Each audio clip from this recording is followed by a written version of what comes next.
There we go. I always forget to do all of the shit that I'm supposed to do before it's too late to do it.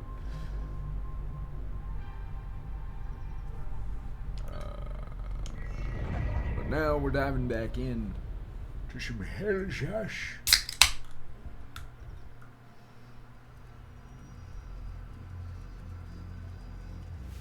I'm gonna be honest.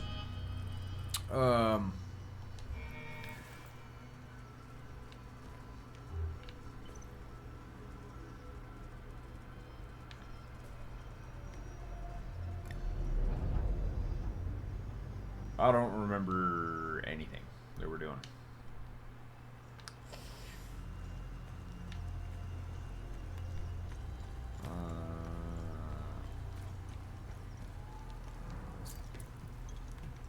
Pizza, pasta, put it in the box.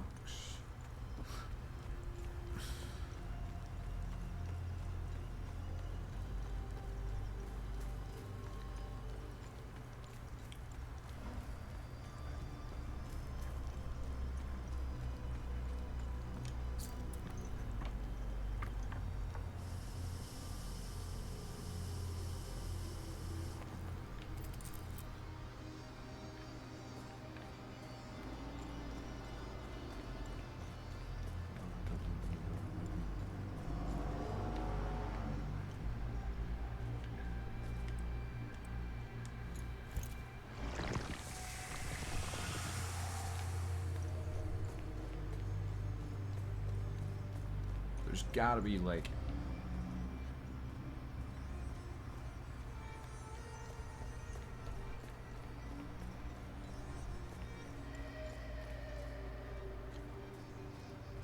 a Mousker tool.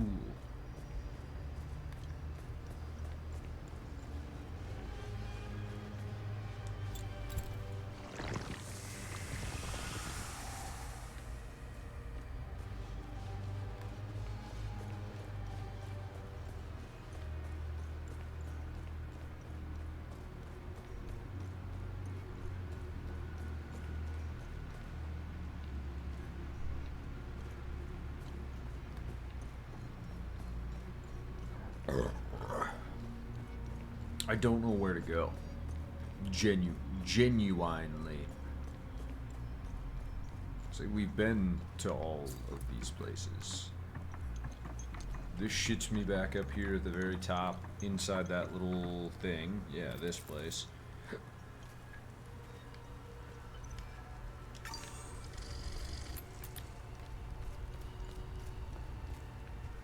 We've already opened that box.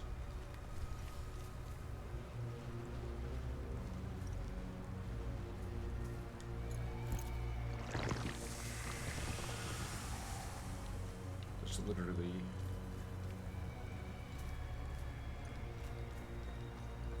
just puts us right back here.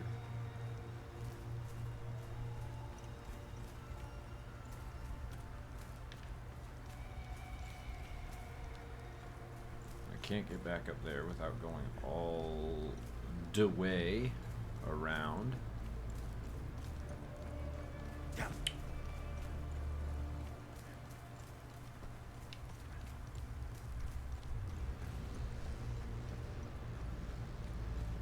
And from what we come to understand is that by going and doing this, there's nothing down there.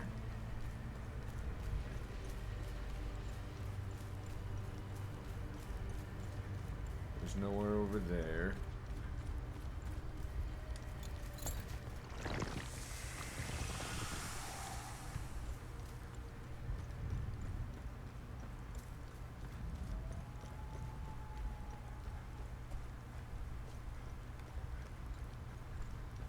To go straight down.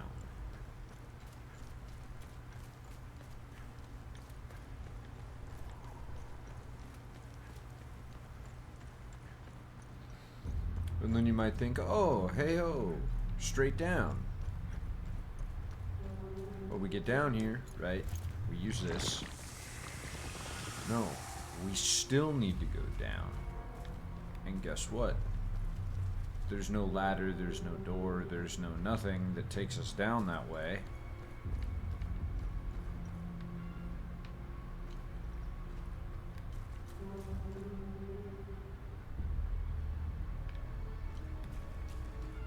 There's nothing back there. There's nothing here. And this shits me out up here where we were just at. So where the f do I go?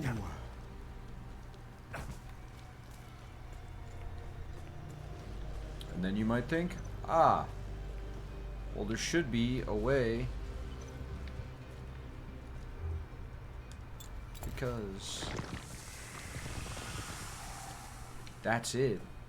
And you'd be like, oh, yeah, just walk around over here, and there should be a path that takes you into that space.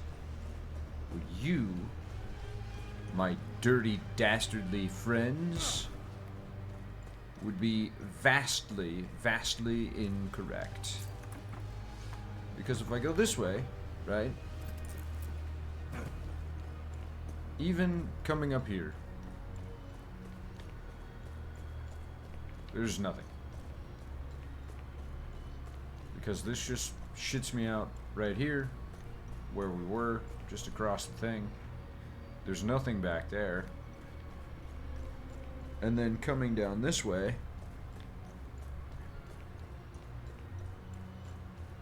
going down here, there's nothing, nothing, nothing.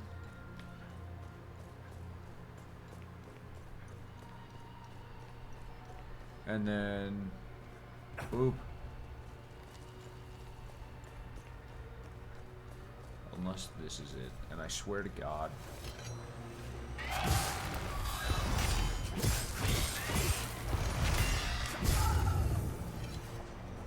Oh my God, it is.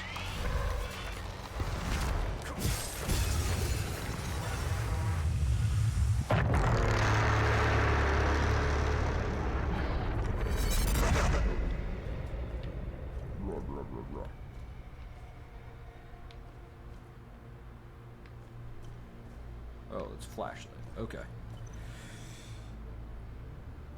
Oh, man.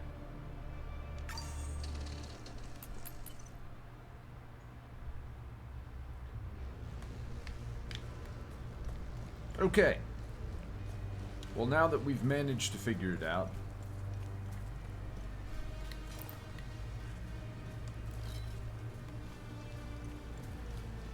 we could be done with this place. So let us be done with this place.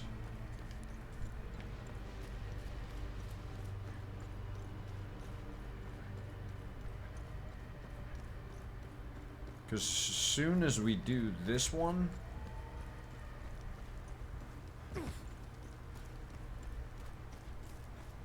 we should get the keystone. I would think so, because there's literally nothing else for us to do here. Pizza, pasta, put it in a box.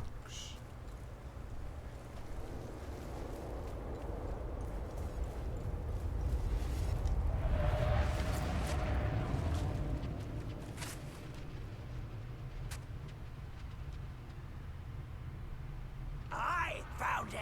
It's mine! No, whose is it, fucking little shit?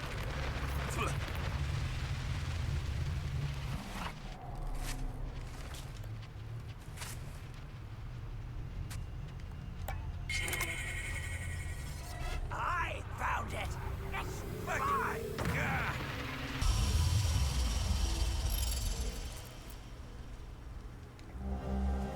Bronze figurine.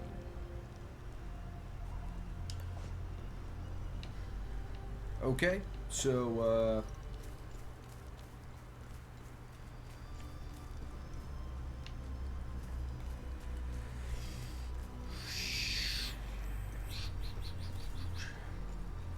we were apparently incorrect as to that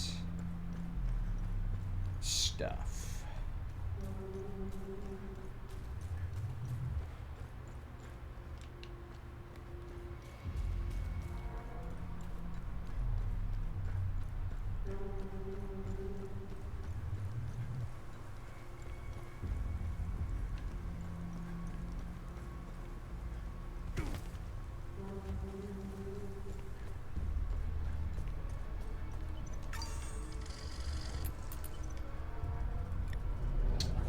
go back to the APC, because we did everything that we could do here.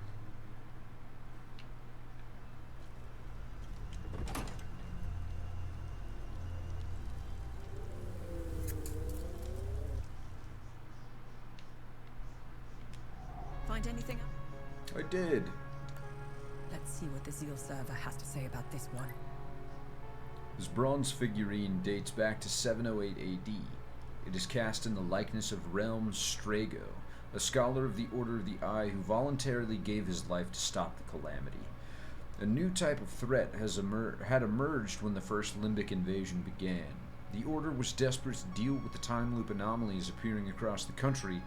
The development... What's up, Angel? The development of the Amine Prism was the stroke of luck they needed.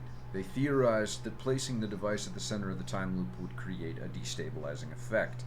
Only one problem remained. Any organic matter entering the time loop would begin to deteriorate the deeper it penetrated.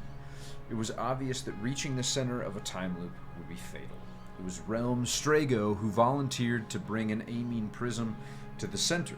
With his sacrifice, he proved all the theories were correct. The Order now knew how to collapse the time loops. His bravery would inspire his peers for generations. His selfless act of sacrifice quickly became legend within the Order. Many would follow in his footsteps, eager to make a difference and to stand beside Strago with honor. These brave men and women became known as proto-martyrs. Interesting. I'll look it up. A clay vase. This clay vase dates to approximately 2000 BC. The primitive painting depicts the two-headed serpent Tiar, coiling its mighty body around a tribe of early Hessalans, presumably for protection. Records pertaining to this tribe are scarce. This vase suggests that they worshipped Tiar in stark contrast to other tribes of the time who worshipped Sethras. It appears that the tribe in question was shunned and forsaken by others, eventually settling in the area known as Vissa Hills today. Perhaps it was they who erected the fabled serpent mound of Vissa as we know today. Doing good. Doing good. Let me know if you...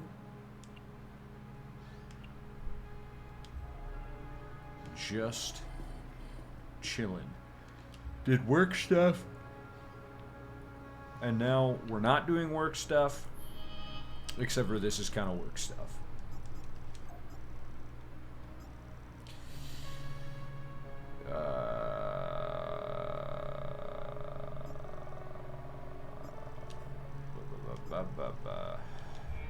Okay.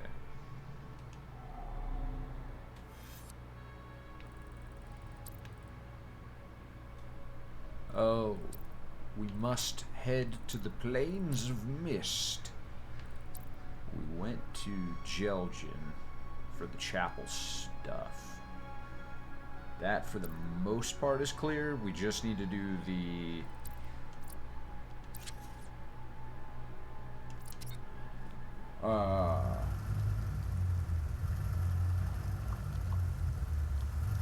the ashes for that guy, but I don't know where the ashes are, or where that... No. He said their house is near a graveyard. Not that the graveyard is there.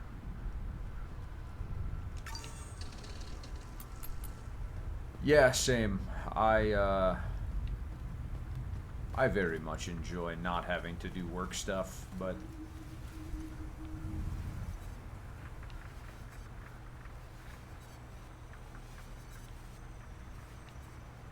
it feels like death. So we're not going to do that.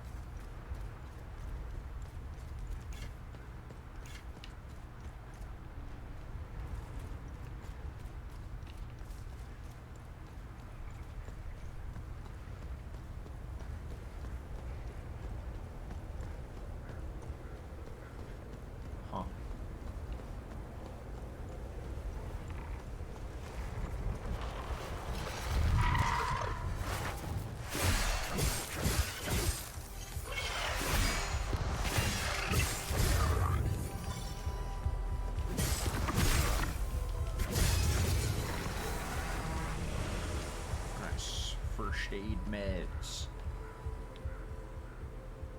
Access computer. How are you doing?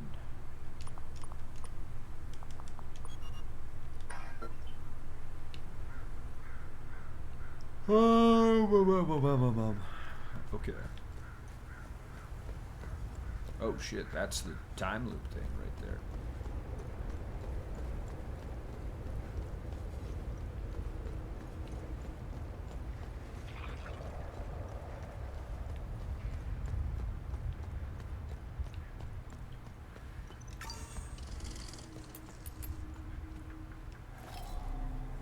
Hanging Coffins touristic site.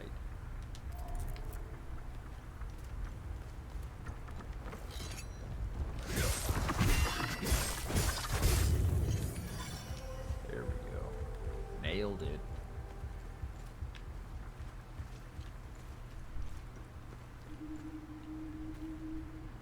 Hopefully all is well in the Eastern world.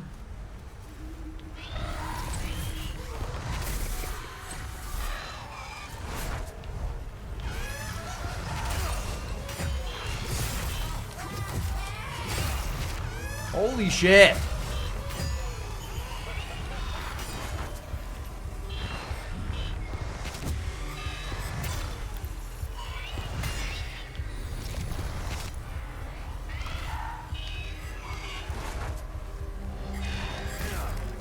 Okay.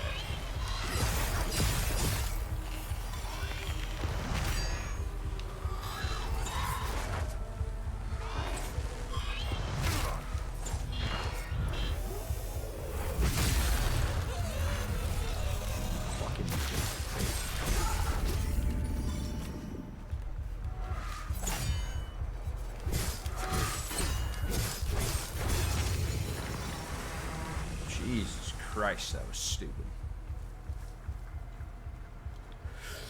Sorry. That was annoying.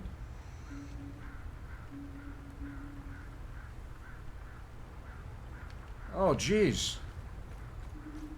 That's such a combination of both good and bad things.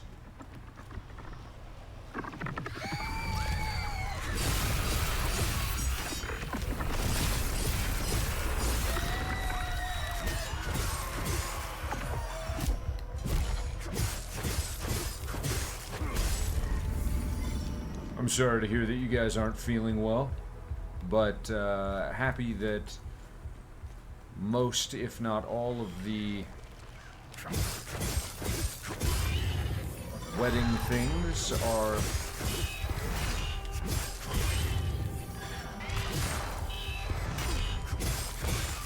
getting wrapped up.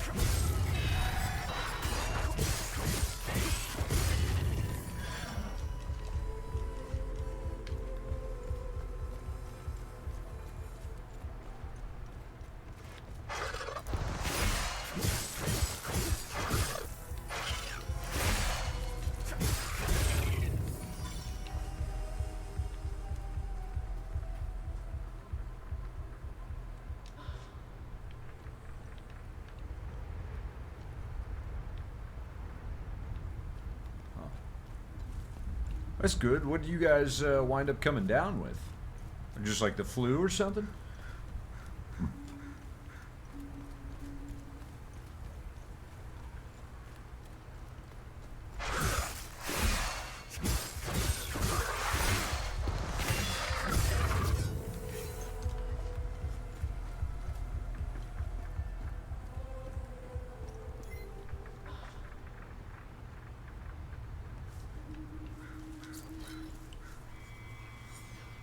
Here they never find me. When I lie among the whispering grass, the world fades, and for a fleeting breath I am free. I close my eyes and rise, soaring far above, beyond this place, beyond my uncle's maddening shadow. My bruises mend, and the poison of their endless sermons drains from my mind, leaving naught but silence. Huh. Well, I'm glad that you guys are on the mend, feeling better. I know, I have also not been feeling well these past few days.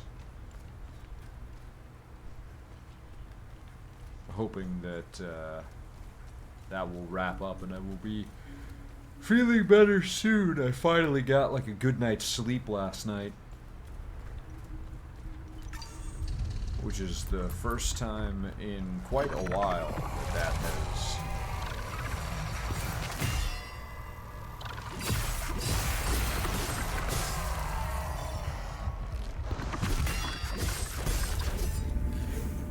actually been the case.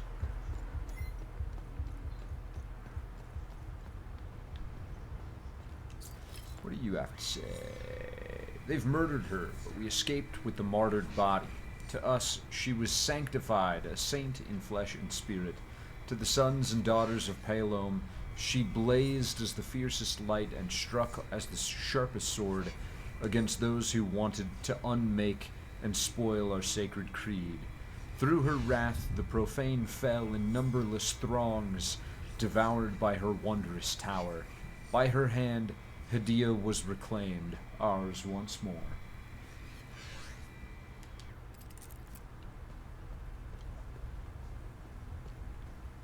Okay, but how do I open it?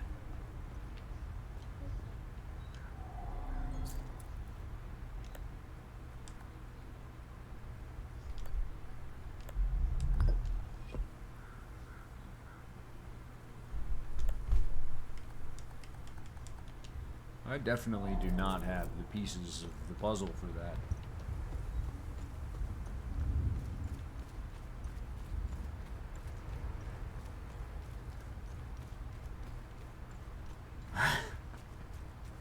What's up, Comac?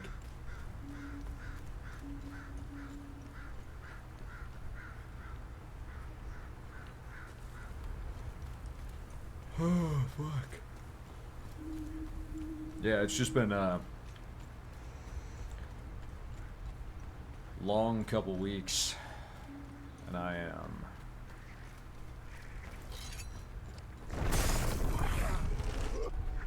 wildly tired.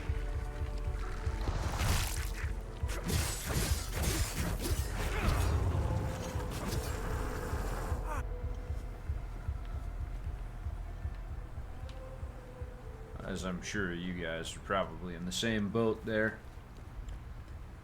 But it's all good.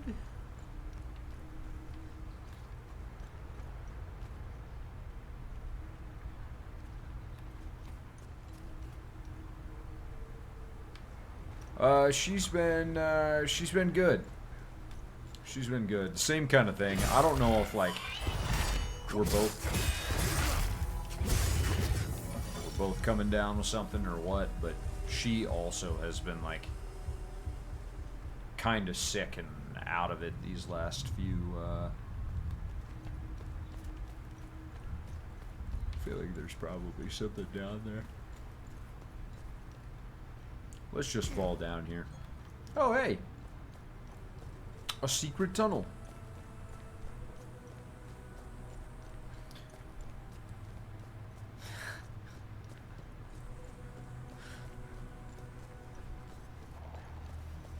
Comac, you saucy, saucy boy. Pole arm terror. That one looks whack.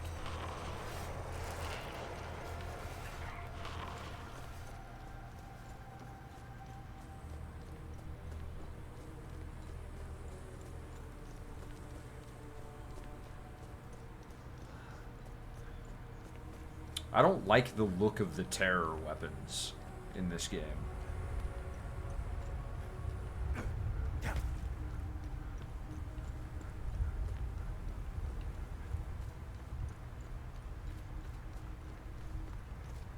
I think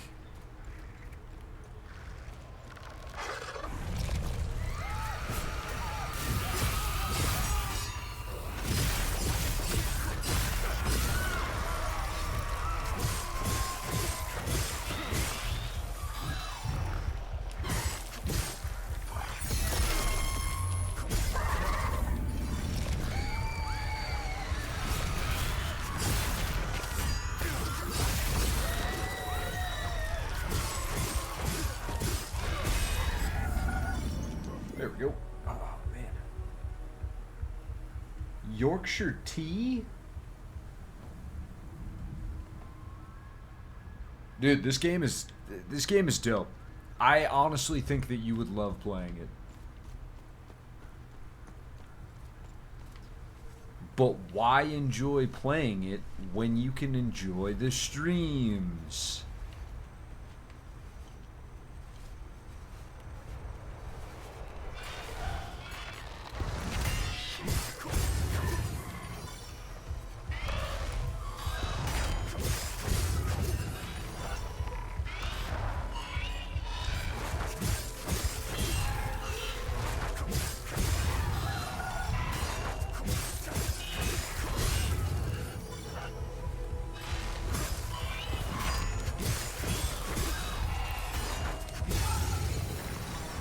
There we go. Another time loop guardian.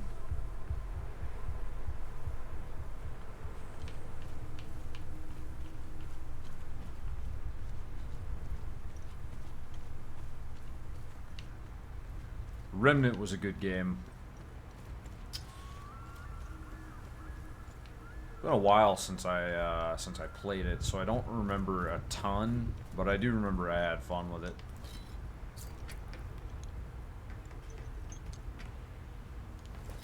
But this game, it's got Well, the creatures don't seem to bother us up here. kind of like a Stroke of luck that Laura and I were able to grab enough supplies before they mobbed us.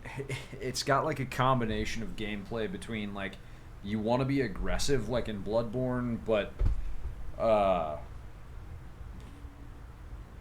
it has like the recovery aspect like Neo, where you can like press the right bumper when it like the timing is right to recover health and stamina. But your max stamina is directly tied to your health. So if you take, like, the more hits you take, the less stamina you have to be able to play with. So if you're taking hits, you have to play a little bit more defensively. It's got a pretty cool. Yeah. Just before they appeared, Samo dropped off his van for a tune-up. He owns the general store down the road to the south. Our food isn't gonna last forever. If I had the keys to that... I don't have any keys to give you. Sorry, bud. Dad says we can't go down until the creatures leave. It's okay though. I like staying on the... Alright, I'll get you the keys to that van. Yeah, it can be pretty tough, because, like, if you're in a pickle and you're just getting beat up, it means that you can block less, dodge less, all that sort of stuff. Attack less. But there's 4 different weapons that you can use. So you can have pole arms, double axes, swords, or great swords.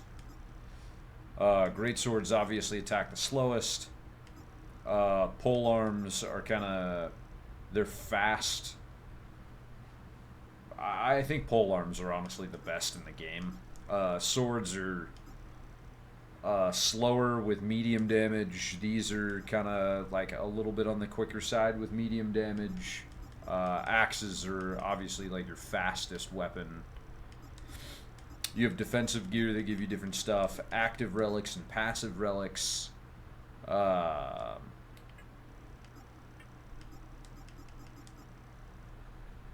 yeah.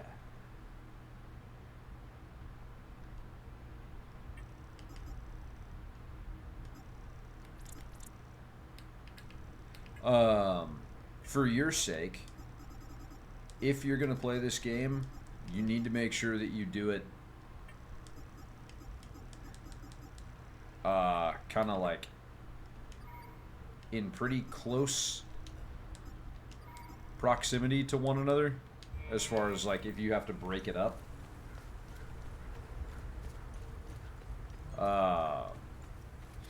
Because there's no map and there's no quest markers.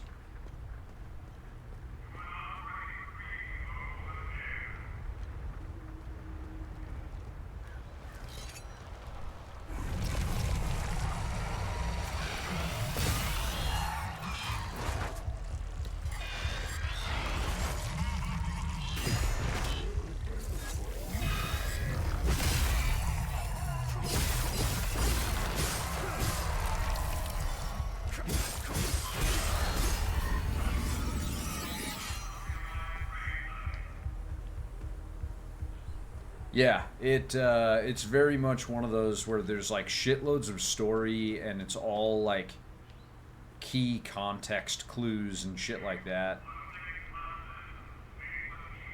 And you literally just have to try and remember all of it. Spare car keys. You can go back and look at like item descriptions.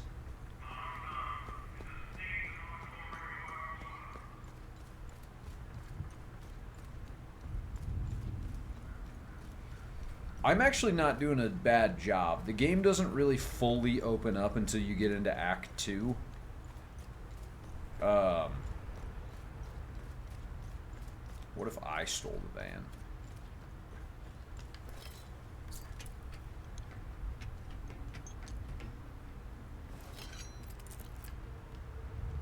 You found the spare keys for the van? Oh, shit. Hey, thanks again for this. We'll gather our things and head out. There we go.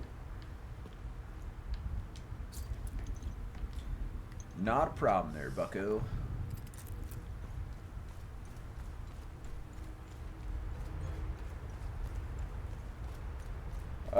Yeah, because I didn't want to waste a bunch of time on stream trying to figure out puzzles for shit that I was, like, progress locked on. And I did find out that there is some stuff that, like, you have to get into Act 2 before you can actually get those, like, secrets and access those areas. So there is a pretty decent chunk of, like, backtracking and whatnot as well.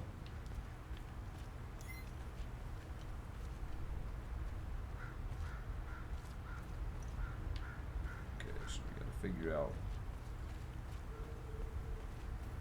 which way to turn all these things. What do you say, Tomas? That's it.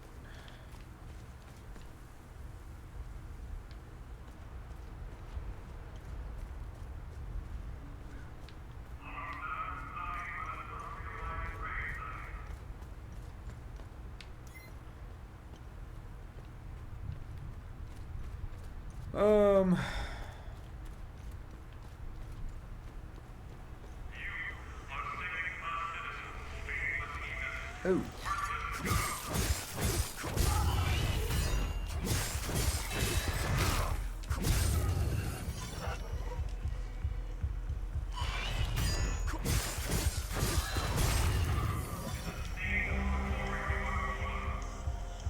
Marcel bombing.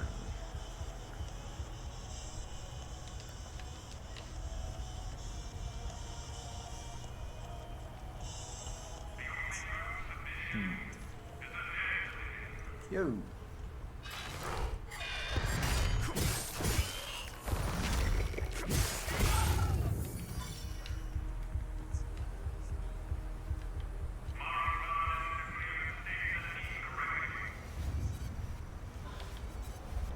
Yeah, and anytime the music gets weird like that, it means you're close to a time loop guardian. A3, lift the veil and see the light.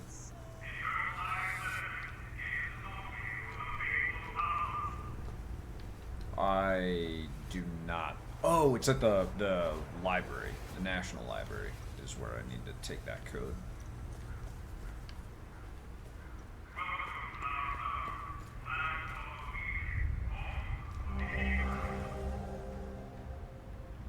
Operation Appleseed.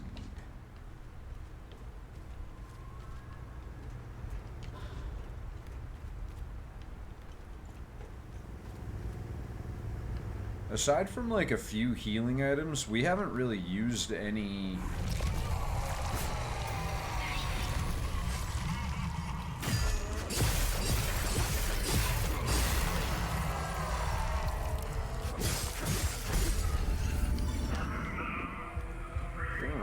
any items.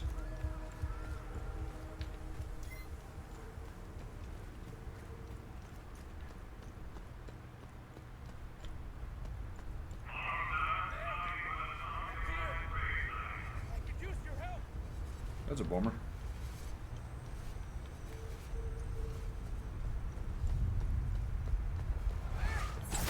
Ow.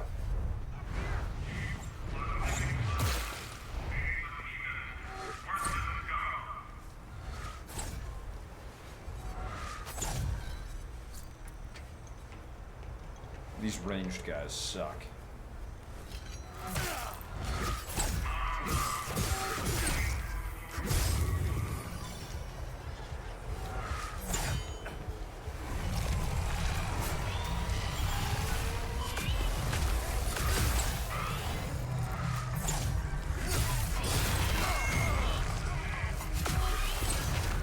What the fuck is going on, man?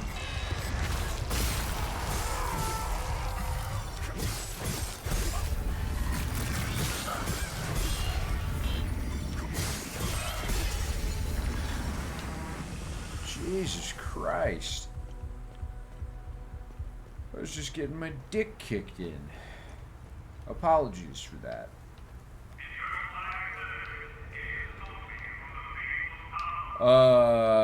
No, there is no armor.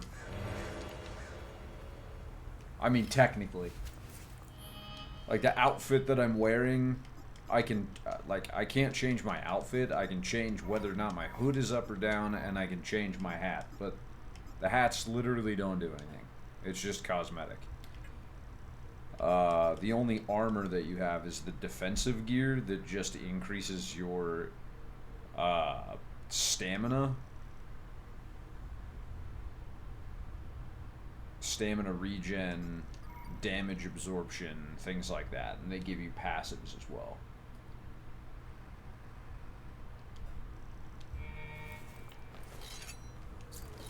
What does this have to say?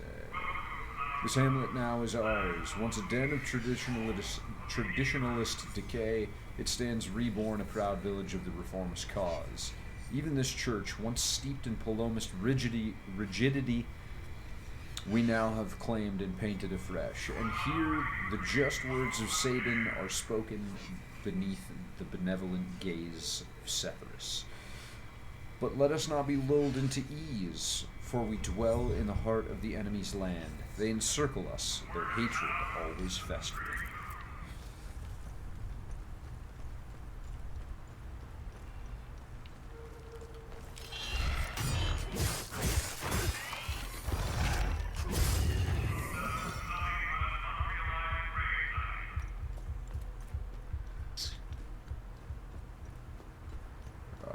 Talk to this guy now. Up here! I could use your help! I could use your help.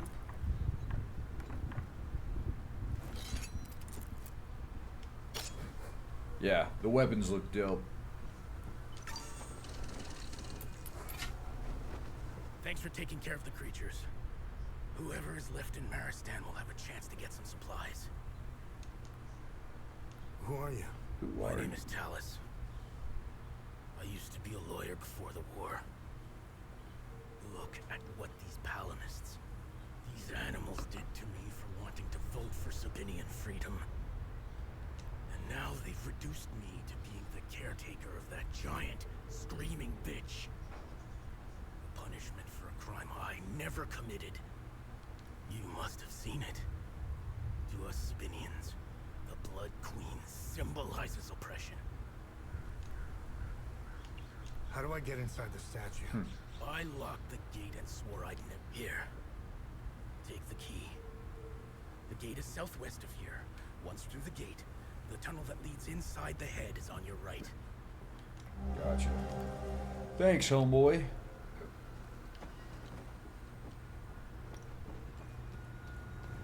Oop.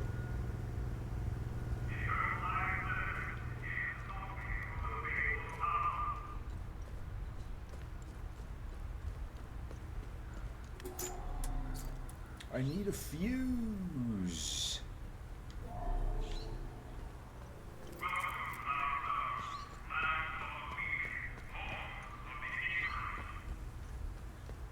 Oh. Our town has a lot of spirit. Even through all the Does? hardships. We stayed in touch now that the power is out. Oh, I'm blind. Gotcha. Yeah, I gotta fix the power for this guy. Which means I need a fuse. Traveler's Refuge. Bed and breakfast. Bread and breakfast.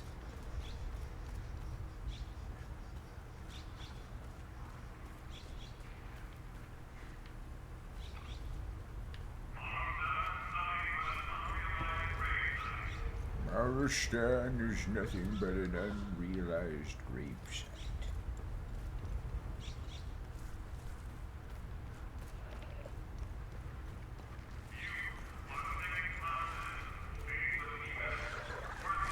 What up, Chief?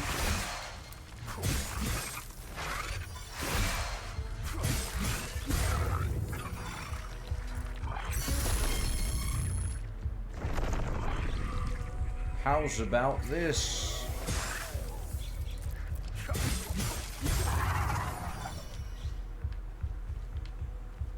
That was pretty dope. Yeah, so it's kind of cool too, cause like, depending on the weapons, I hope so too. He's pissing me off. What was that item that we just got?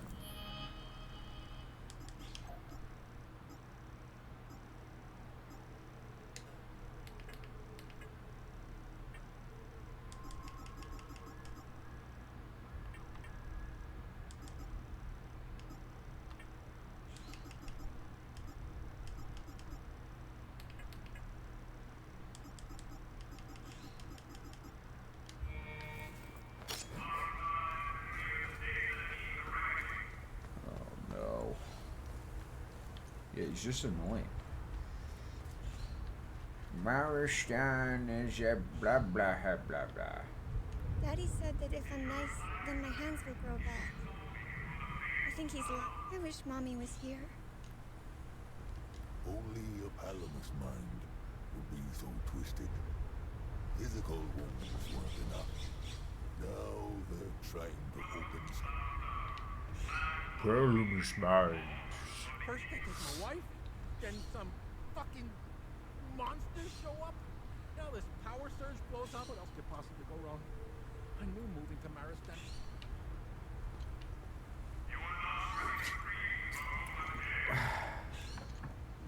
Yeah, this game is dark, man.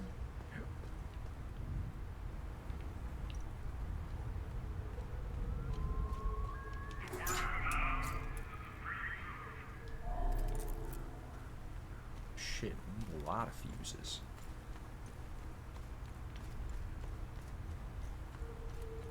Okay.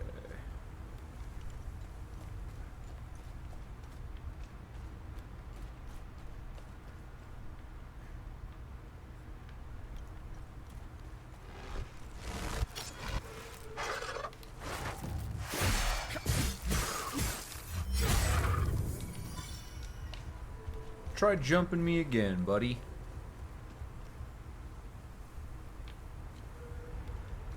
Tunnel.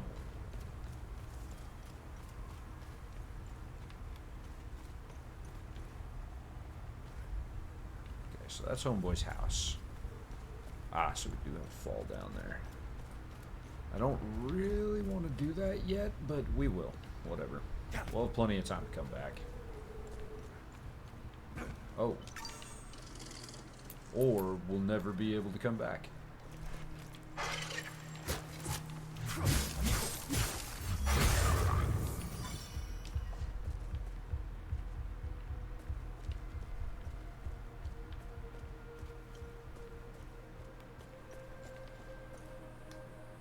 Put a pill in your tea.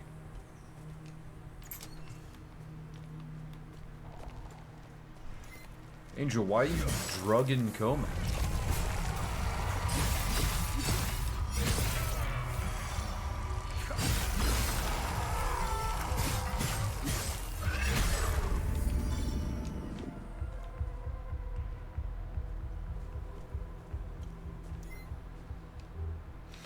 You sweet docile.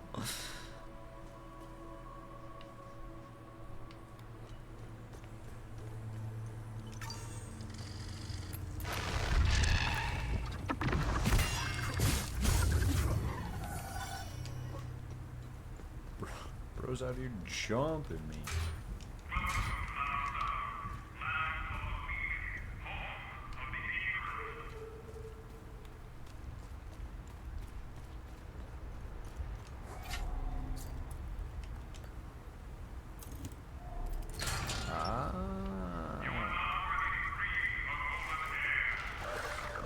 Oh!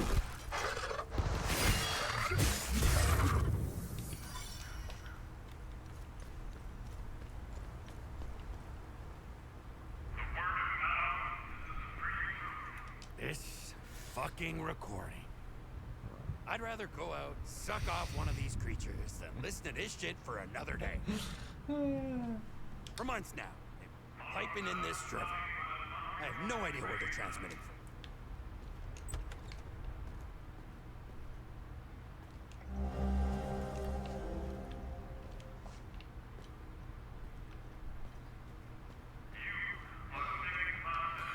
Thanks for the fuse, nerd. He's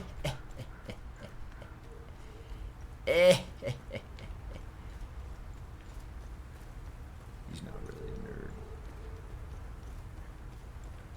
He's probably a nice guy. We are gonna have to turn off this damn recording though, because this thing is annoying.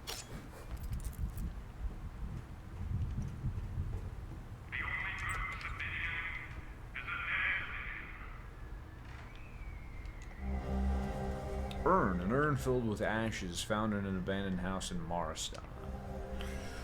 Sham, sorry bud, but weekly poker night is cancelled. I'm getting out of here. I know it's sudden, but the whole affair with my father's death has made me realize I don't want to stay here anymore. You remember my little brother Edwin? He wants me to bring my father's urn to him in Jelgin. Can you believe that? Like I've got nothing better to do? Just because he's a priest now doesn't mean he can boss me around. I told him I was leaving town and that if he wanted the urn so bad to come and get it himself. I'm done with his nonsense. So I'm leaving. I suggest you do the same. Nothing good will come from staying in Maristan. You know it. Tell the rest of the gang I'm sorry. Best of luck, Arn.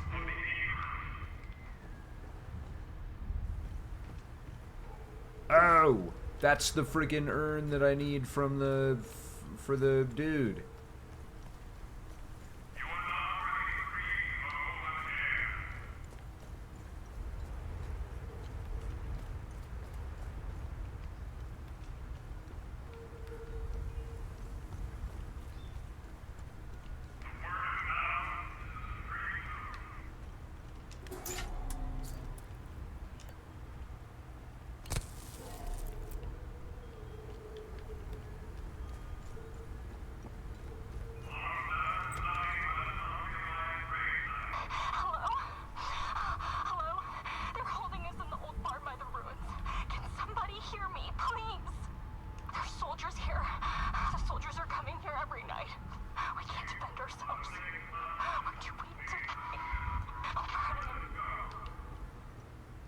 Did you hear that? Maybe Lily is with them. When we first moved here, this town stood for something Uncle's grand idea. Now, what do they want? I want my... Alright, people. We need to go to these other houses and get the fuses replaced. So we've got this one down here on the end.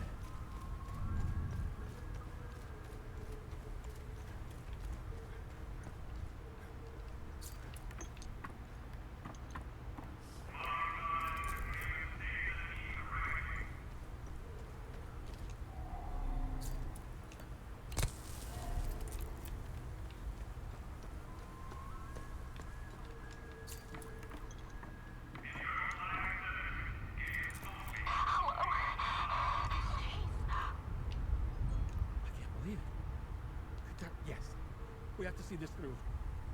Wait a minute. Only a Palom. That guy's voice is insane. Only a Palamus mind be so twisted.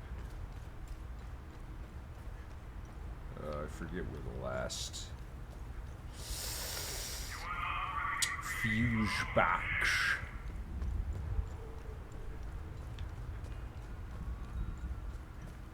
Oh, right here.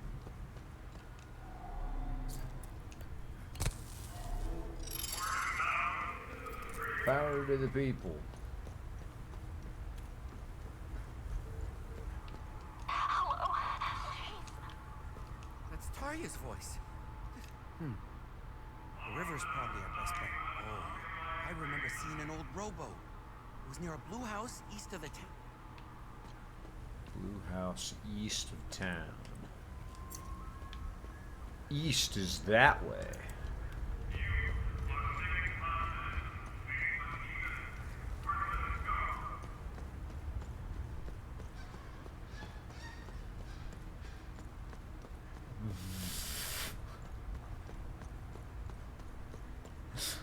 Sorry, I'm just now reading the chat. I'm like kind of catching up. Insane.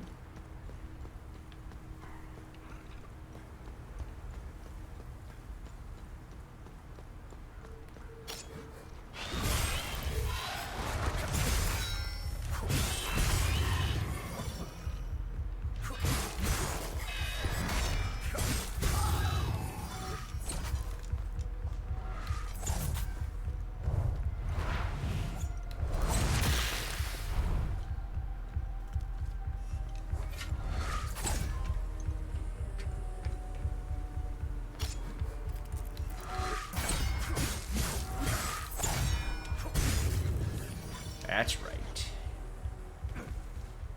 You ain't got nothing. Basic medical equipment.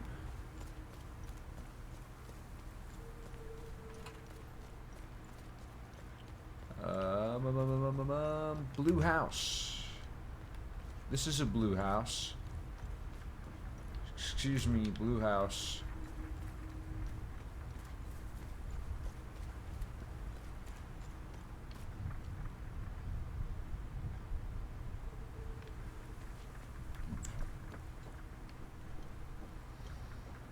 The rest of the village doesn't seem to like me much, despite what they may think. I would risk my life 10 times over to save them.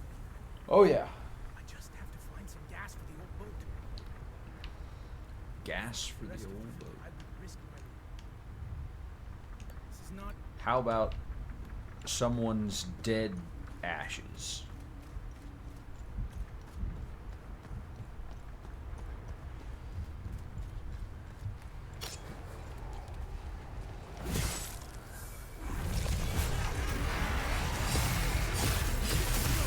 Ow!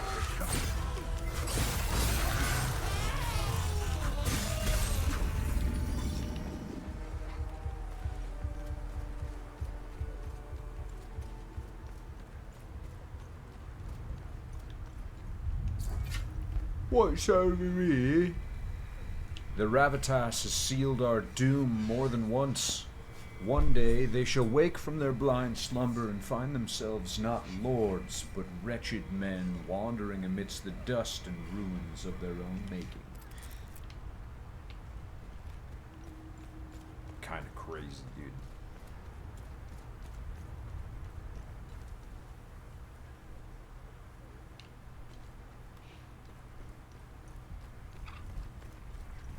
From was goody home slice.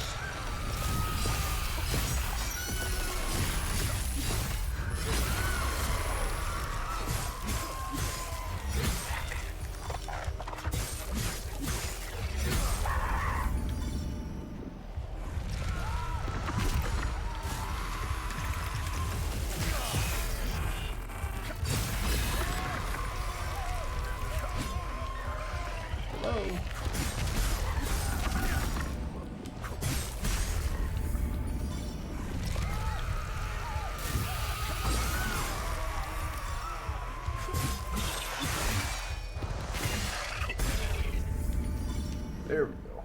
There we go. I was like stuck on something in the middle of that fight. I couldn't move. But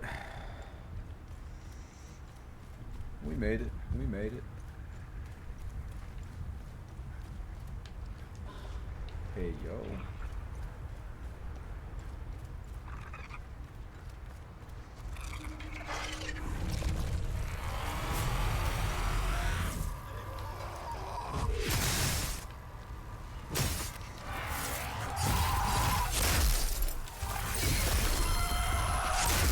Holy shit.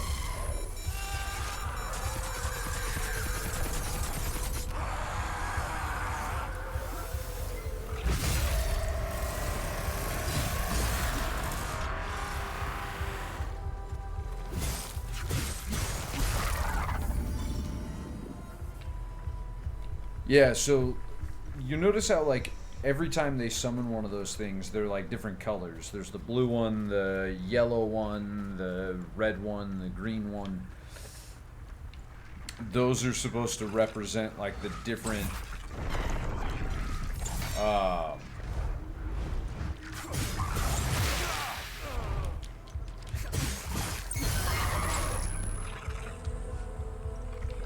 I don't want to be here.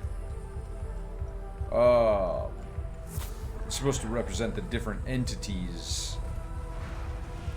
So the red one is rage. Hello.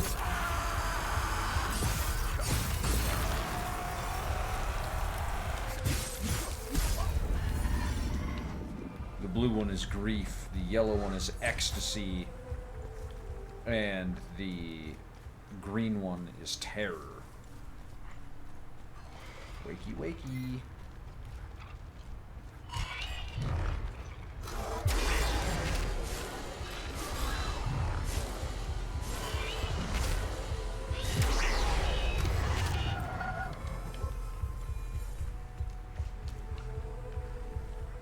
And I have cool powers like that. Caught a page. Yeah, I'm not gonna bother reading all that. That's fucking wild. Question is, how doth one get inside the damn castle?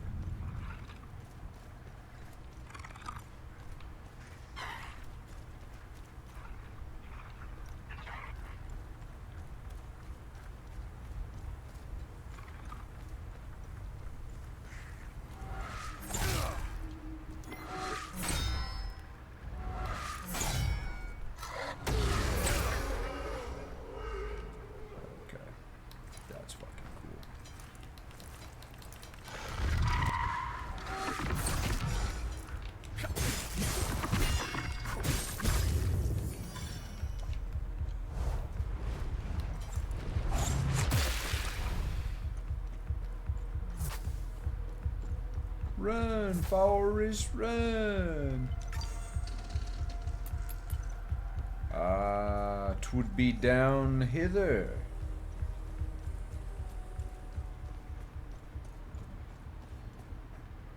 Oh. I don't have the code for that.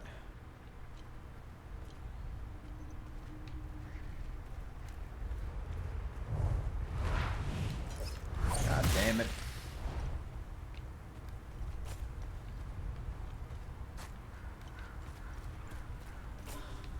I hate all these little... There's not very much in the way of, like, different enemy types. However,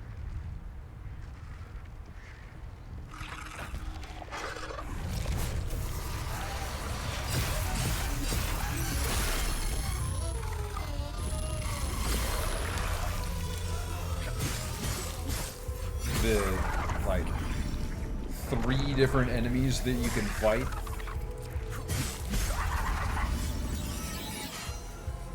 The ranged guys are by far the most annoying. Absolutely, without a doubt, the most annoying.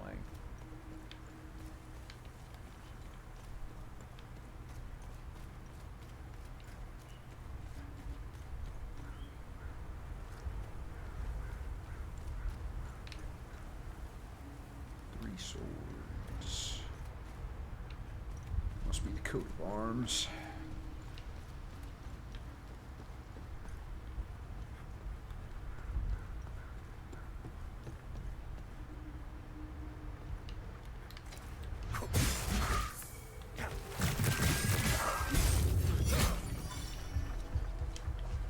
Great. God damn it. Oh. Bestowed upon the noble house of Rivetta by the master sculptors of the Second Lodge of Terror, may it stand eternal, a sentinel over our fate. I'm gonna get dead.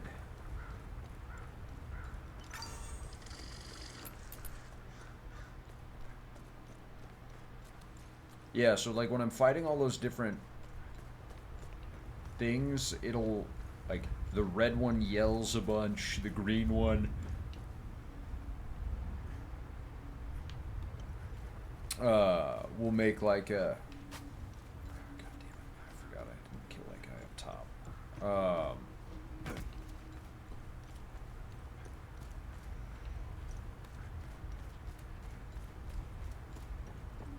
Or the blue one cries, like there's like a bunch of different noises and stuff that they make. I do not have a terror wand, so that does not help me. Limbic Armory.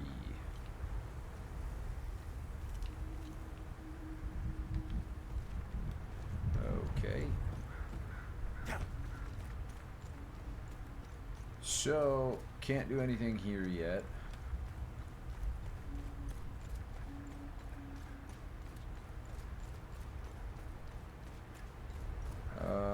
The only thing that we have left to do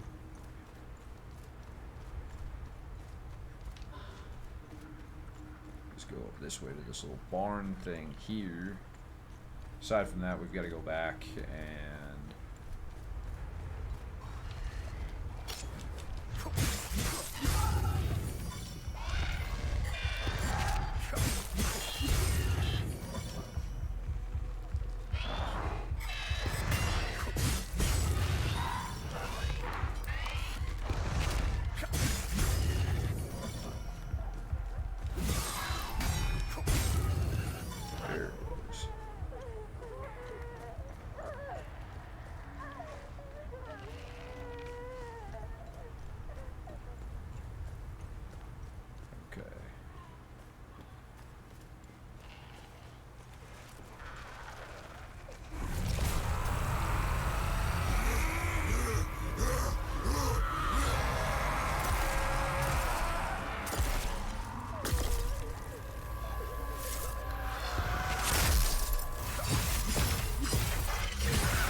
here we go.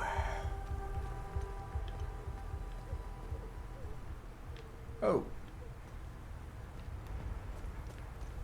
I could have just been right here. I do not see a way to get into this place.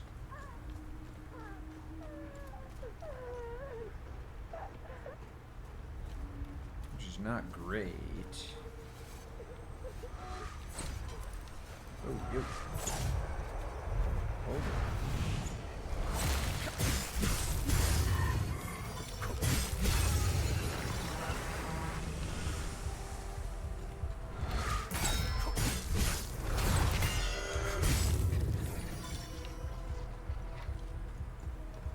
Like, once you get in close on those range dudes, they're easy. But they're so fucking annoying on their own. Like, like how that other guy was like way up on a ledge that I had to run all the way around to get to. That shit's kind of dumb. I get why they do it. Whoa!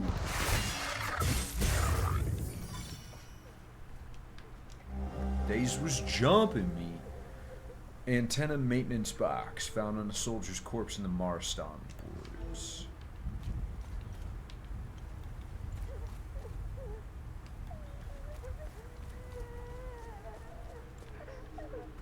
Okay, how do I get into this place?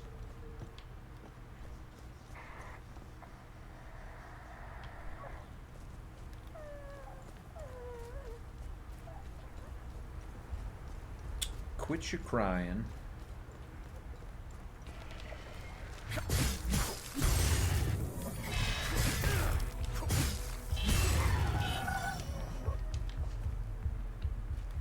And tell me how to help you.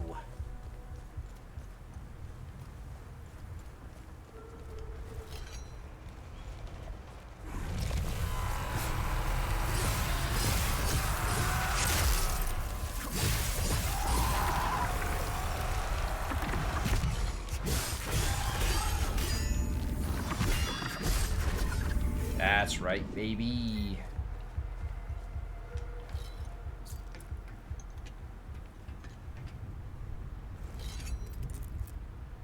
That's the radio tower, though. Oh. Oh, that's a lot of bad guys.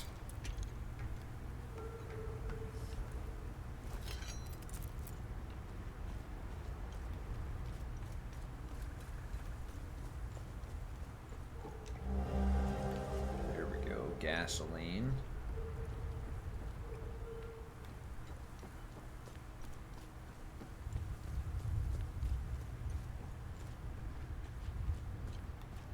We're gonna help out all these people. What up there, Chief? I've been looking forward to a good time with the famous Maristan ladies leader. I knew there had to be a reason. We could barely see our beautiful lady when we got here. Heard some houses lost power up there. Oh man, I can't believe the tower's still transmitting. Where's Sarge anyway? Oh, that's right. Said he had an itch to take care of. Oh, he said gassing up the boat would take too much time, so he just... I stand in Sethrus' gaze. If you have made it this far, you also stand in his blessed... Who are you? I am Father Bramont.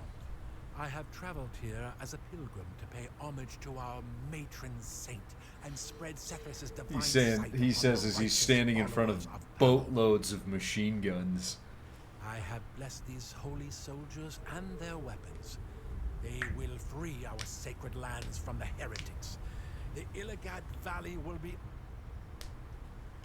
How do I get it? The Sabinian dogs desecrated the statue of our... The Sabs responsible were rightfully executed. We kept one of those dogs. If you want to enter the statue, you must speak with that... Go up in the village. His home has a mural painted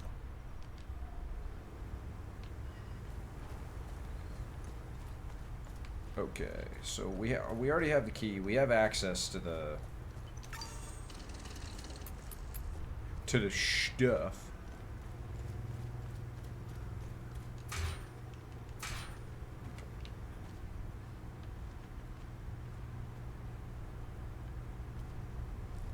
We drop out of the cave in there. Okay. To turn off the damn radio.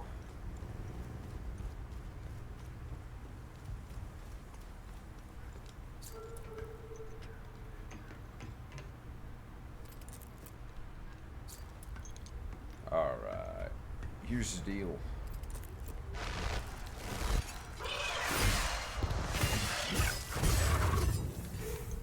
Stop that nonsense there, buddy.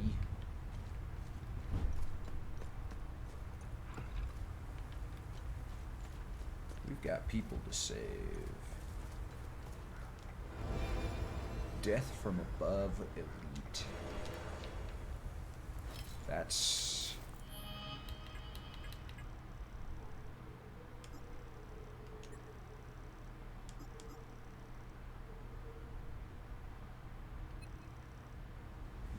So the time is the same. Damage is based on the weapon that we have equipped.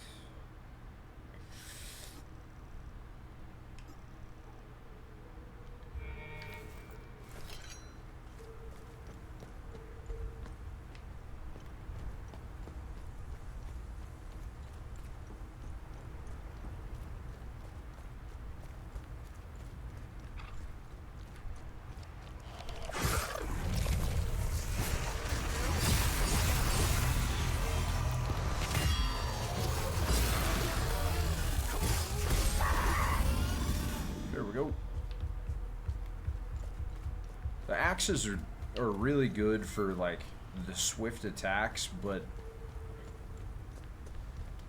I really enjoy the range of the pole arm.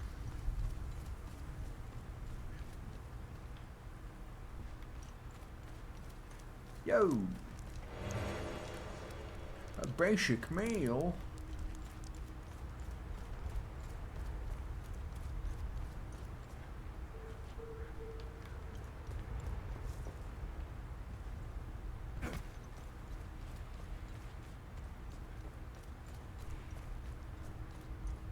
Alright, I'll give this guy the gas.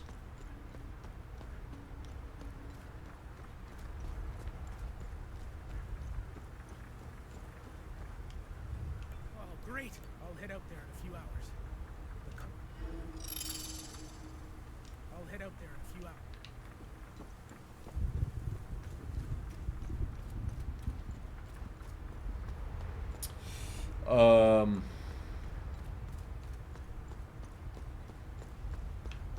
Okay, so we need to...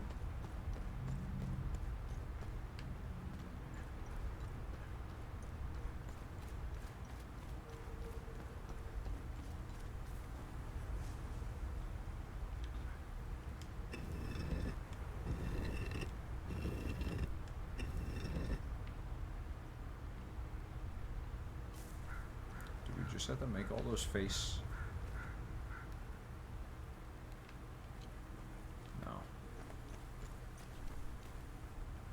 Can't just be the face outward, because most of them are already facing outward.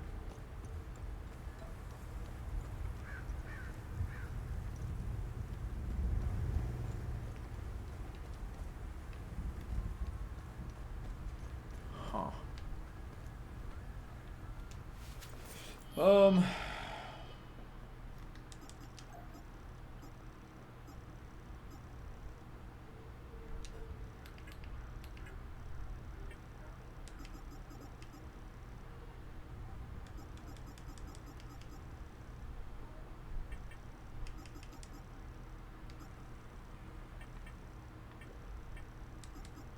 Two, three, four, five, six. We have all of the sticky notes for the code, baby.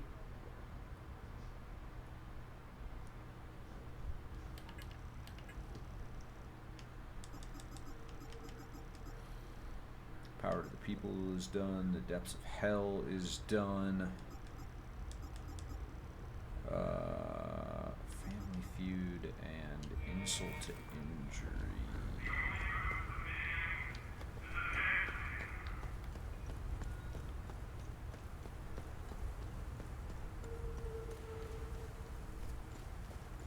Okay, so we need to go into this place.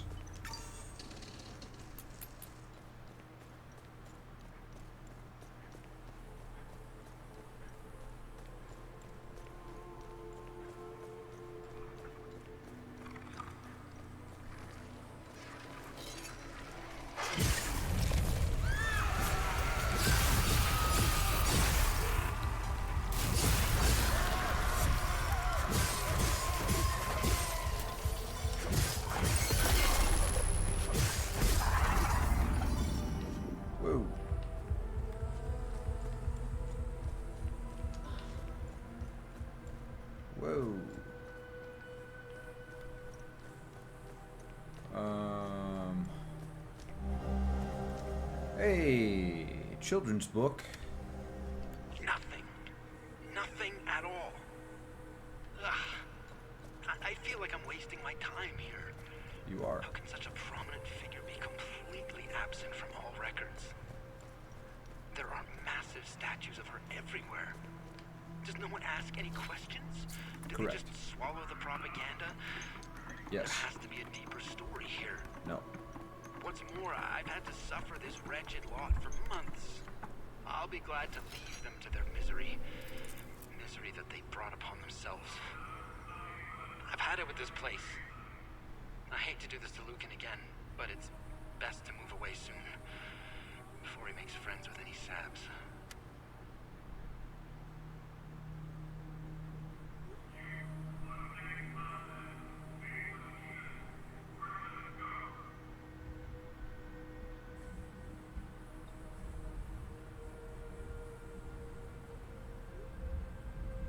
sorry. I have a boatload of messages that I have to check here.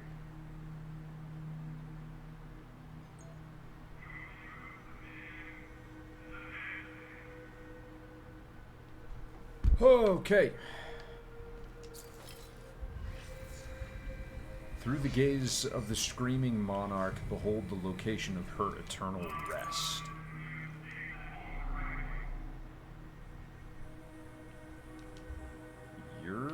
We already knew that, though. What does this have to say? Buried among the eagles lies the means to reach the queen. When eastward face the six, its secrets you will glean. Okay, I gotta make them all face east.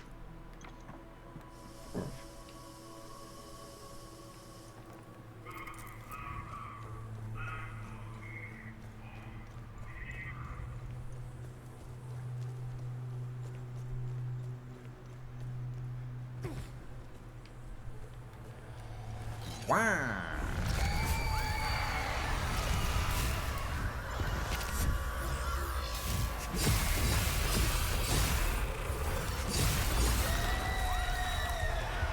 Come on now.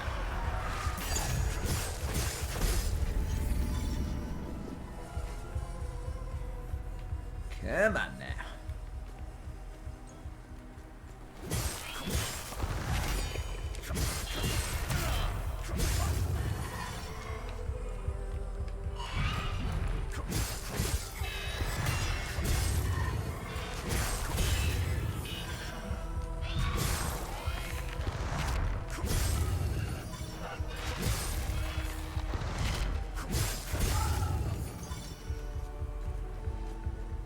Amazing.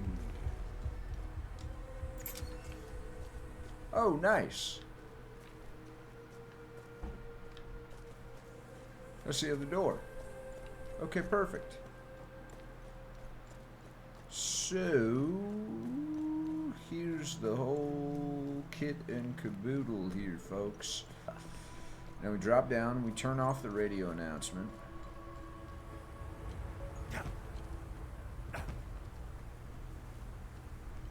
Yeah. Yeah.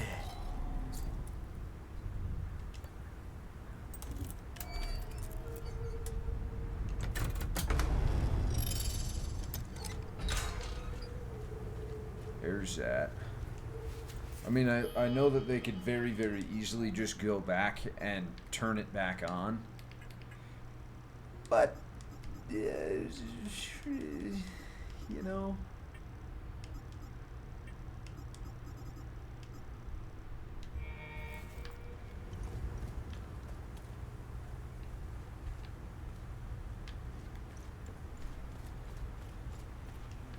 Let's go check on the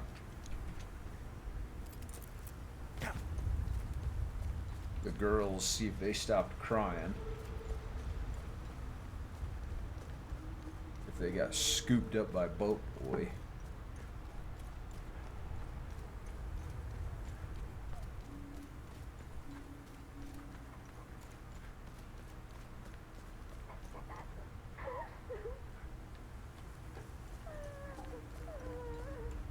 No. The answer is no.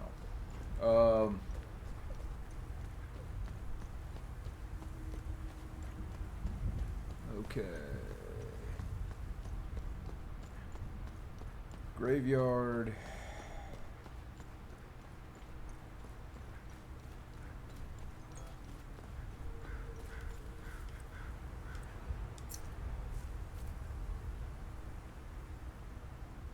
You're facing east.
Oops.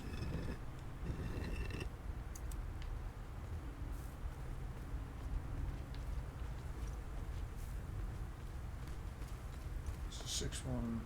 Yeah, it's over here.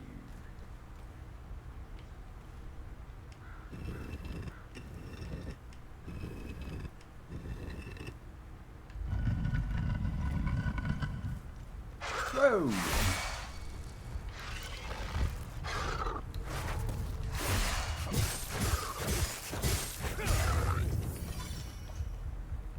The hell was bro doing in here?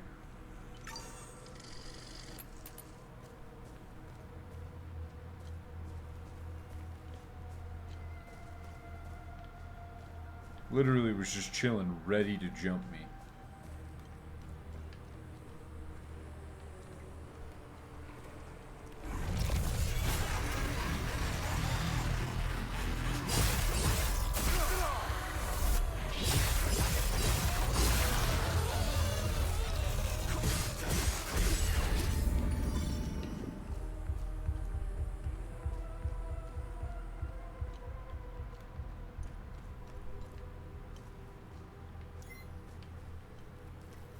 Spooky. There's a lot of dead people.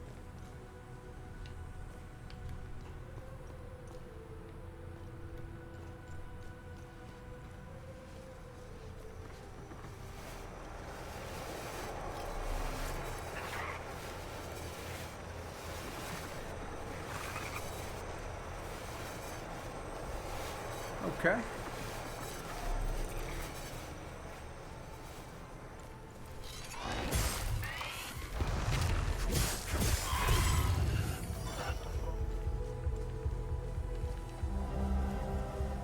Tablet fragment, square one. Square one.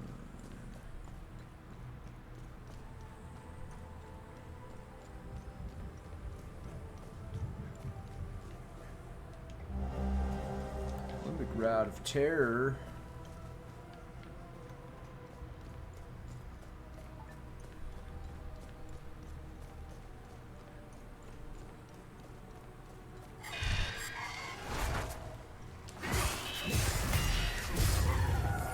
Oh, angled fragment.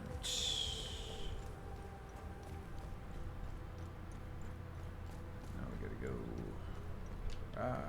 We can't go.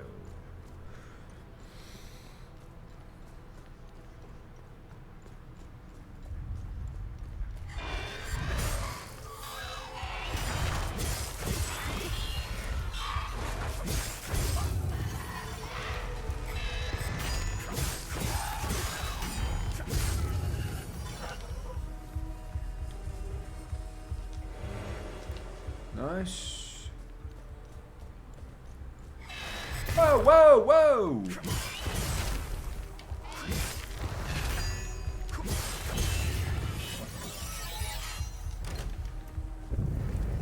That wasn't very cool.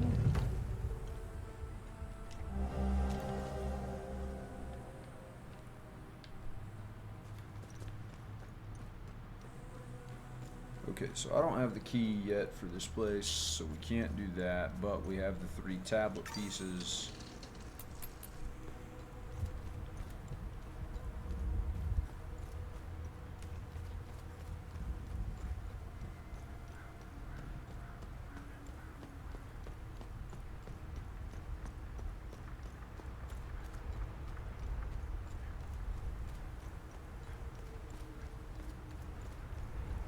Which means we gotta go back over the river and through the woods to grandmother's house we go. I believe it was...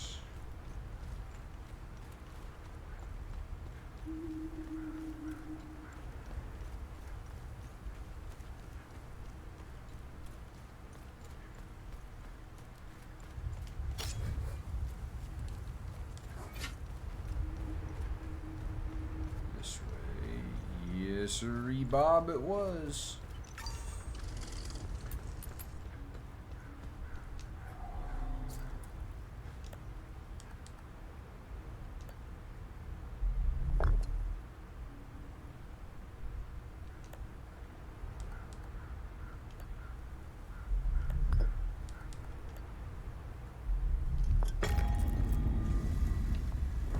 Oh.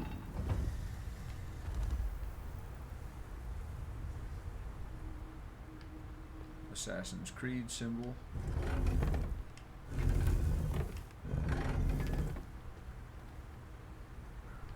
Pickaxe.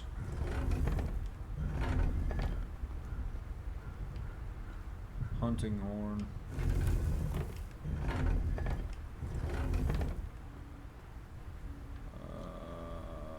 Flower petals.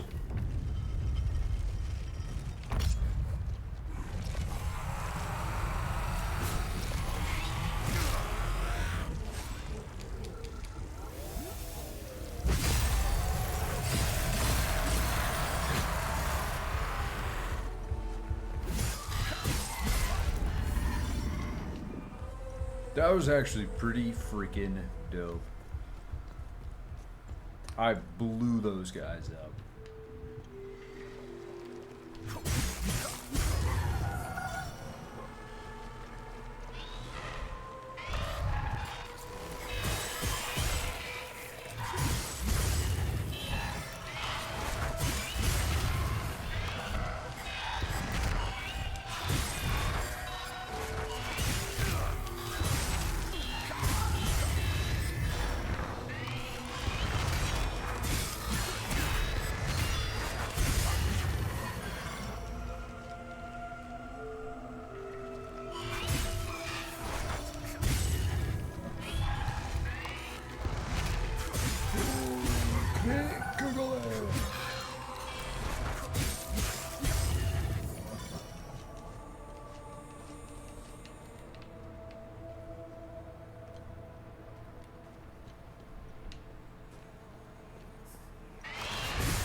There we go. That's everybody. What does this say? An avid pupil, our future queen learns not only the ways of the Palam's faith, but also the art of war and strategy.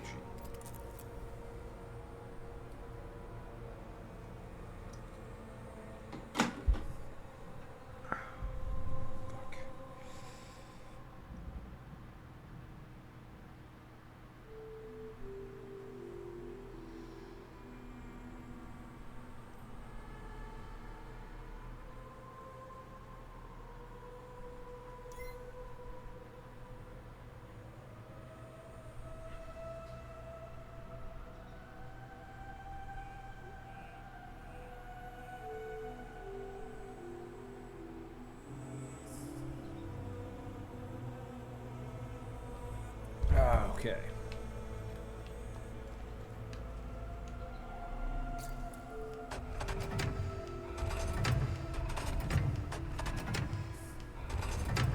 War. Crown. Queen Harvor Rivetta, destined to become the protector of Palom and defender of our traditions. Our queen, pious and virtuous, rules over Hadia with grace and wisdom. Crown. I. For the love of his queen, King Garland converts to the Palamist faith. Queen Harvor Rivetta looks to the east and prepares for war to protect Holy Palam legacy. Crown Eye. Tower. Utterly victorious over her enemies, our beloved queen enacts plans to purify Hadia from heretic filth. Crown Eye Tower.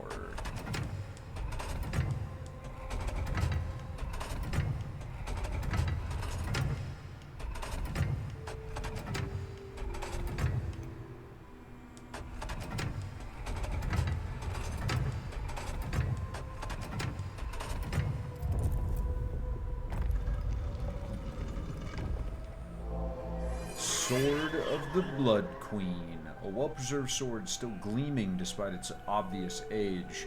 The ornate golden hilt features an inlaid jewel found in the sarcophagus of the Blood Queen in Marstrand. Queen's Eulogy. Here rest Harver Rivetta, the unyielding divinity, keeper of purity, archon of vengeance, and protector of the righteous. Let her wisdom echo through eternity. Long may her manifold deeds inspire us to greatness. None other than the Arcus Spire, the pinnacle of righteousness and pride of our nation. Amidst the wild wood of Sinedra, the grand tower looms. Only our beloved queen could envision so profound an undertaking. Only our beloved queen could shepherd its foundation, and only our beloved queen could realize its full potential. The spire shall remain forever open to Our Lady Rivetta and her instrument of vengeance here interred.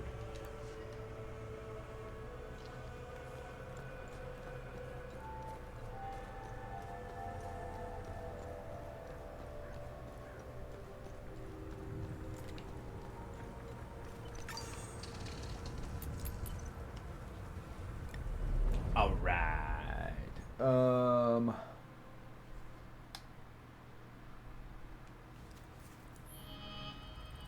So here's the foe Diddley.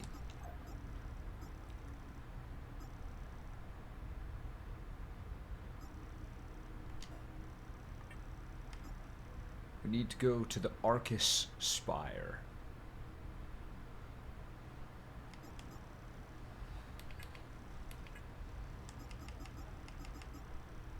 We have a sword.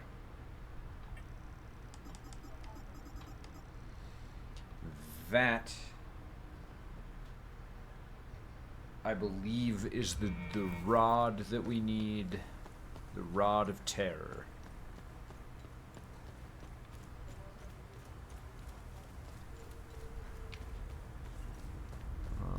It's definitely this way.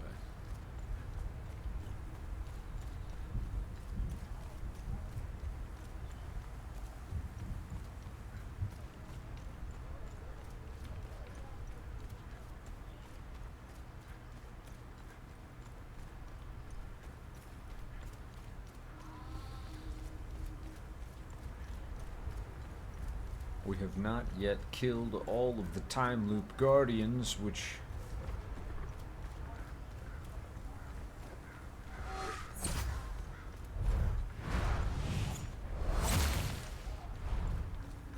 should only be because of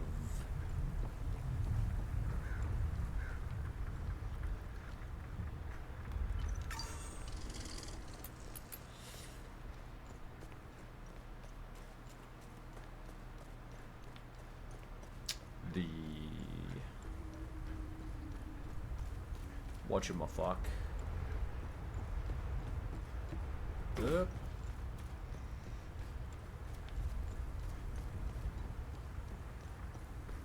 That door that's locked.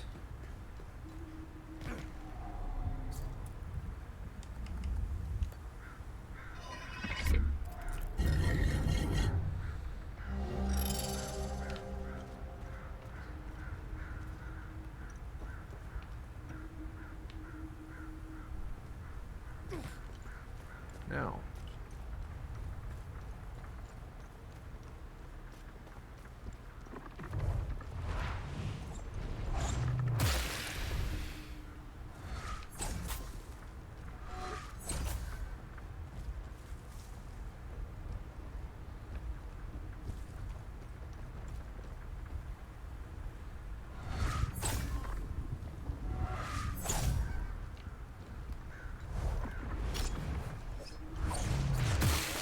Use that. Ah, dang it. I don't know how to get over. I mean, obviously it's through there, but I don't know how to get up there. There's got to be a way through the inside of the castle.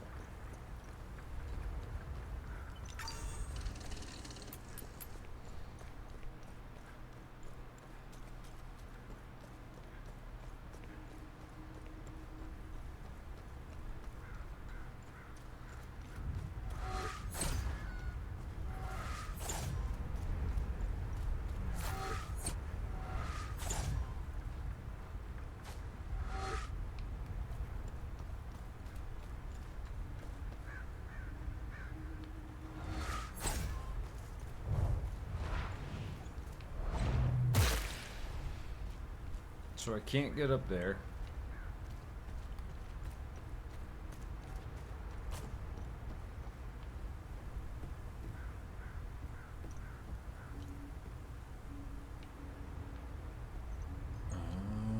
Oh, you sneaky, sneaky son of a bitch.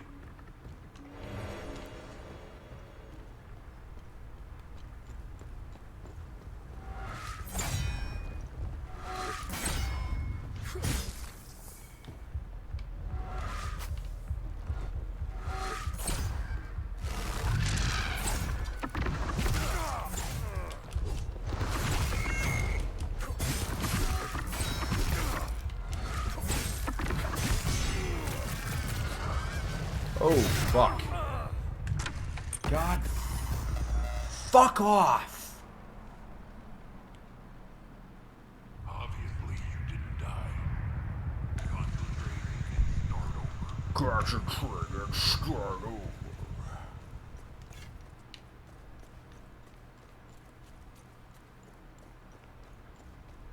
I told you, I hate the ranged dudes.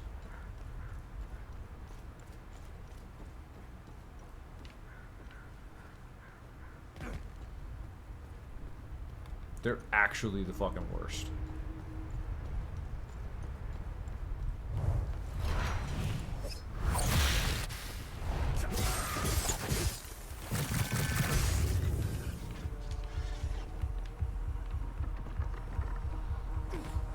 Come here, Buster Brown.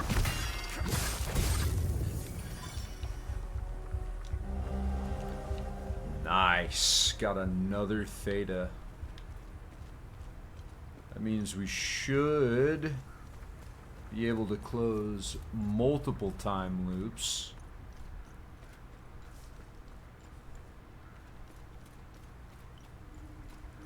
Multiple time loops. Let's go up, we'll check, what do you have to say? Second Lodge of Terror. We do not slumber, nor do our eyes ever shut, for we know that our wisdom in calamatic warfare, our guiding hand in culture, and the fire of our light shall yet be called upon by the people of our fair and noble province.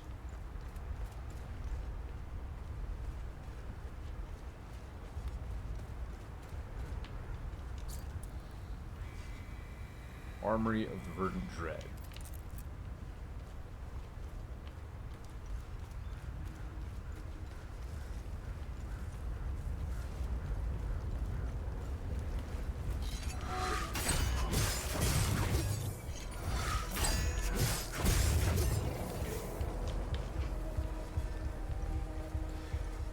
Here's the dealio, though, my dude. Is that I want...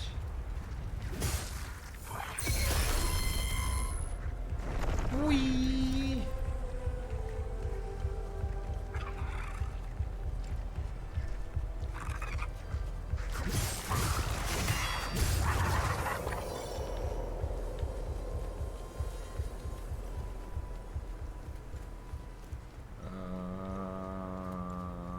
Okay.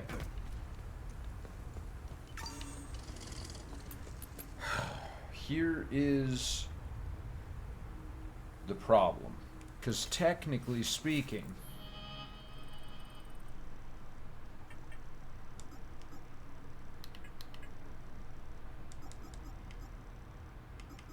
we've done all of the good deeds here.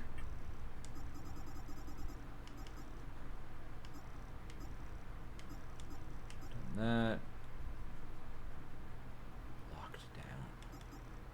And there's another mystery that we have not solved.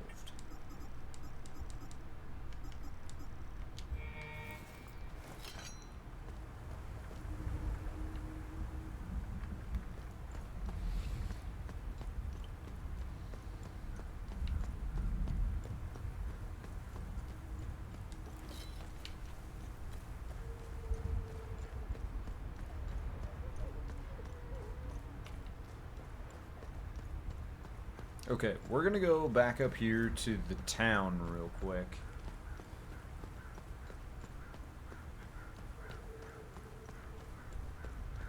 And just go talk to these folks.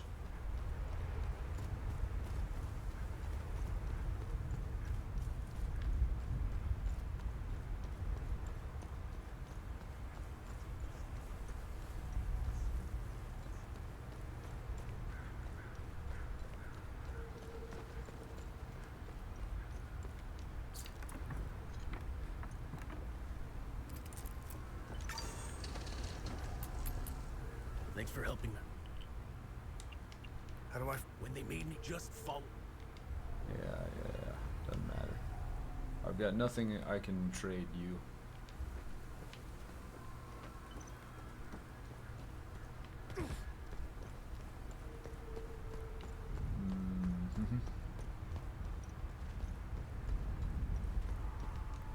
Oh, my Tarja. Yeah, I don't have anything that I can trade these guys. I don't think they need anything either.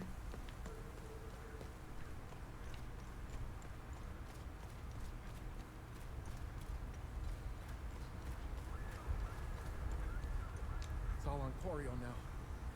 Cephas and I have had our differences. Thank you. Thank you for stopping the broadcast. But Is Mommy? Maybe, kid. Maybe.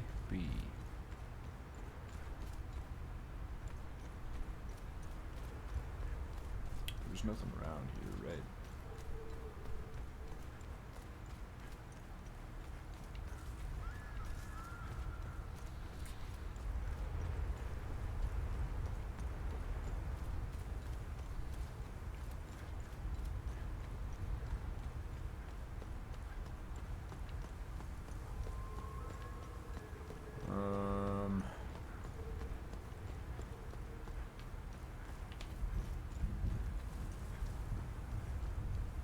Let's go ahead. Leave here for right now. We'll go back to the National Library in Leith.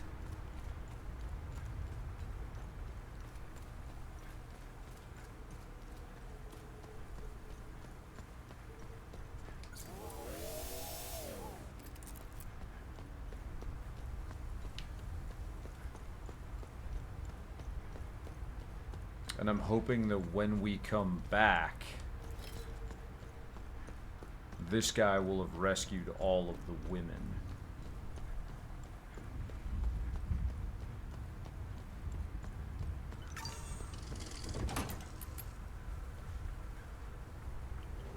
All of the women folk. When you have a second, I have more information on the Arcus Spire. I don't want to talk to you about this Let me know if you freaking want more. spire. What did you find on the Arcus Spire? Around the Arcus Spire into the database, there is no mention of why the tower was built. However, Epsilon, an OMSIF division, had several objectives in southern Umbrahan.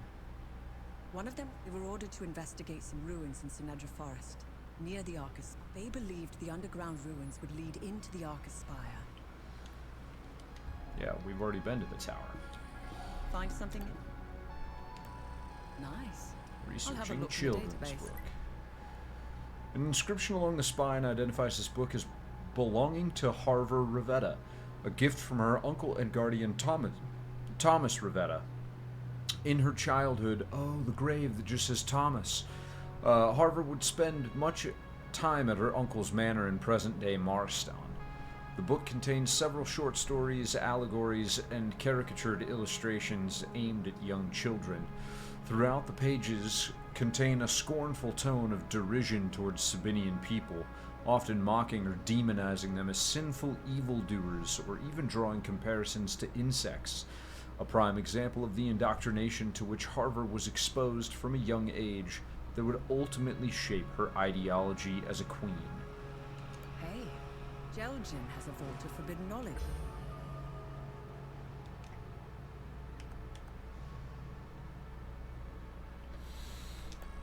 Interesting. I'll look it up. Got you. File contains sensitive information on Operation Appleseed, the codename given to the now infamous Marstan Market bombing. The file includes a complete psychological analysis of the candidate chosen to carry out the bombing, Byron Velba. It details the recruitment and subsequent psychological manipulation of the civilian who was specifically targeted due to his participation in the Yvel riots of March 1990. The file proves conclusively that the bombing was not a random act of Palomist extremists, but a black op devised and orchestrated by the Aestus division of Axiom. It was carefully planned and executed to heighten ethnic tensions. Good find. I'll look it up. Limbic Core. To correct the disastrous outcome of their ill-fated Eminish Shroud experiment, scholars of the Order of the Eye scrambled to find a way to cancel out the Eye's expanding field of influence. Although the inner mechanisms of limbic architecture were beyond the scholars' comprehension at the time, they still made remarkable strides in their research. Purely through keen intuition, they understood that limbic frequencies could be inverted to disrupt limbic fields. They eventually stumbled upon a particular arrangement of limbic material that showed great results on a small scale. They called this construct amine inversion cast. They erected massive rectangular pillars at various distances surrounding Mount Obeck. These flutes of restitution would hold the cast at specific angles to dampen the Eye's field. It didn't work. Despite its failure, the amine inversion project was not discarded. The devices were soon repurposed and became the progenitors of the amine prism. The gigantic pillars can still be seen throughout the countryside, ominous reminders of the failings of the past. Okay, so let's go to Jil'jain.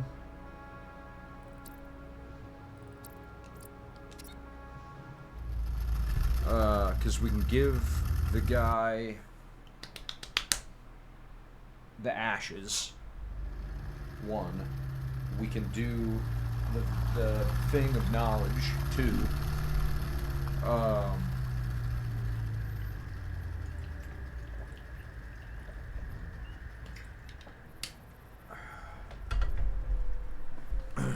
Three, I got distracted from what else I was gonna do, and so here we are.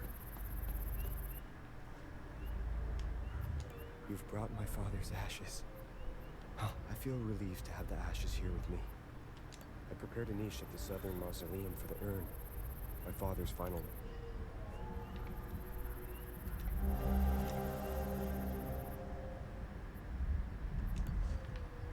I feel relieved to have that. I prepared a niche at the southern mausoleum. I got you, homeboy.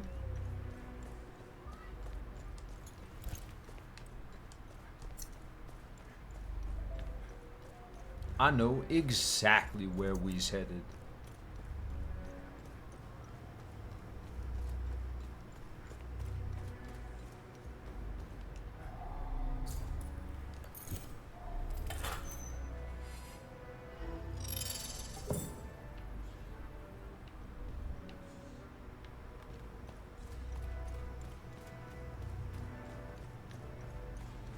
I don't even need to talk to him.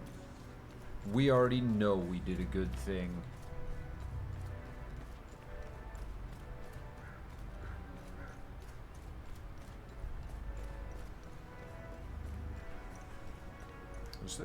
There's no way that there's like stuff, right?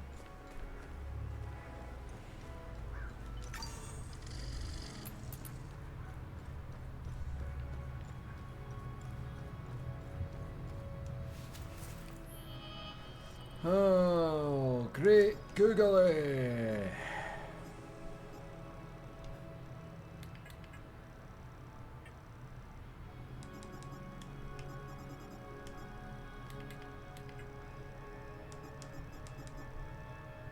Nice.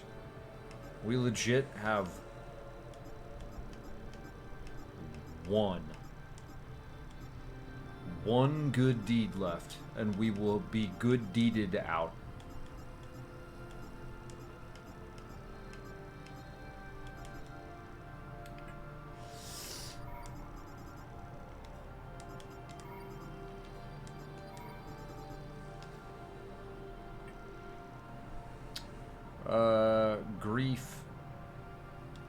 Grief, Piss, Eye, Terror.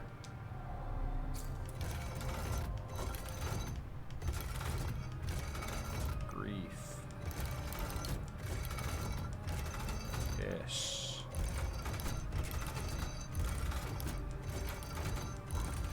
Eye.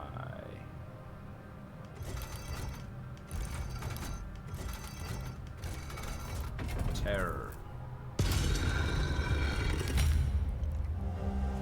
We, the 8 pupils of the Eye, bear the solemn weight of our station.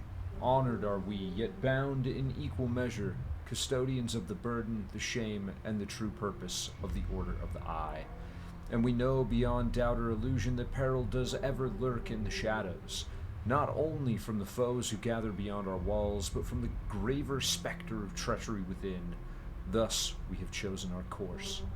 In secrecy, we have approached 8 esteemed generals of the Full Guard, each chosen blindly that no bias nor design may sway our hand. To them we have entrusted a task most dire, to create in silence a failsafe, a shield unseen, a ward against a catastrophe, should one of our own seek to unmake what we have built and ensnare the Eye. Their work shall remain veiled, even from us, for knowledge of such a safeguard is itself a danger. Never shall they speak of what they weave, never shall their lips betray the measures they set in place.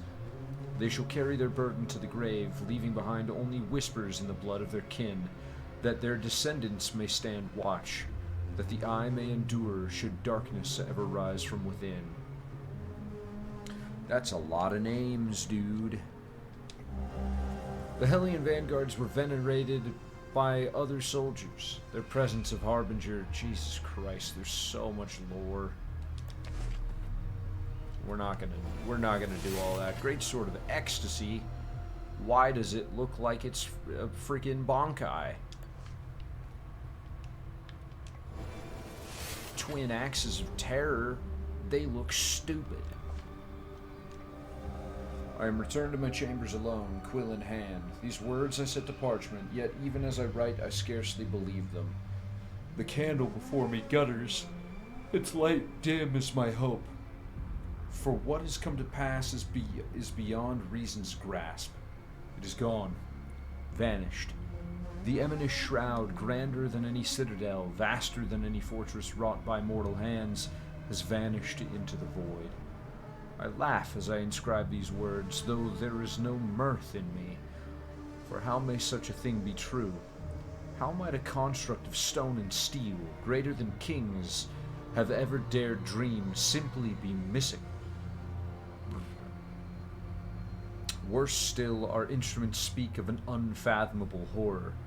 Farum's limbic tone desyncopators measure the sphere's propagation still. They mark its growth, its endless unfurling. How may this be when the shroud is no more? How may this be when our hands grasp at naught but empty air where it once stood? Yesterday, Haz did utter the most cursed words my ears have ever suffered to hear. I have not spoken to him since. He dares believe that the sphere itself had devoured the shroud whole. Madness. He must put down his mead, that one. And yet, even as I scorn his words, a shadow coils within my mind. What if he's right? What do you mean, what's the secret? Also, Comac, stop flipping everybody off, dude. That looks dope. I've already got one of those. Chalice of ever-flowing turmoil. Siphon an enemy's limbic energy to refill your own. Limbic glut?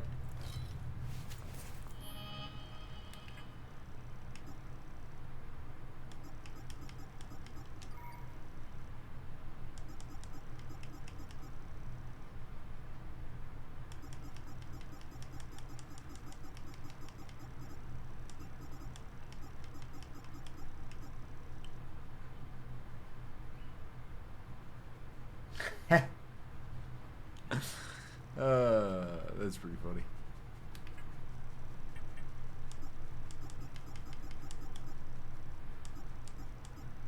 But Also, it's not nice.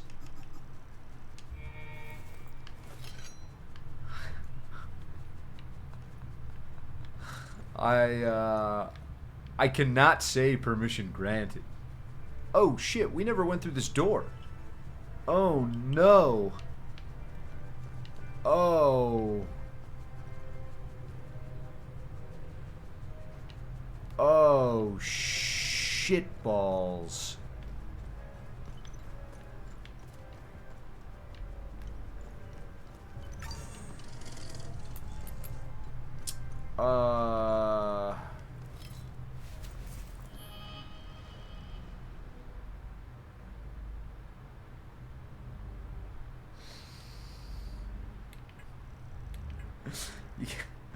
You guys gotta chill.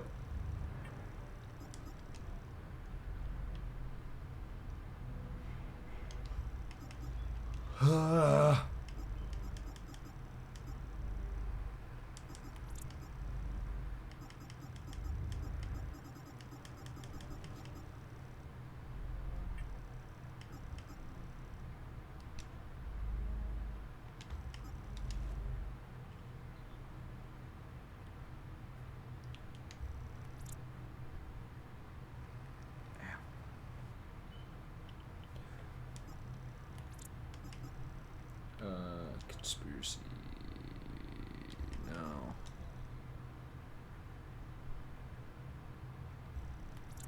Already took care of that.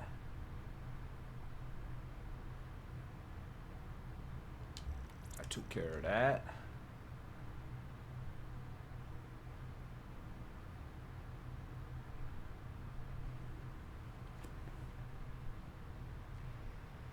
Samo's General Store. We have to drop off the algae key. We're here.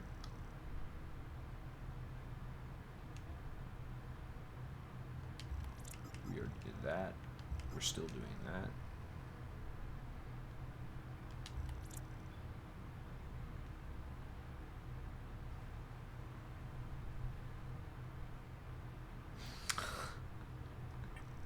You guys are wild.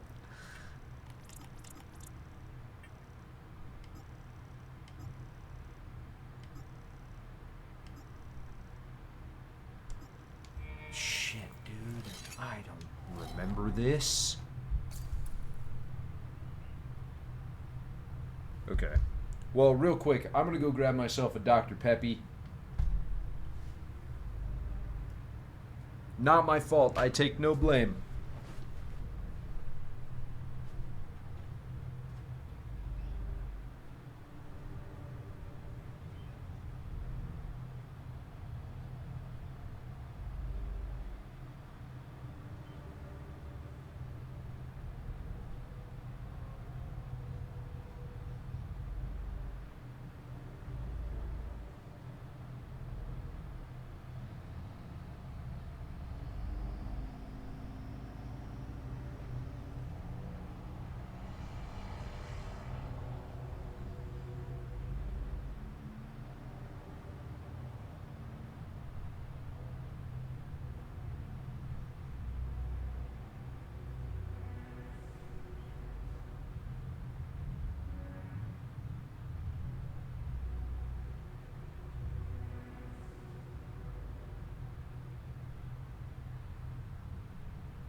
Young Brushy?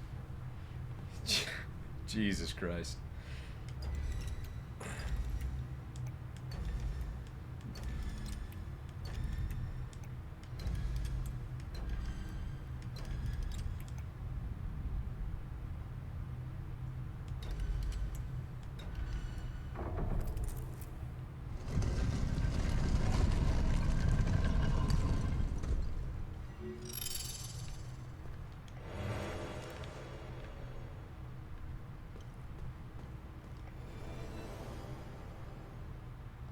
Oh! Brace your inner demon, increasing melee damage but reducing limbic energy.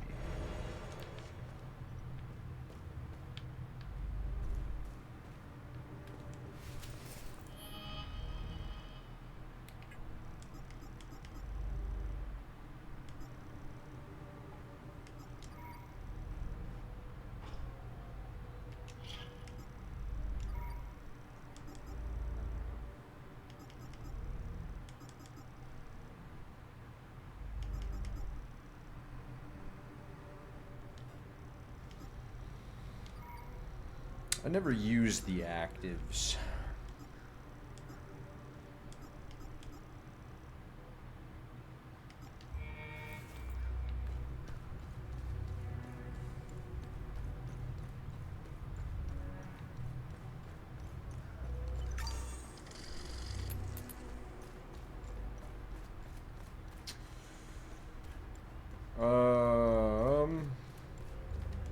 Have we still not closed the Gelgen? Everything there is done. It is collapsed, so we don't have to do that.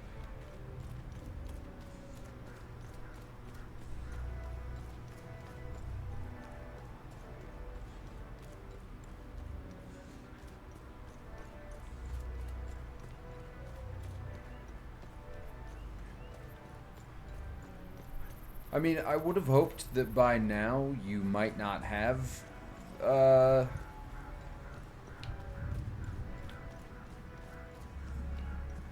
all of that information.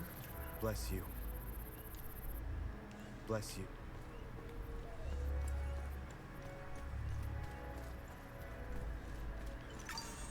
Also, why do you know my mother's maiden name?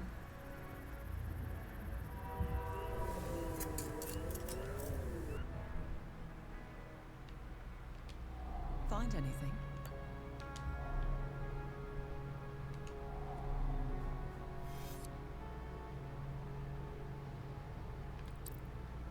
I guess so.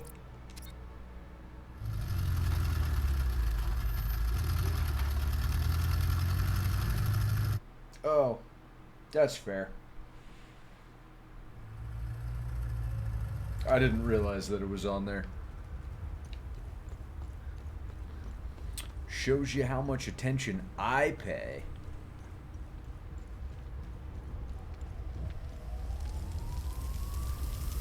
Okay, so we need to get into this computer, but here's the deal. It's on the stickies.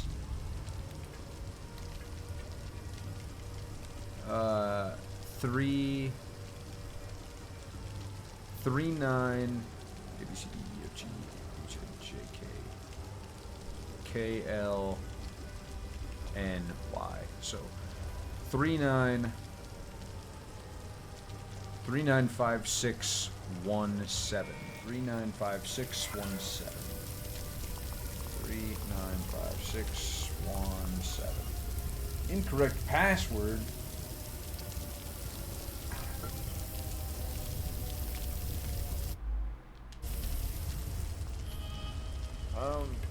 What does that even mean?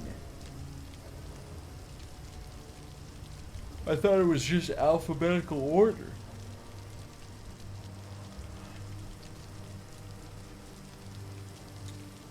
A3.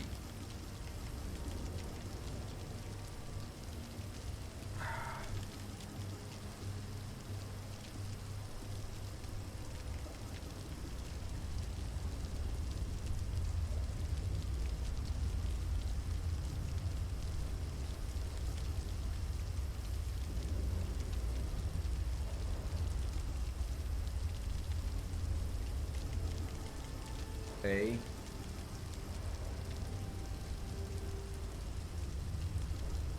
BCE. So 39. FGHIJK. K5.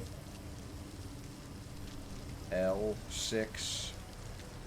395617. Isn't that what I did?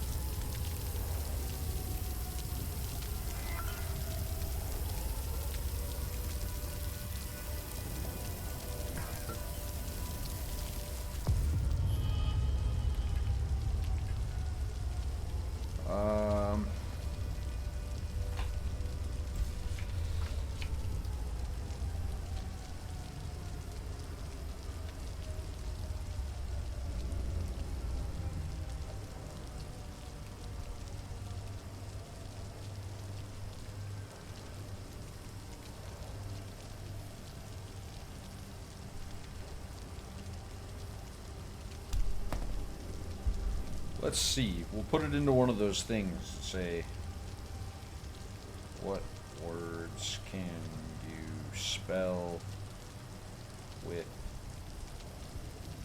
K-L-A-E-N-Y?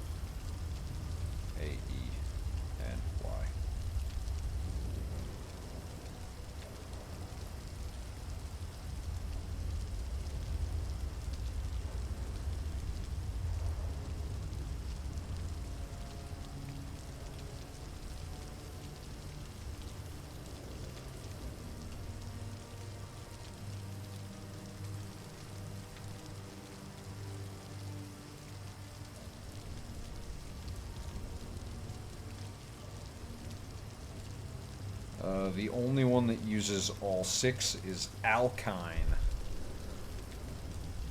which would be A, so 365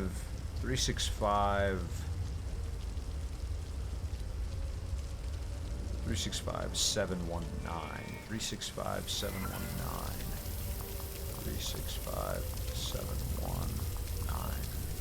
Yeah, that's not it.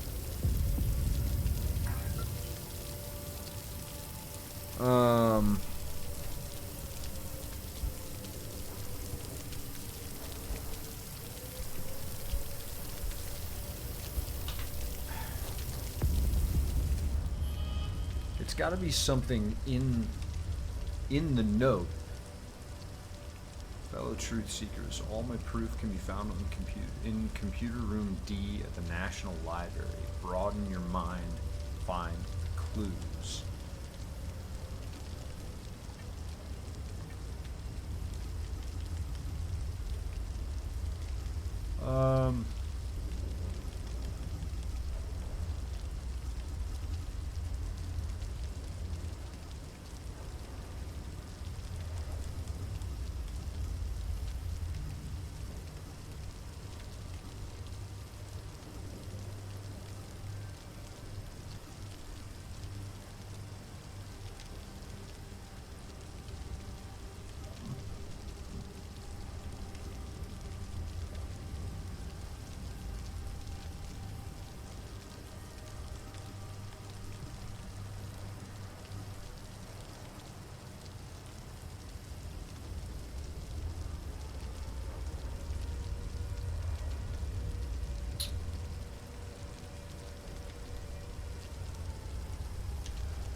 Maybe it just goes in order for what they're in my inventory. 563917. 563917. 563917.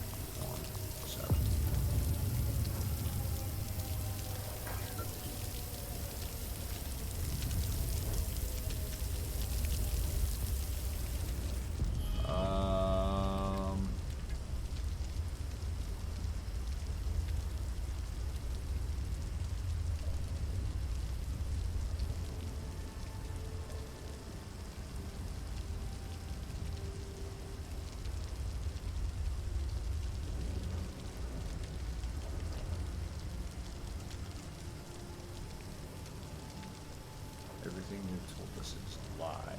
Puppet dictator has no real power. Broaden your minds, find a clue. Lift the veil and see the light.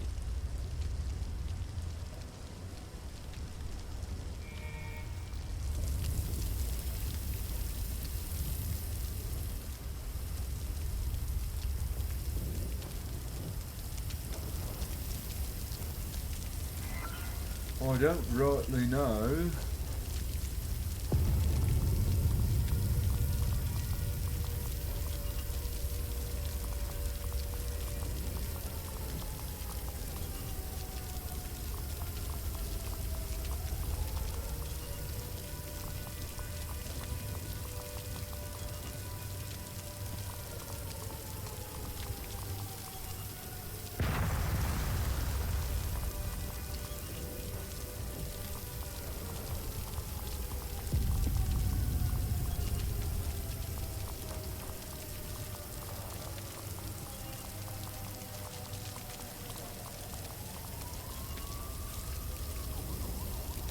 I don't know. We've tried a lot of different combinations.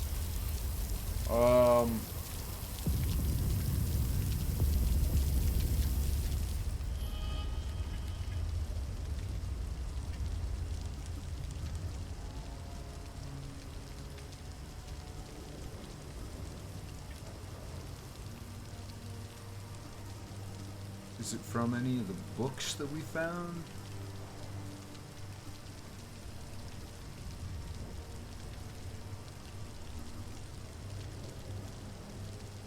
Found in Sinedra Forest.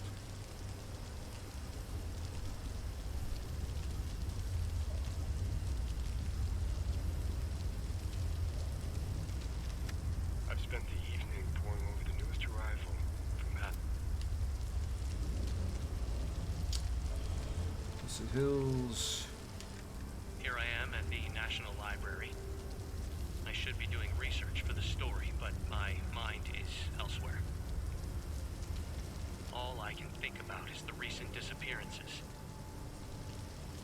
One journalist is a tragedy, two a curious coincidence. Three, that's a pattern.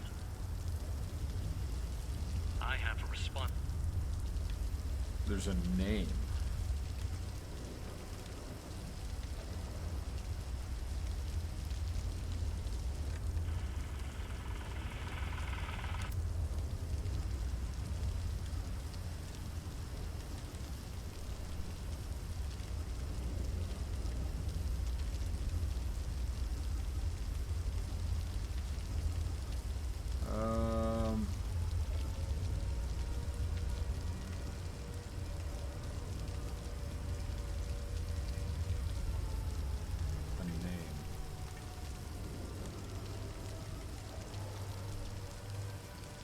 Lucan. It's not.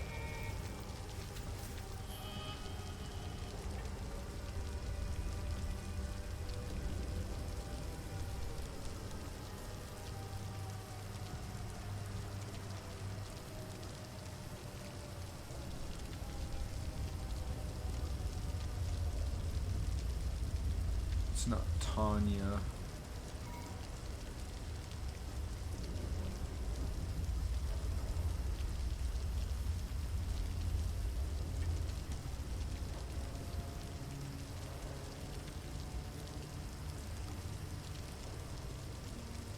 Oh, shitballs.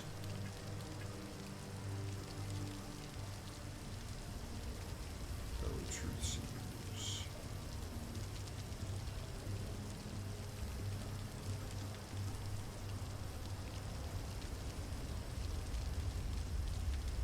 Okay, so it's not Locke.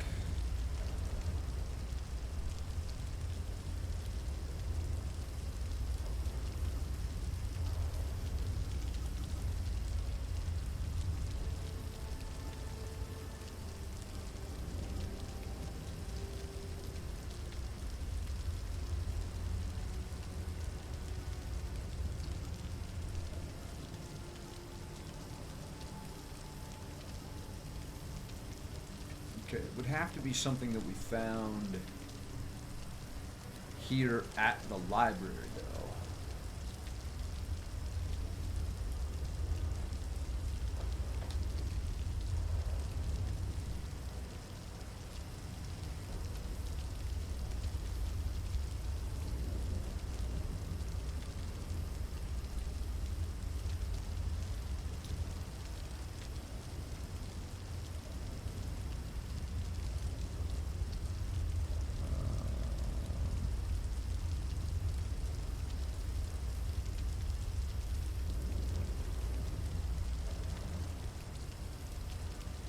This is just at the National Library.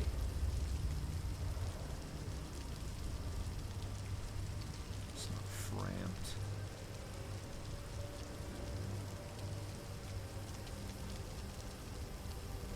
Clinic? No, because there's no P.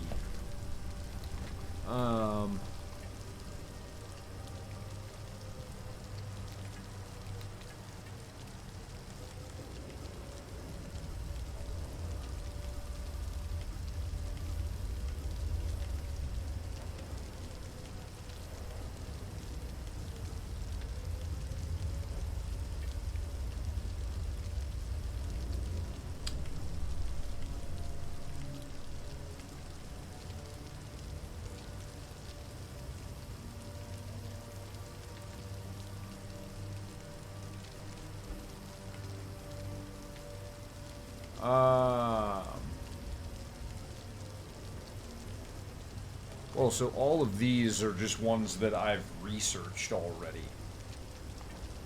And then all of these are... yeah, are all done, but... Narst doesn't contain all the words, neither does Seton.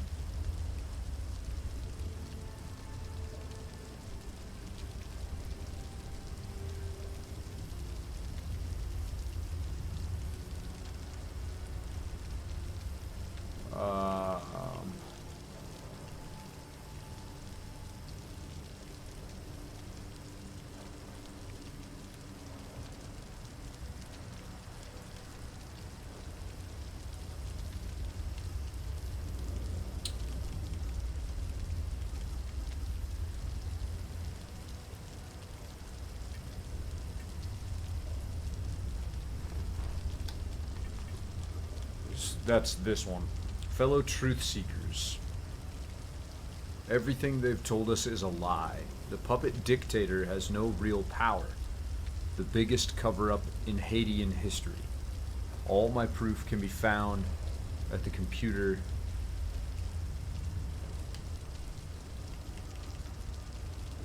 December 15th, 1992. We've made an unexpected discovery in the tunnels below the cemetery. 2 doorways with dial-lock mechanisms. I don't know. I just found the document somewhere. I found it in Lake Sinon, which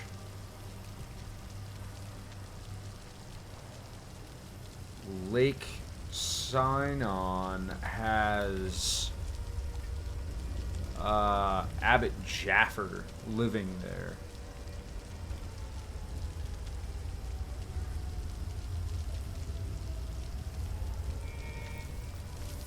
But we can't spell Jaffer on this either.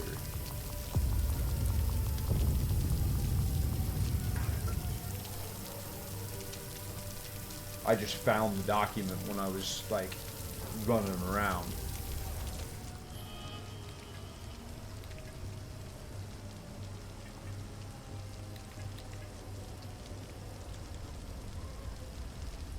And if I look at... what's the name? It's not Voss. It's not Victor. It's not Cadell. Yeah, I was. I actually got an achievement for saving all the people that I possibly could. Maeve Tristana.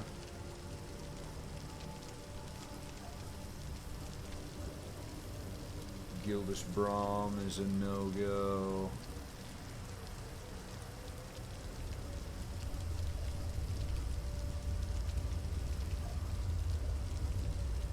Iblis.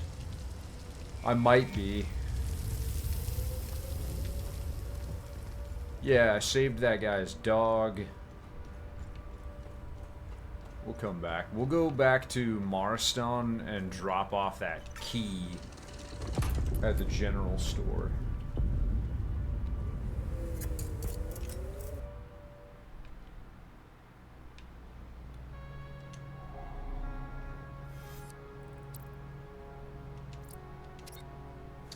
And hopefully find that, because we found that mossy key at the same spot that we found that note. So maybe that'll give us something.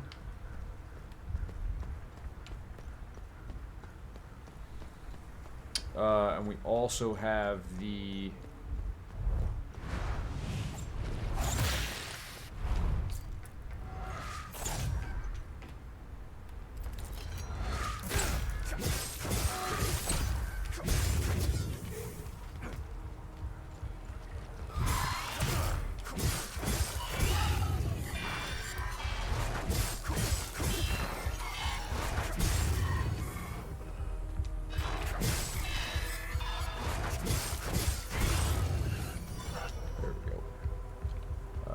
find the general store. Oh, this guy's house is open now.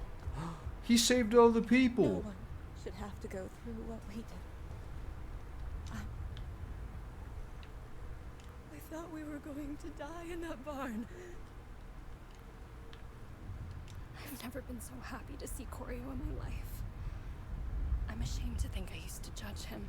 It will take some time for us to recover, but we should be okay.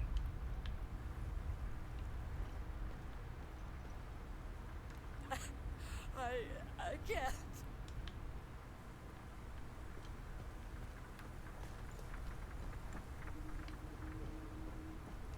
We've been here for months.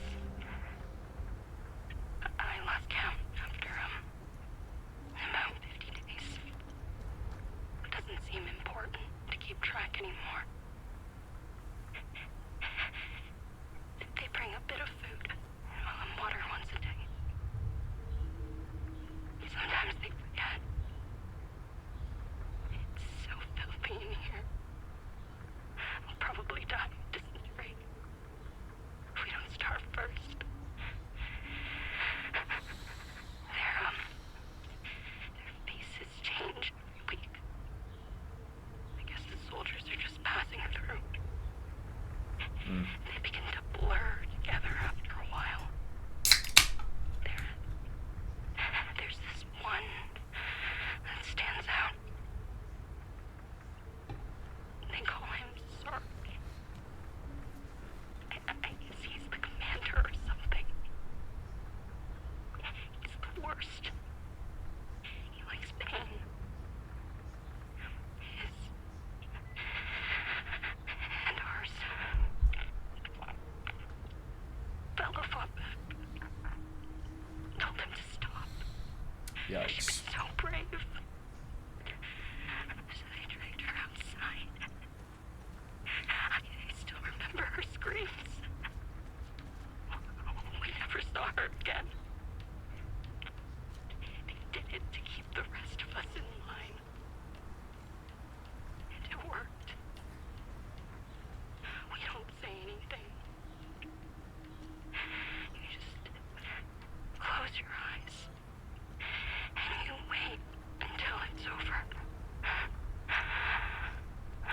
Jesus. Those absolute fucking animals. You should have seen the condition. The girls will be safe here. We've got plenty of food. We can hunker down and get the rest they need. Thanks, buddy.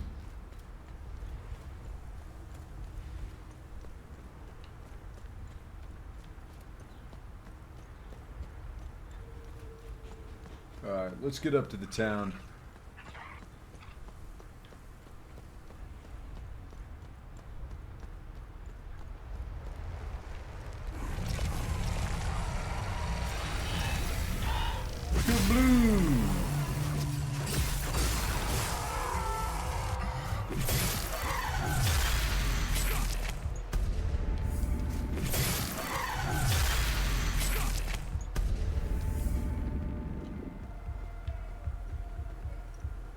Oh.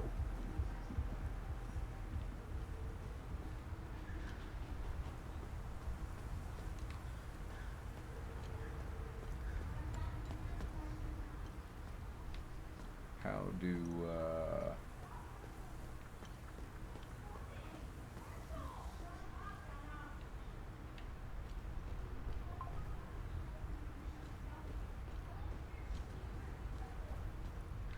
hello?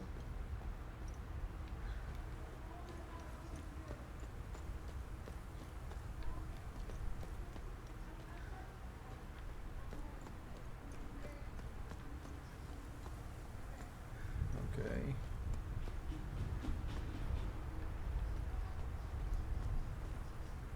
Well, it doesn't get any more Samos General Store than being at Samos General Store, so... What the fuck do I do with this key?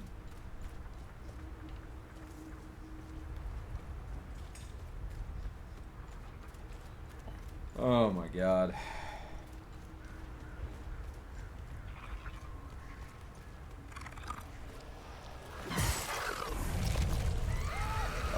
Yeah, but I gave him the key already.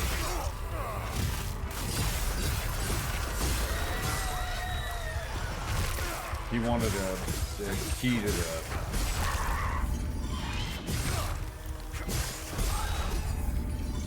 He wanted the key to the van that was right here. I gave him that. Which is why they gone.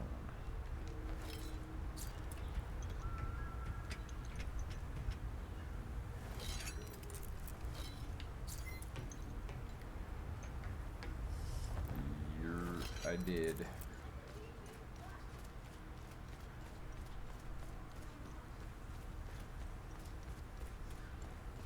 But I have this stupid note that says deliver, if you find the key, deliver it to Samos General Store. In Maristan. Lo and behold, right here. Big old fucking sign that says Samos General Store.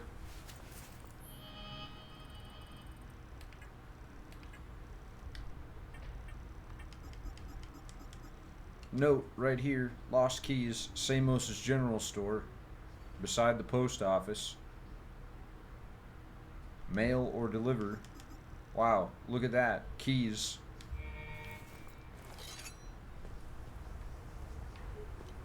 That's a post office.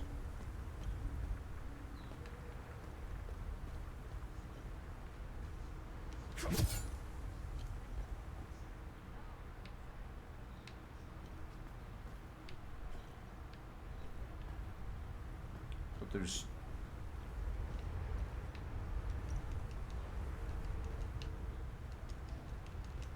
no, nothing. Oh! I was fibbed to. There was a tiny box that gave us a terror hat.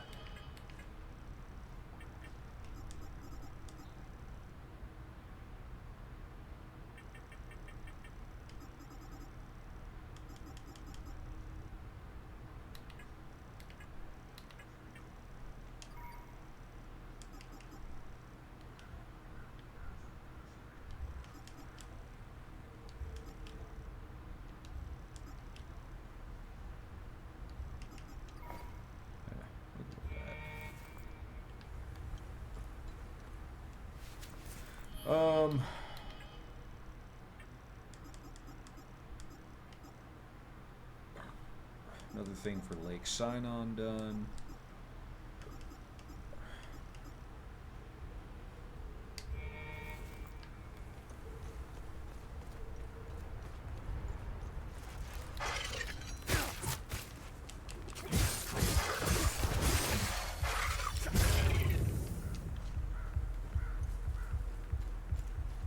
Is there something here with this, no,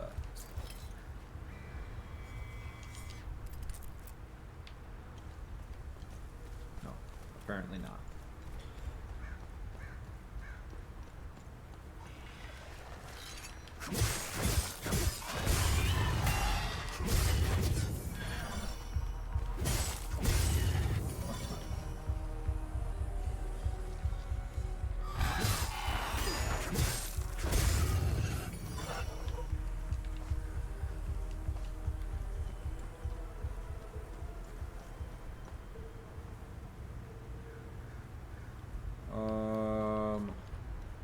talked to that guy.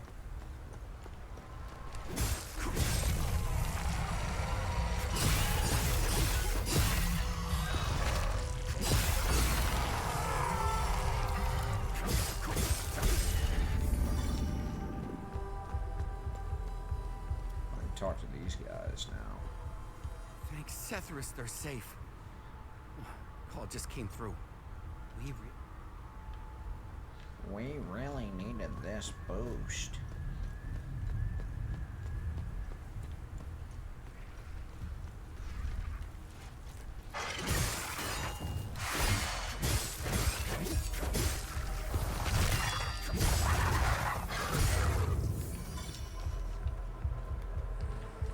We did it.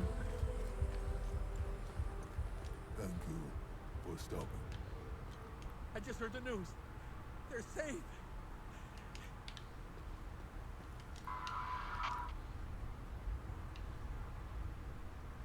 His mom.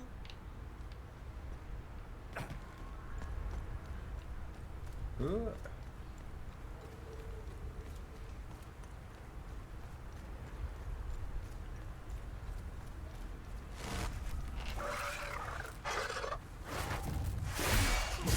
Come on, baby.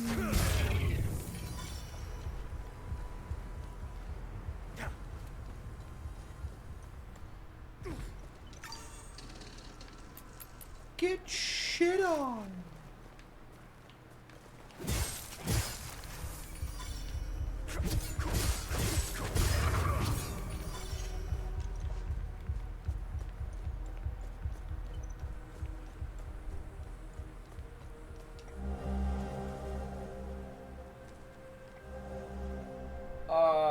Draws, good shit. Yeah, I know, all that for a fucking hat.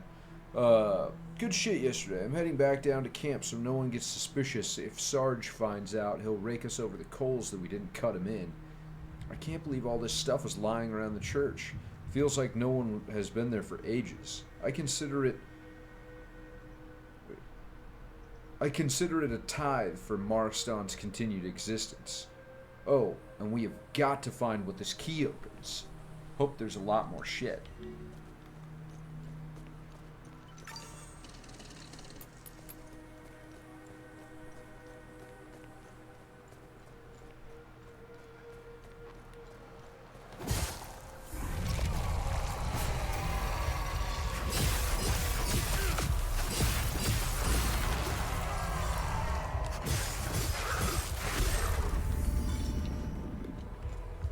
Okay.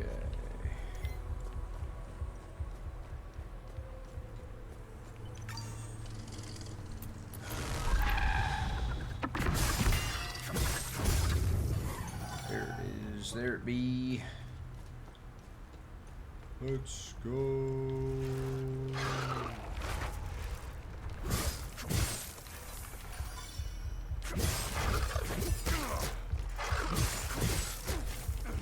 Fucking stop it.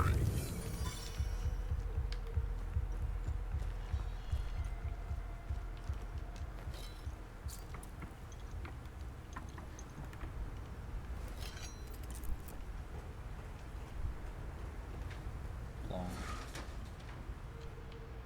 Oh, that's just the ashes.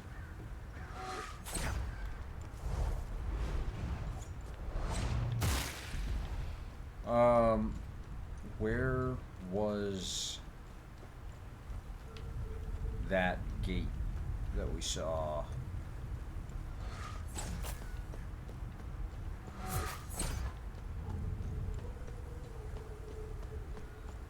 You'll never stop me.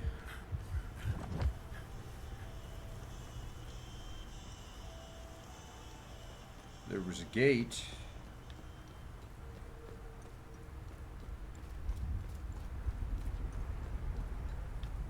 I believe it was somewhere down here in the woods.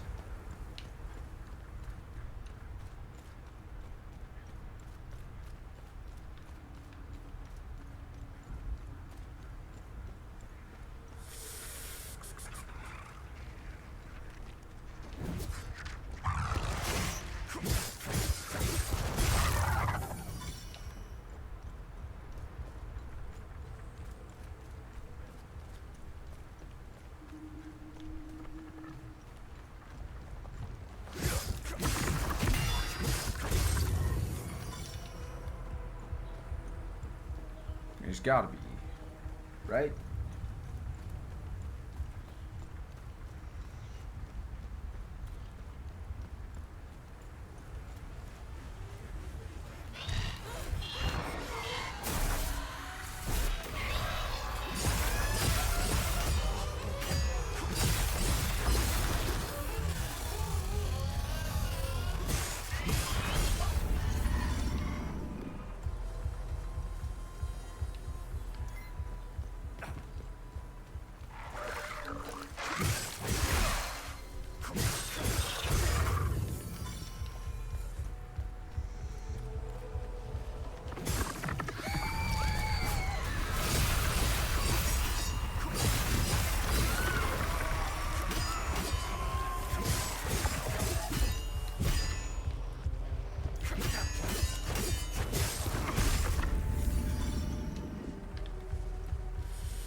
Because that's the split off right there, and this way it just takes me over to the damn tower. So, where...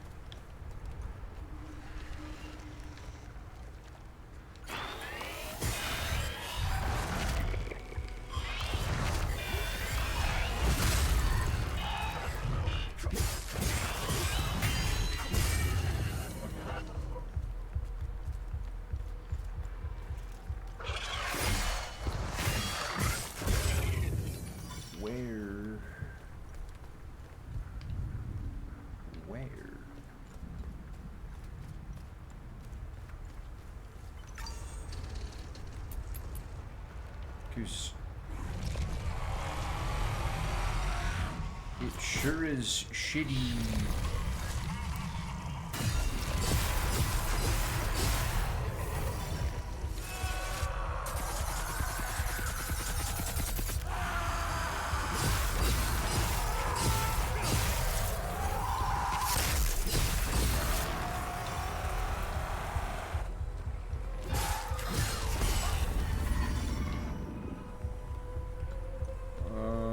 Wasn't in there because that was just a dead end with a bunch of dudes. So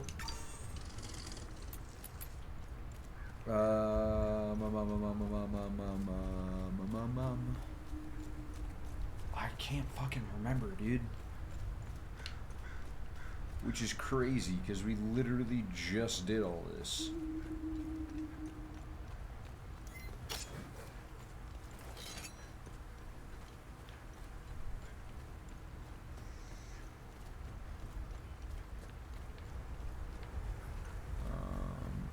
Oh! I remember. It was behind the APC up the hill.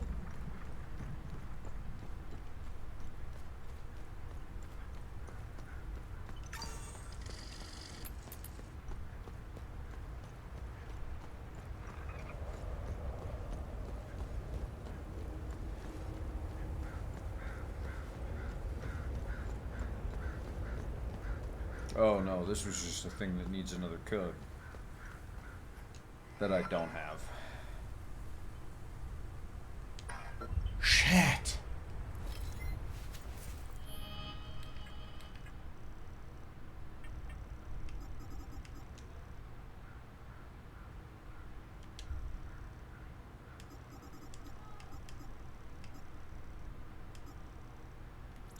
Lost keys is done.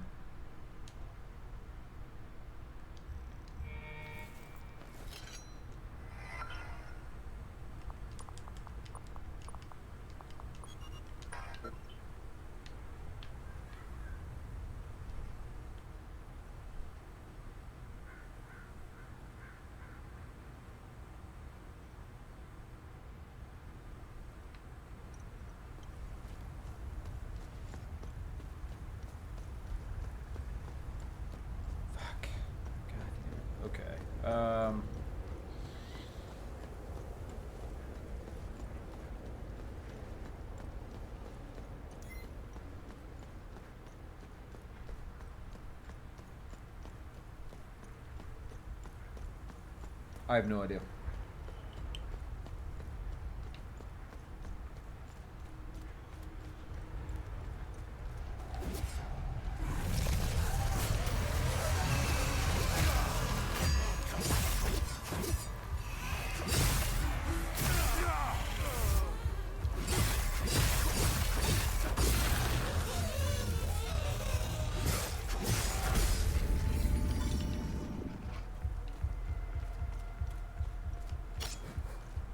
That weapon's maxed out.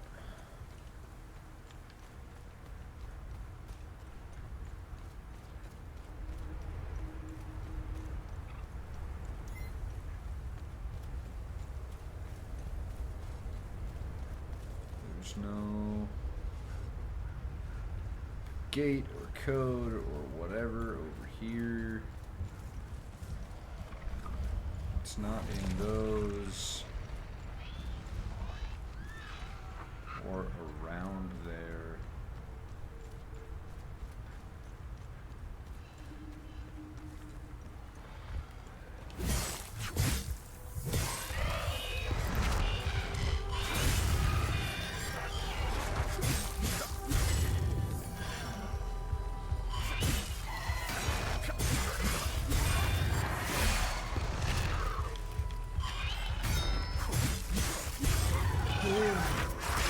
Ow.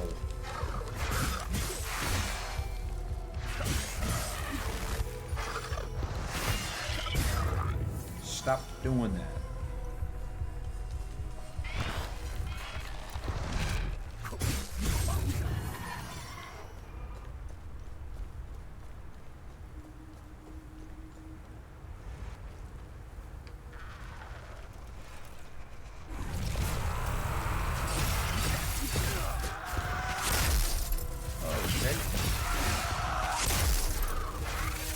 Fucking not have this happen.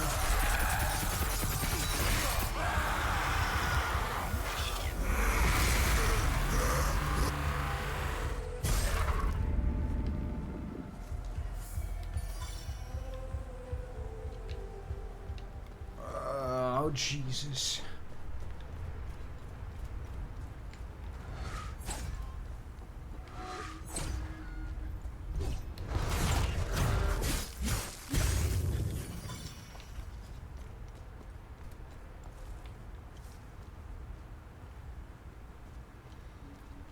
I'm out here getting my booty kicked.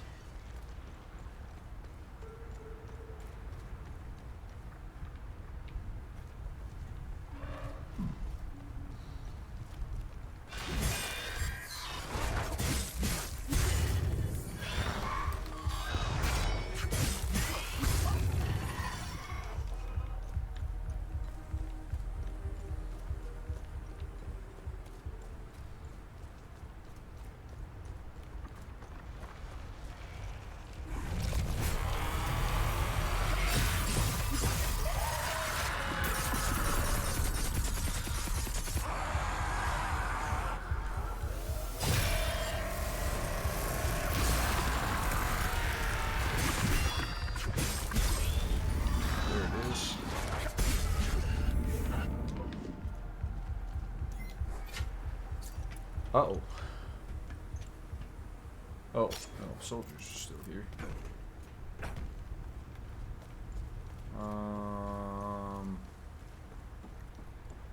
Nothing down this way.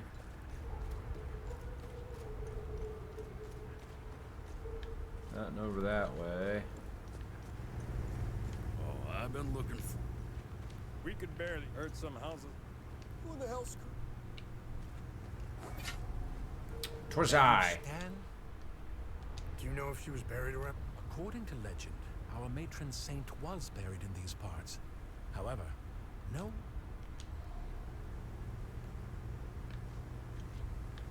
Oops. Our matron saint.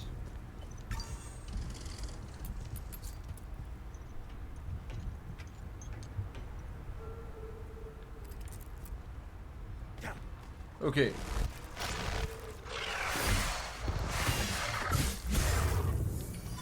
Do you guys remember at all where the fuck this gate is?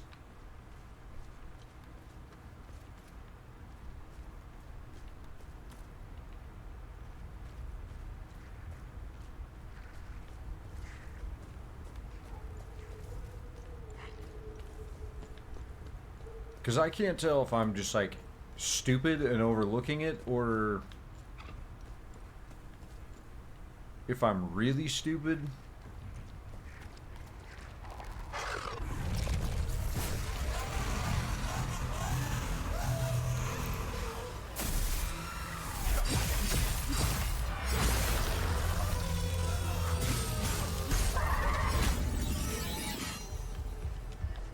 go. No. Shit.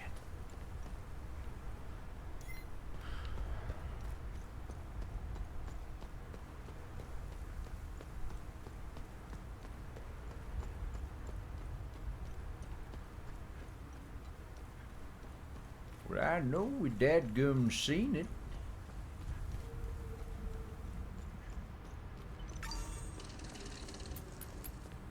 It's not down in this jaunt. It is down in this jaunt.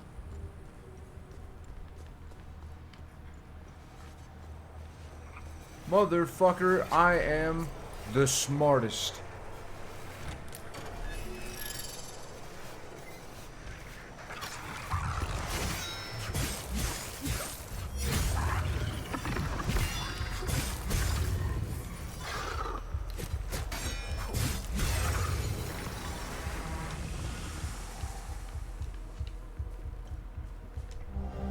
Wooden horse figurine.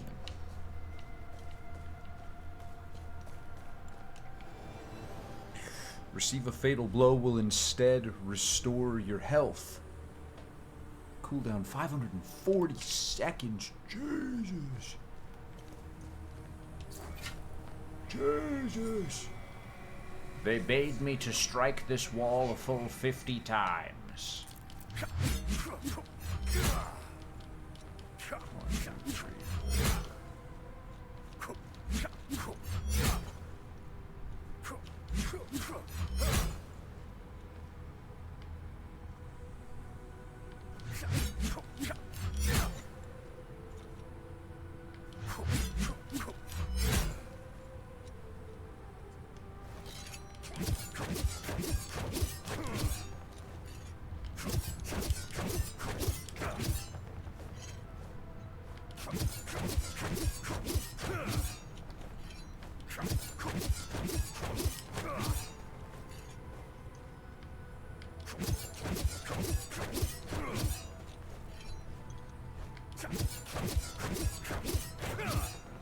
I did it. I struck the wall 50 times.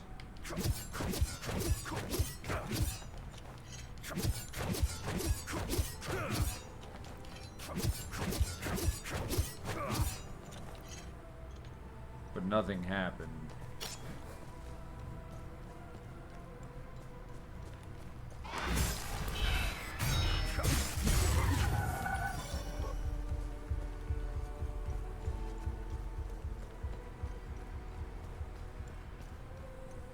The gods lied to me.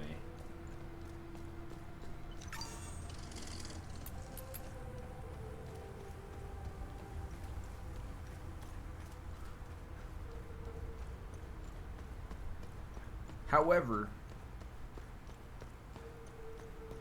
aside from that computer and closing the time loop, which I believe should now be able to do,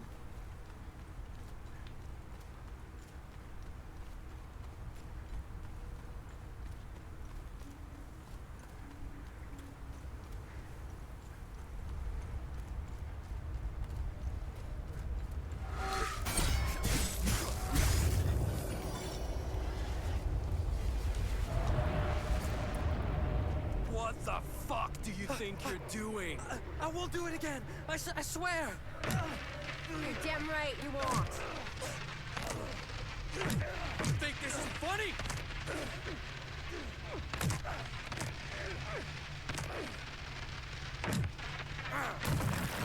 Disrespectful little shit. You. What the fuck do you think you're doing? I won't do it again. I swear.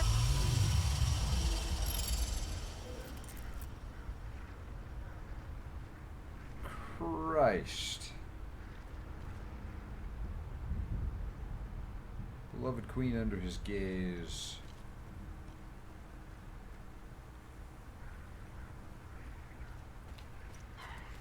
Well.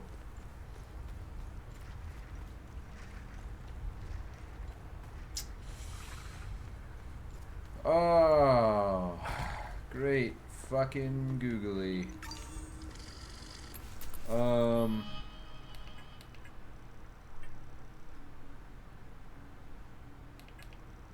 Oops.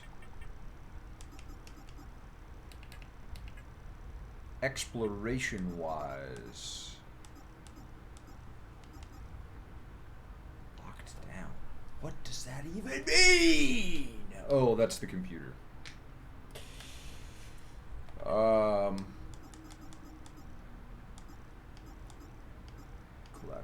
Collapsed. We have to close the one in Lake Sinon.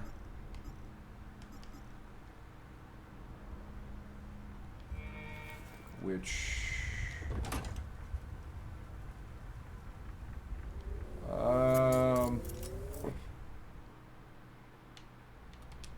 Find anything? Interesting find. Let's see what the server can tell us about it. Early in the 8th century, after 300 years of violent religious war, the forces of the Palamist traditionalists and the Sabinian reformists tentatively set aside their differences to focus on a rising danger that threatened them both. The White Horse became a symbol of that truce. It represented hope, a light in the darkness, courage to face the evil ahead. These small wooden figurines were carried by soldiers on the battlefield to signal to their former enemies that they intended to uphold the truce.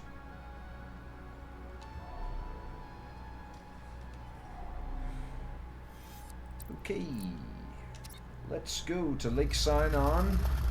We'll close that time loop.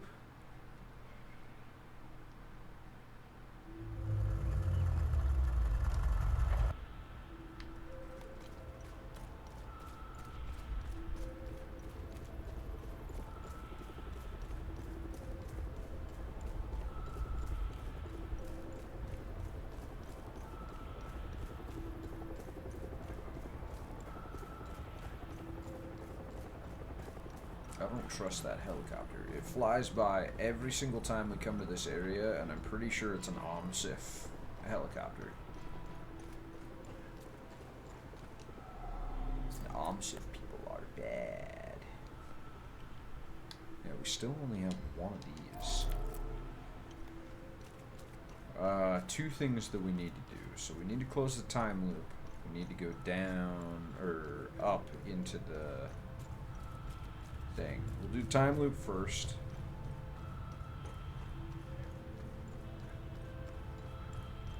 We'll go up and see if we've got the...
Okay, so we need to go down here.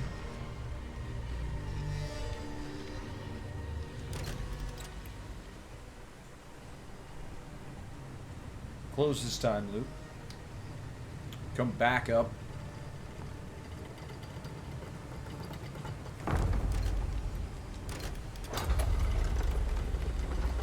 Because there's a...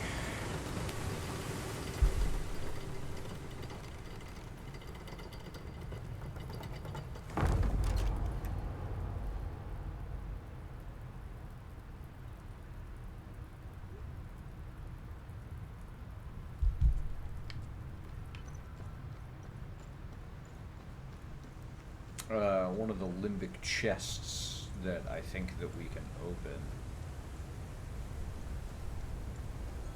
up top.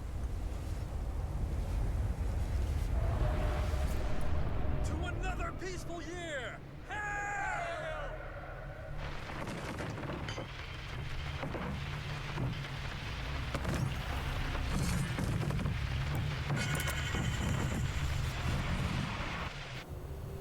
To another peaceful year! Hail!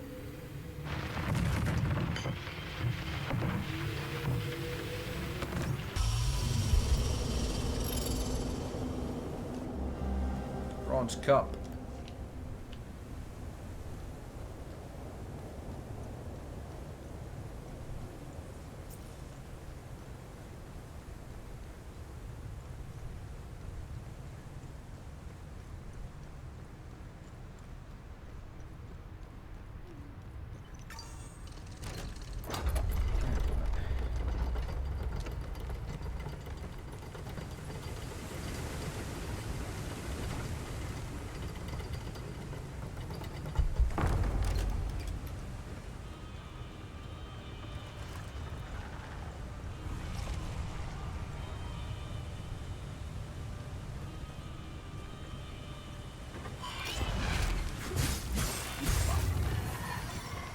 Sorry, my wife is texting me about dinner.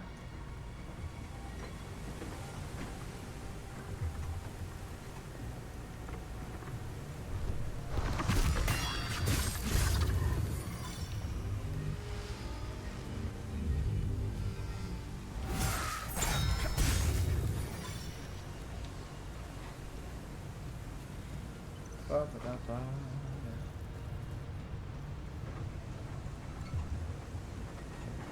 Should be.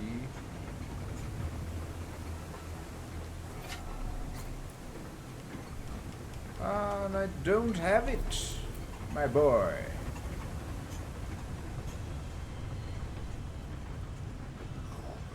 But that is okay, because there's a save thing right here that I can just go whip.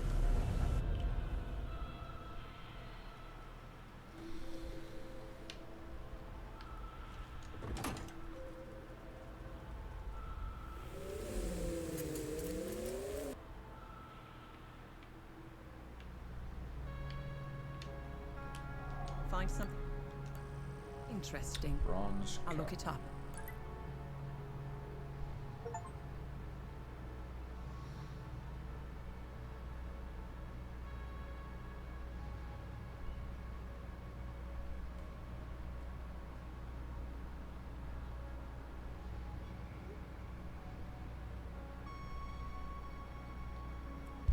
Oh man, okay. This cup belonged to Pentos Algia, Warden of Grief of the Folguard. Due to their belief that the limbic threat was largely contained, the Order of the Eye decided to disband the Folguard in 1513 AD. The disbandment occurred in the form of a mass poisoning of its members at a grand feast hosted by the Order. Pentos had been harboring a growing distrust of the Order for some time. It was his last-minute trepidation that kept him from the feast. Having narrowly escaped betrayal at the hands of the Order, Pentos understood that the Folguard's purpose was now more crucial than ever. He would go on to found the Vigil, an organization dedicated to carrying on the Folguard's mission, away from the prying eyes of the Order. Traces of the poison used by the Order are still detectable inside the cup. You can now read the art. Oh! That's a long-ass article. The ancient guardians of Hadia, forgotten by history, fight to prevent the next calamity. The Order of the Eye has spent centuries dismantling theocratic rule, forging oligarchies, toppling monarchs, and manipulating faiths, all in an attempt to control the circle of war. Yet, after 5 devastating calamities and endless bloodshed, the scholars faced an undeniable truth. Their methods had failed. From the ruins of the 5th calamity, they devised a new approach. Instead of political maneuvering and covert operations, they would shape Hadia's future through culture. By elevating the carnival and the Week of Peace to sacred traditions, they ensured that every activation of the Eye of God coincided with enforced peace and festivity. In this way, they would control the people with minimal effort, letting Hadians police themselves through custom and ritual. For over 1,000 years, this strategy worked. The Folguard, once the first and last line of defense against the horrors of the Calamities, became obsolete. The cost of maintaining soldiers, spies, and assassins was too great when no calamities arose.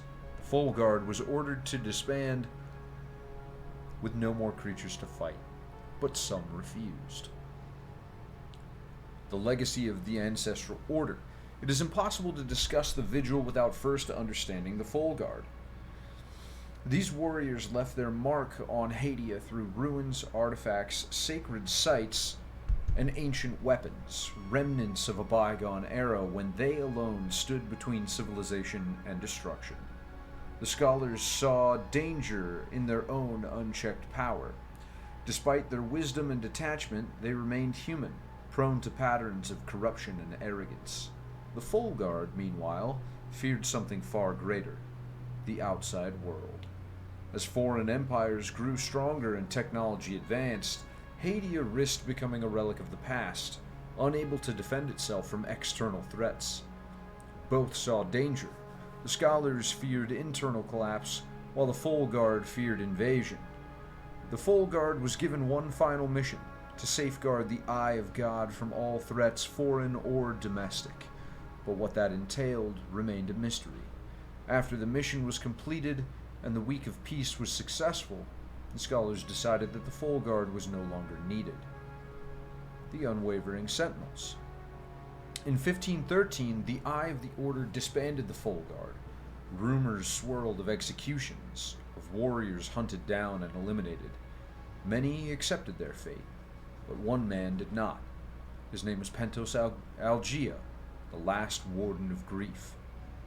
Pentos Algia, the only Folguard general to escape execution, vanished into the shadows with a small force of loyalists, determined to preserve their duty. These warriors formed a new secret order, the Vigil. They vowed to continue to watch in secrecy, training new generations in their ways. Without the vast resources of the scholars, they relied on bloodline traditions, passing knowledge from parent to child, ensuring that at least some remained prepared for the next calamity. Pentos himself carried the last great secret of the Folguard, the Keystone of Grief. More than that, he knew the location of the first forge, but when Pentos died unexpectedly, his secret died with him. The Vigil was now blind, left only with the mission, but not the means to complete it. Their sole purpose became one desperate search for lost knowledge. The secret of the Limbic Age.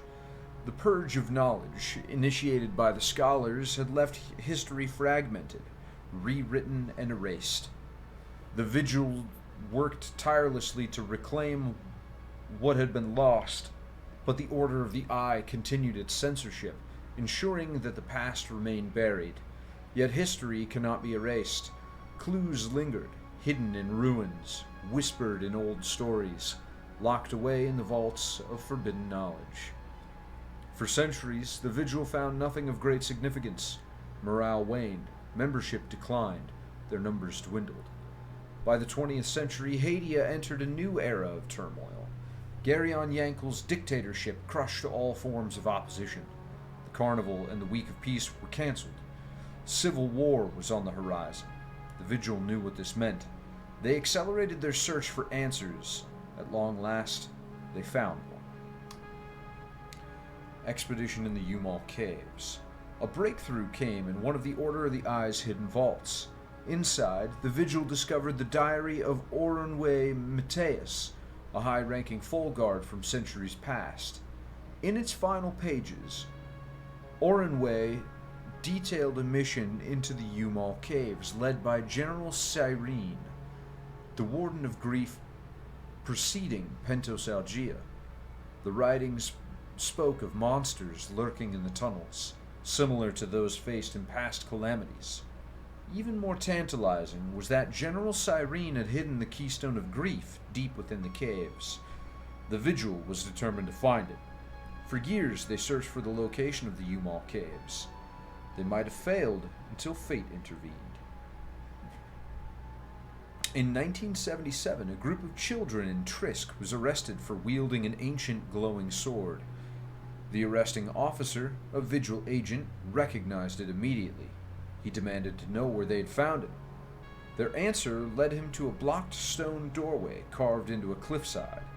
Above the entrance, barely visible after centuries of erosion, was a single sigil, the mark of Lady Marguerite. The Vigil had found the entrance to the Umel Caves. The expedition into the Umel Caves was long, bloody, and costly. Creatures infested the tunnels, remnants of a surviving time loop from the Third Calamity. Years of combat and sacrifice followed before the Vigil reached its prize. In 1987, they found it, the Keystone of Grief. As they ascended back to the surface, they discovered something else, the remains of long-dead Folgards. Among the corpses, they uncovered a scroll revealing the location of the Watcher's Nest in the Vissa Hills. The modern Vigil followed the lead. Inside the Watcher's Nest, they discovered fragments of history, cryptic texts, and one name that stood above all others: the First Forge. Searching for the First Forge. The First Forge, the birthplace of the Folgard, became the Vigil's new obsession. They believed it held the remaining Keystone relics, lost secrets, and possibly a way to prevent future calamities. But as their investigation gained momentum, Hadia erupted into chaos. Ethnic tensions, political instability, and civil war threatened to tear the nation apart. Then came the worst sign. The carnival and the week of peace were cancelled. The Vigil knew what this meant. Another calamity was coming. Desperate to find the First Forge before it was too late, they moved swiftly, and their members began to disappear. At first, they thought it was one of the warring factions capturing them, but the deaths were too precise, too calculated. Someone had betrayed them. Before they were completely wiped out, the Vigil reached out to me. They wanted someone to tell the truth. They had nearly uncovered the final clue, Pentos Algia's coffin. It had been found only weeks prior. Inside was a final message that might have led them to the First Forge, but they never got the chance. The last Vigils gathered in the Vissa Hills for one final meeting. They walked into an ambush. Now, only one remains. I'm working along with him to stop the ongoing calamity. God help us.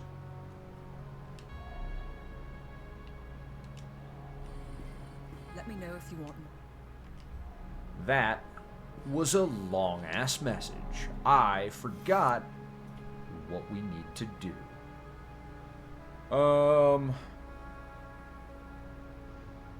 Marstan. Done except for the code. Jelgen. Done, I think. Talju. Done, I think. Casa Marshes, not done. But I want to go to the Vissa Hills real quick to turn in all of our good deeds.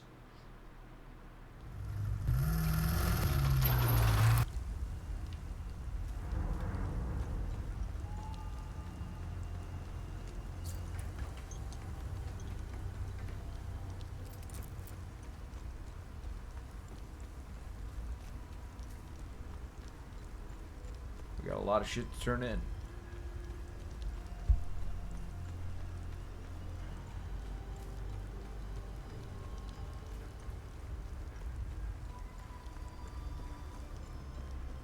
I'm not the last Vigil. There's still Victor and this old guy.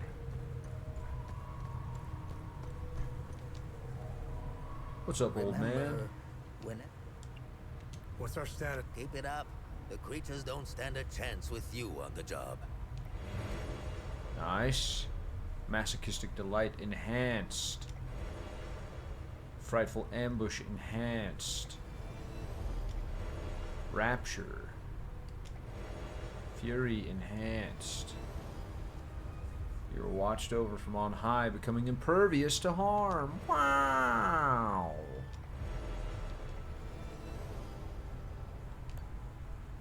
Have I helped enough? Hadians are lucky.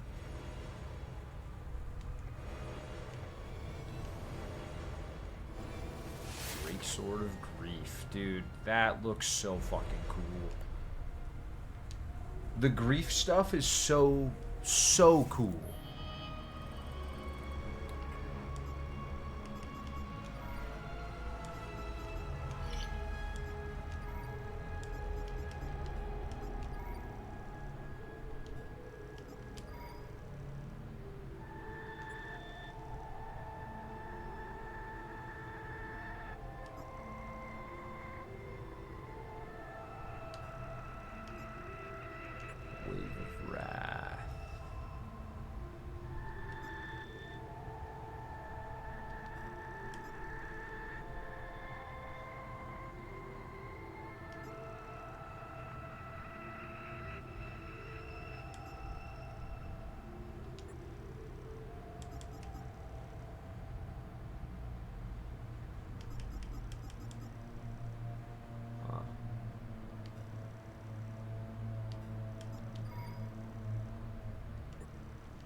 Waves of Grief.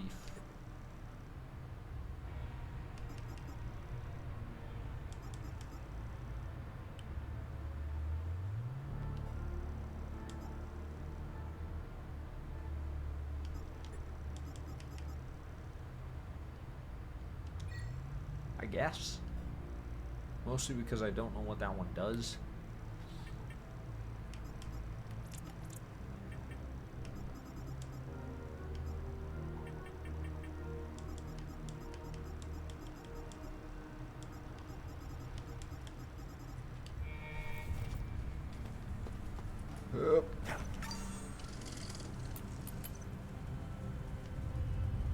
Alright.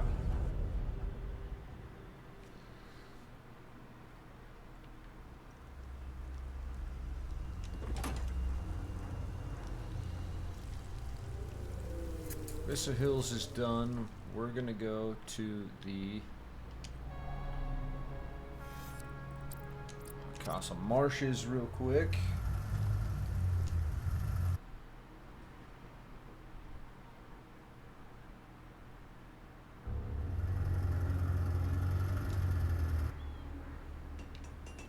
And talk to homeboy here. What do you got for me, Victor? Welcome back. Welcome back. How can I help?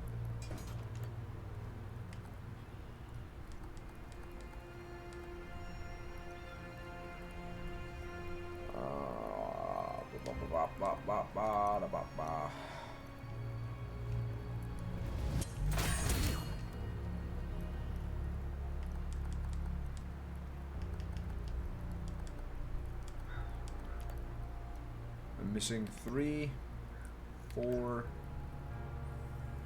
6, 5, 3. We will have all of them. They shall be mine.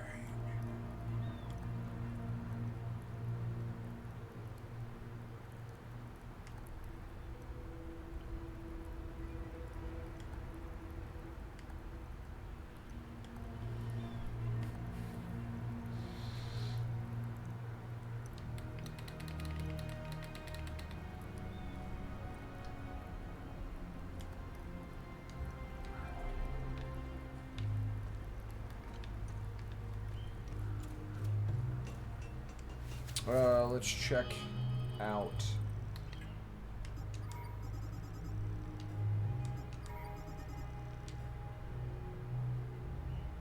Well, we've completed the Vigil artifacts. We're almost done with the Order of the Eye, Ancient Hadia, and Civil War.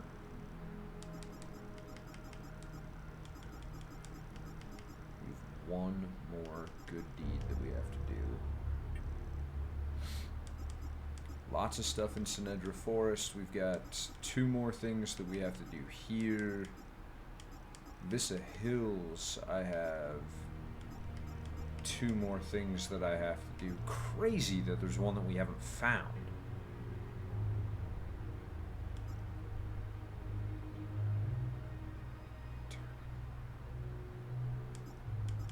Lake Sinon. That's the neutral one.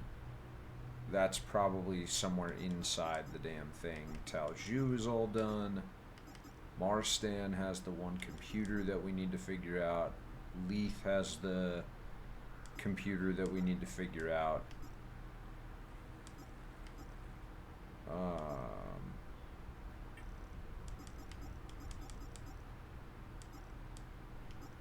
And all of them are collapsed.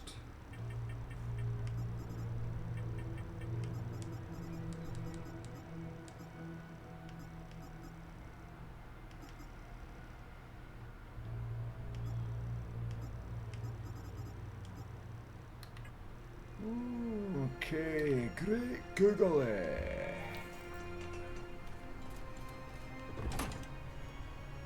Where do we go, dude? Where do we go? Well, I know where we go, but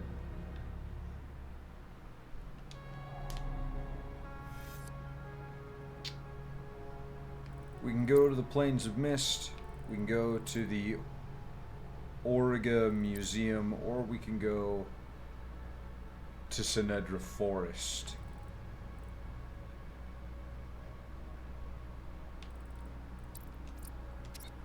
I'm gonna go use the restroom real quick as we get into this new space. I'll be back.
Hey guys, apologies. I'm actually going to take just a quick little break. I will be right back.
fucking boys and girls. We're back. We're on crack. Bacack.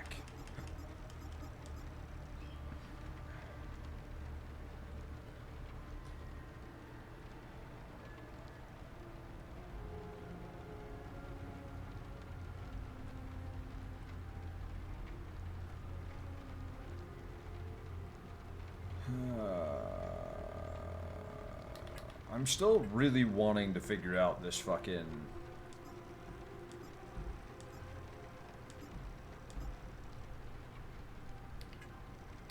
I feel like we have all of the things to figure this out. Wake up and open your eyes.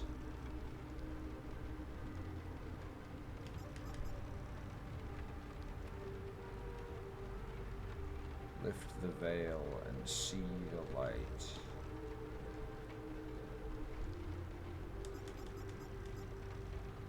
The proof is in plain sight.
Oh my god, I figured it out.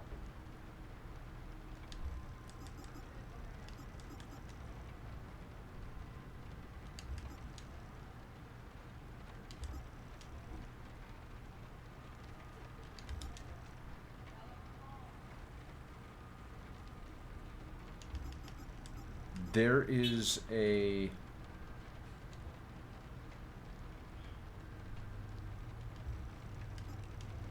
I think I figured it out.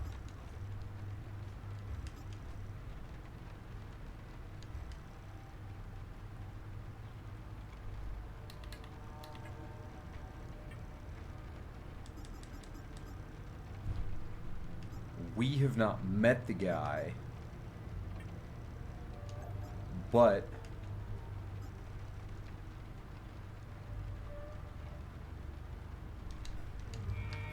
it's the fucking name of the dictator dude. Yankel. Garyon Yankel.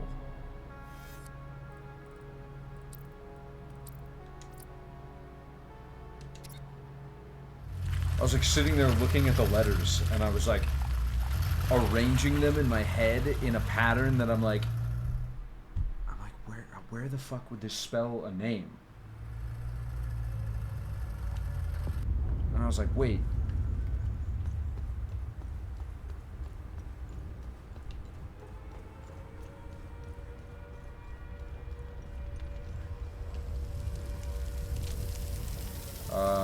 Okay, so what are the numbers? It is YAN...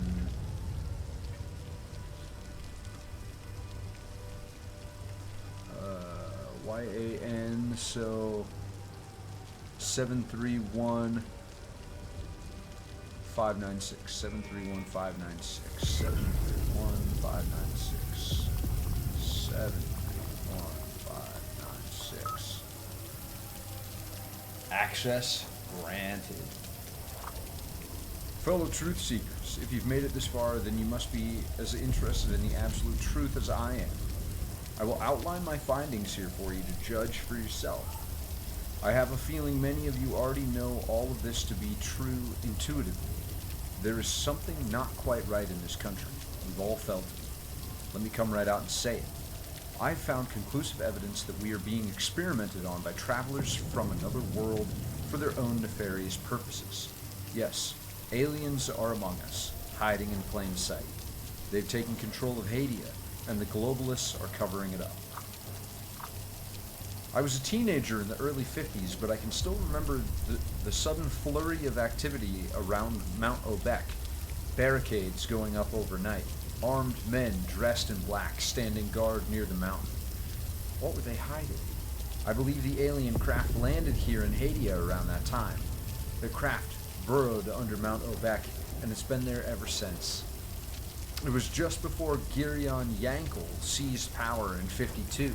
Coincidence? Why Mount Obek? Because it stands on an incredible powerful magnetic locus. If you look at the old historical maps, you can see ancient ley lines converging on Mount Obek. Follow the landmarks. Everything is publicly accessible here at the library. See for yourselves. The ancient Hadians were highly attuned to these kind of things. That's why they even founded our major cities on the ley lines. Just look at our provincial capitals. The Trisk-Lucillus line intersects the Golmor-Lublina line right at the foot of Mount Obek. The aliens would undoubtedly have been attracted by it. Then in the 60s, they faked the moon landing to try and cover up the warp trail left when the ship arrived. With the whole world looking up into space, they needed to distract so we wouldn't question the trails in the sky. Let's start with Girion Yankel. Why would the most powerful man in Hadia suddenly off himself in 82? He had consolidated all the power. Think about it. Where is the gun he supposedly shot himself with? It only makes sense when you realize that he was nothing but a puppet, placed there to keep us in line. Something changed in the 50s. The big players suddenly took an interest in little old Hadia. International agencies, multinational corporations, research firms. Even today, 40 years later, I still see the black-clad agents skulking around. Surely you've seen them too. Why are they still here? Who are they? Why would they come here, you ask? Good question. Power. Power and money. Big pharma, weapons manufacturing, energy research, media conglomerates, child trafficking, all of it. They're here, among us, pulling the strings for their extraterrestrial masters. I don't know what kind of wicked bargain they made, but they sold us out. I've suspected for a long time that they're putting something in the water to rile us up. I would advise everyone to stop drinking it immediately. I haven't drunk from the public water system in decades, and I can finally see clearly. They need us divided, fighting each other so we can't see what they're doing. Now we have the ON sniffing about. More globalists looking to dig their claws into this country. Modern Hadia is just a giant experiment, and we are the subjects. Wake up.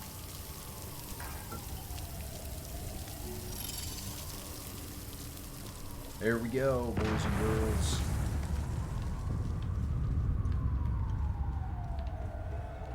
We are the subjects. Good old Yankel. Okay, we've completed all the mysteries except for the locked down computer at Marstan, the stuff in Lake Sinon that we can't get to yet, Vissa Hills stuff that I have no idea what the fuck it is, the Case of Marshes stuff that we can't get to, and the Sinedra Forest that we haven't been to.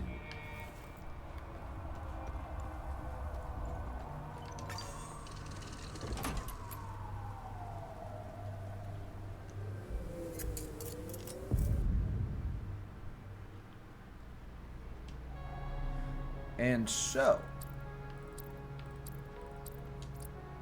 have we already been here? No, we have not. So, thank you for not spoiling the mystery, Comac. It is time for us to go into the tower. If we can.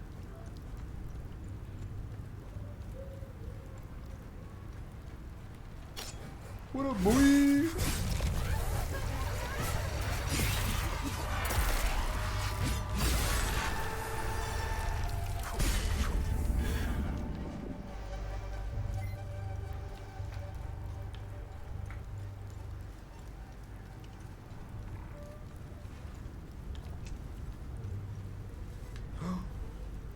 Wait.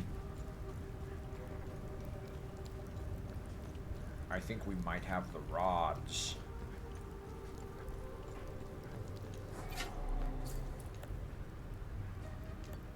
We do. We have the rods.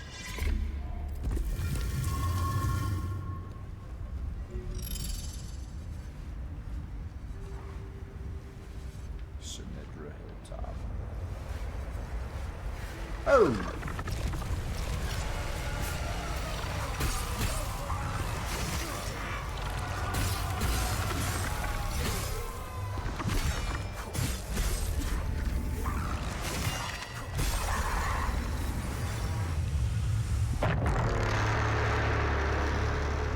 Rear guard.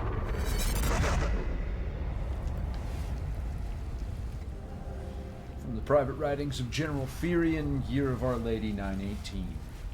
The spire sings tonight. Its halls echo with the wails of the damned, and I, their conductor, wield the baton of justice most exquisite. The Sabinian wretches, eyes wide with dread, are dragged forth like cattle to the altar of their reckoning. Oh, how their tongues betray them before the lash is even struck. They babble prayers. They barter with words that hold no coin in this sacred place. One, a youth of barely 20 summers, dared plead, thinking mercy could be plied from my hand. A foolish notion. His screams, as the irons kissed his flesh, did please me more than any psalm sung in chapel. He crumbled as they all do, his body broken before the rack had taken its full toll. It is always the proudest who shatter first. Their arrogance turns to mewling within a few strokes of the flail. What a righteous duty it is to cleanse the land of this vermin. What a gift to hold dominion over agony and watch it shape itself into obedience. The spire stands tall upon the bones of traitors, its stones steeped into the sweat of the suffering. Come down, another cartload of prisoners shall arrive. Another day's symphony awaits.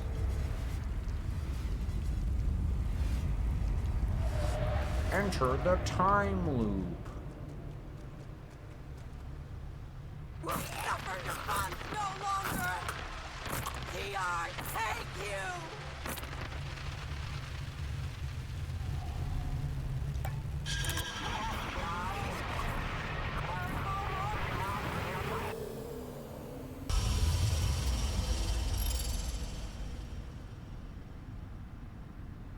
Yikes. Ancient scroll.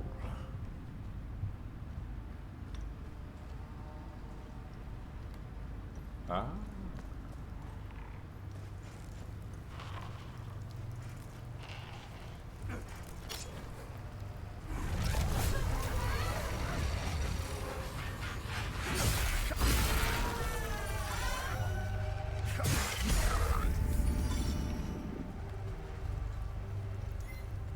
Oh, glorious, glorious blade of mine.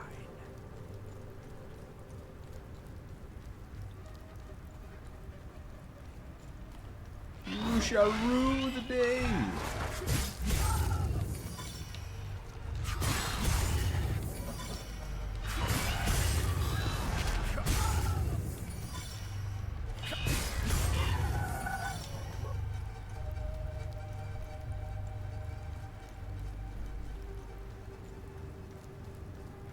You know what I should do?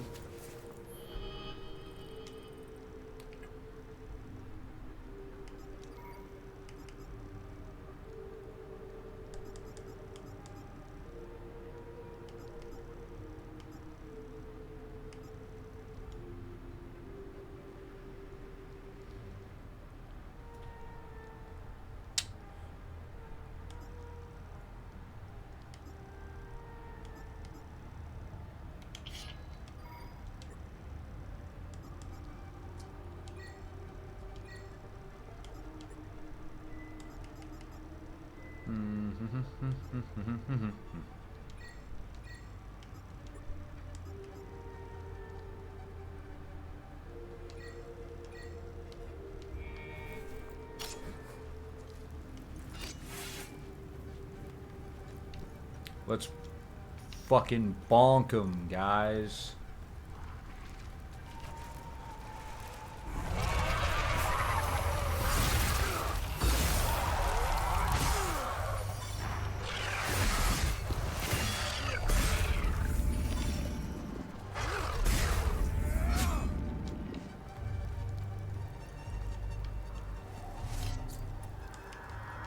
I bet you it's the Sword.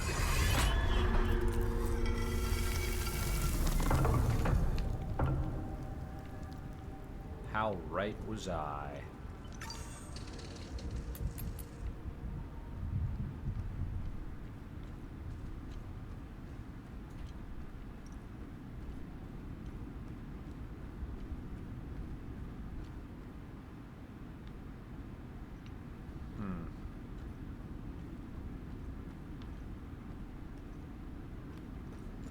This chamber is full of holy books.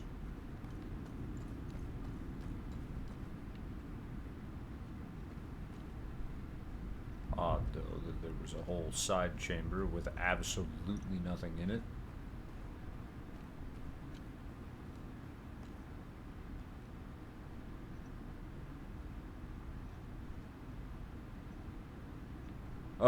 I said thank you for not spoiling the secret. It was good to figure it out on my own.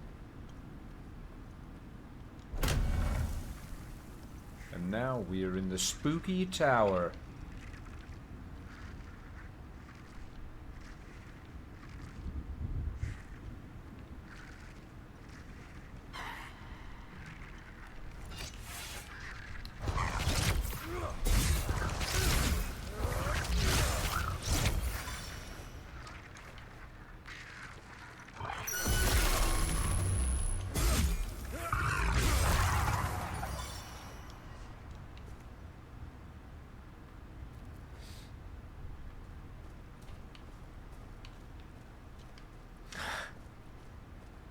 Yeah, pretty much.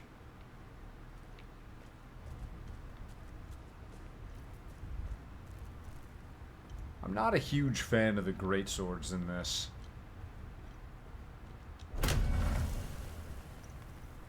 Like, they're not terrible.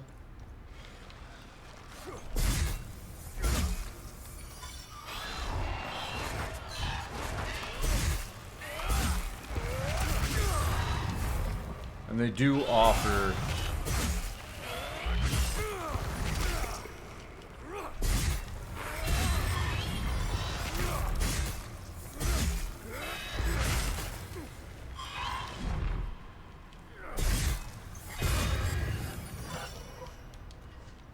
nothing. They offered nothing, actually. Fun fact.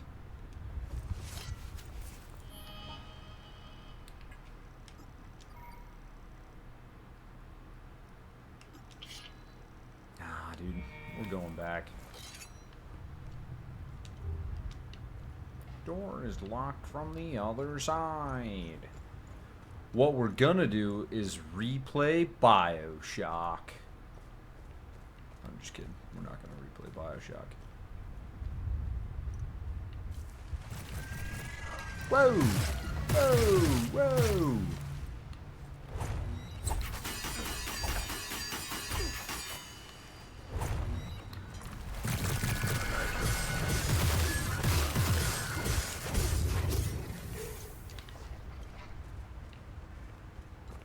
See, those guys are not cool. We don't like those guys.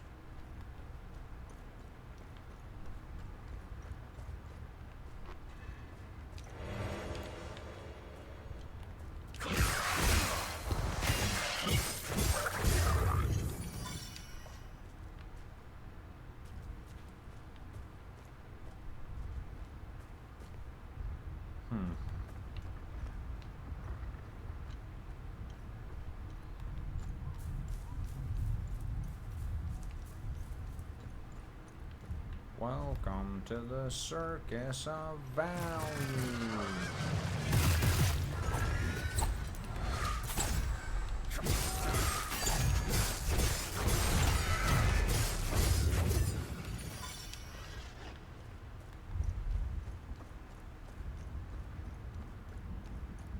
No, sorry. I can't have us replay. We played all of them except for the last one because it's incredibly racist. Which I guess after playing this game, well, no. Because this is like not real people.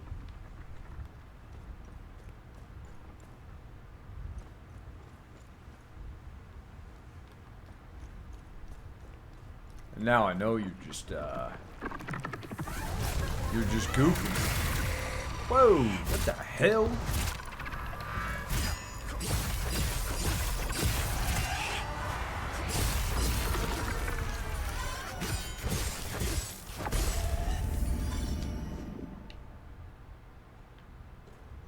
I got an achievement during that at some point.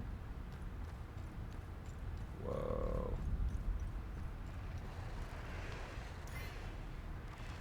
Uh-oh.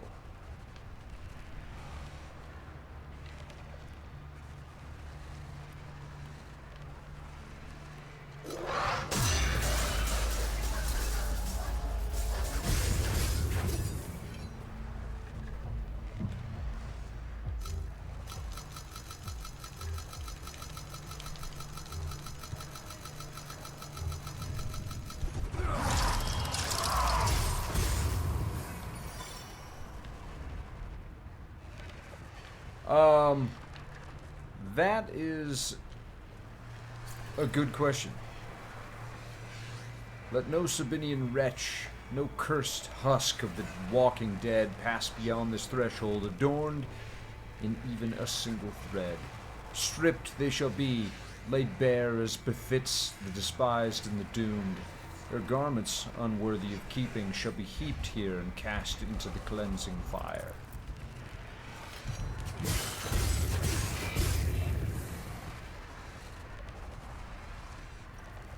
But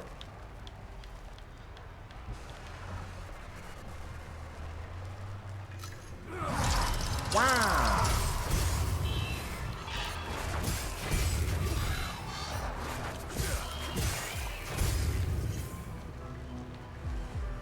Hup.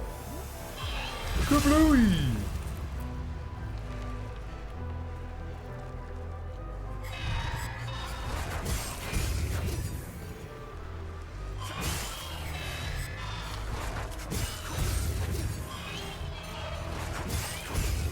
Notice how these guys don't have health bars. And they die in like 2 hits.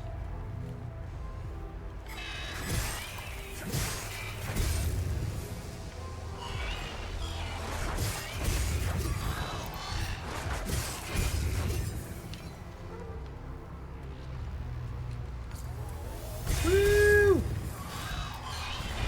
Oh shit!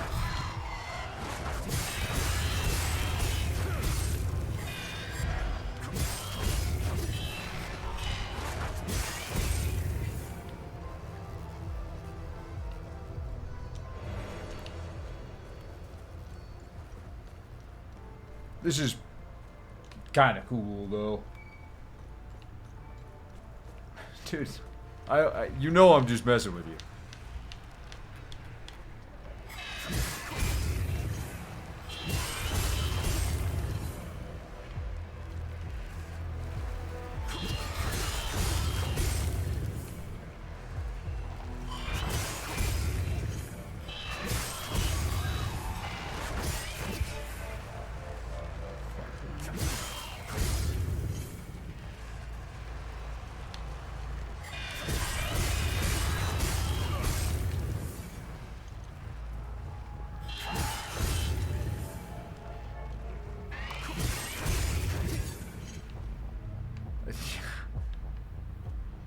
Yes, I am just messing with you, dude. I would not... Whoa! I would not ban you.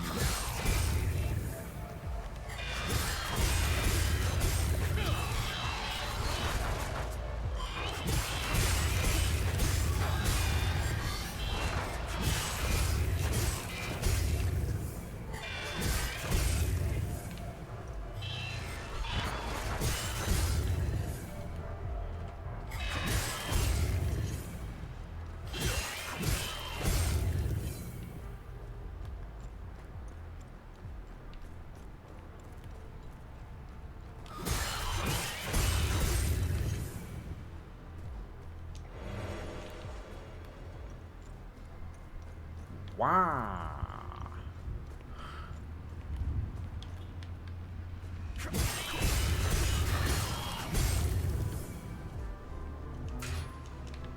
Locked from the other side.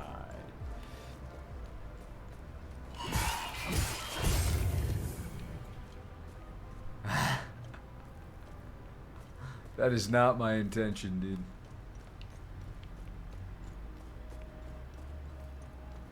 I always love having you in here.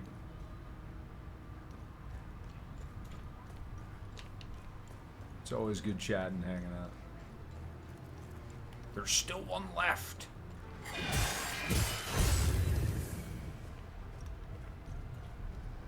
Okay, that should have been all of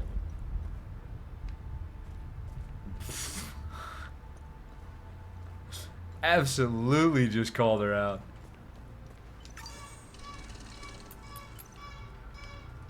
Jesus.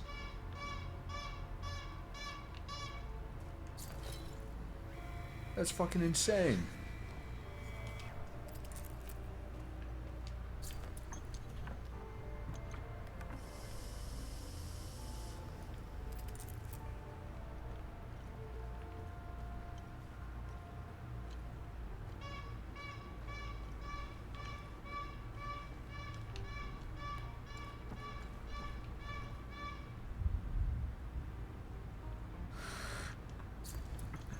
Putting yourself in a precarious situation, my friend.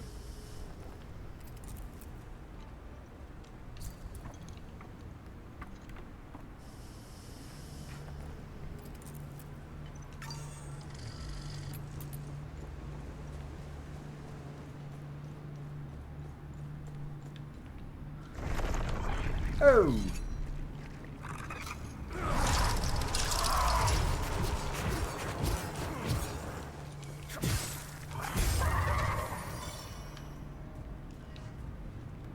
No, it's the damn fruit lady.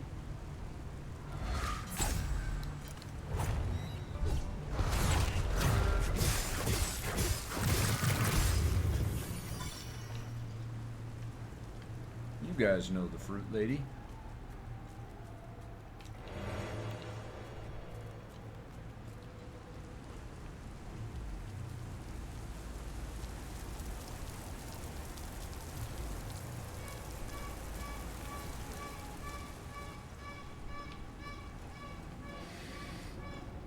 You guys don't know the fruit lady.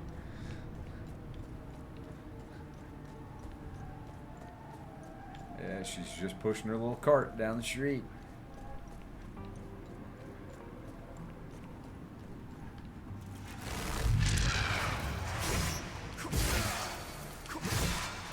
What the fuck are you doing here, bud?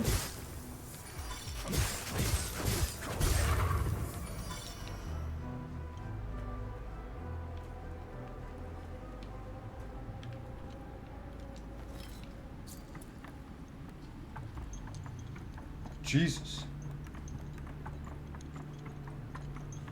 See, we don't have ice cream vans. It's kind of a big bummer. Key rusted.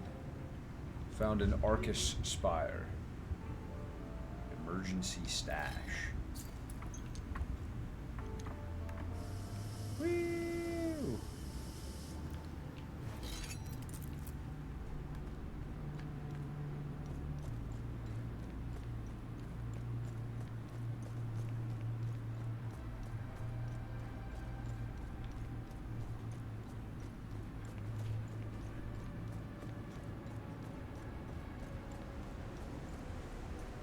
Now we must continue downward.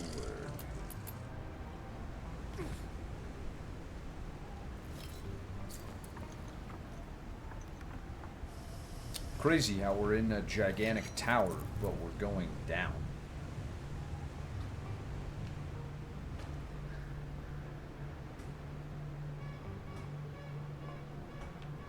Oh, shit.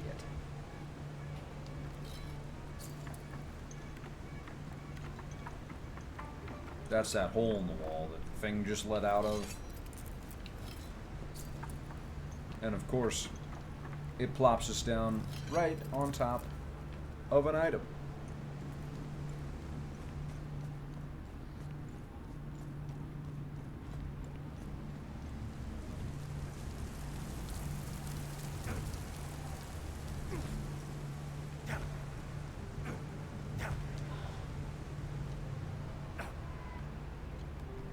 Okay. Yeah, so this is where it would have shipped me down at.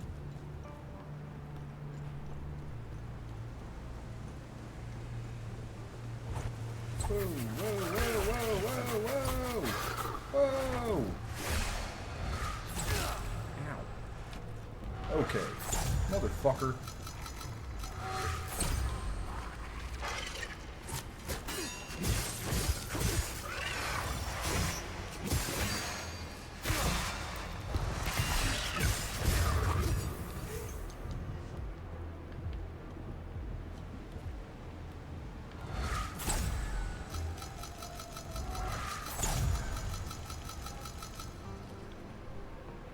That's so fucking dumb, dude. Whoa!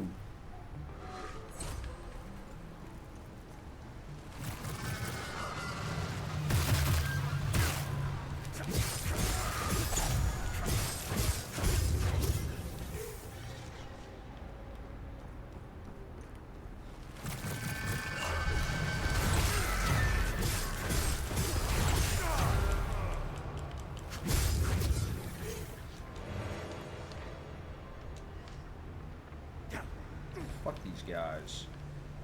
Now that they're all like level 3, they all have like new moves that we haven't seen before.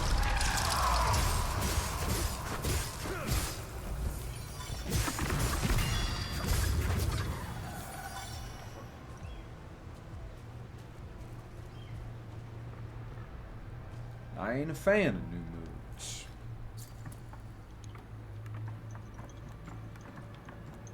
I want that.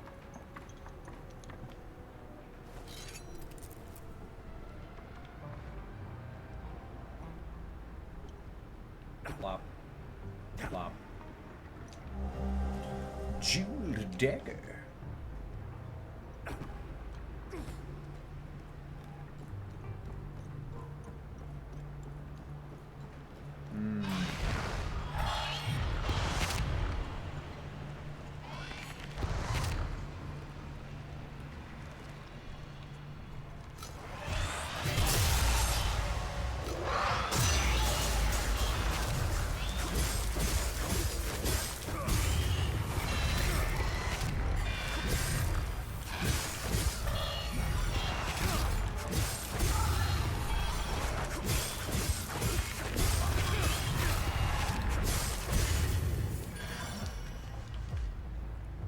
I never really use these like skill things, and to be honest,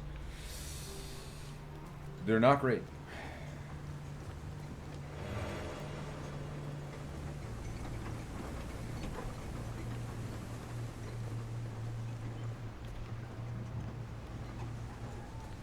Skill things are, as we would say, hashtag bad.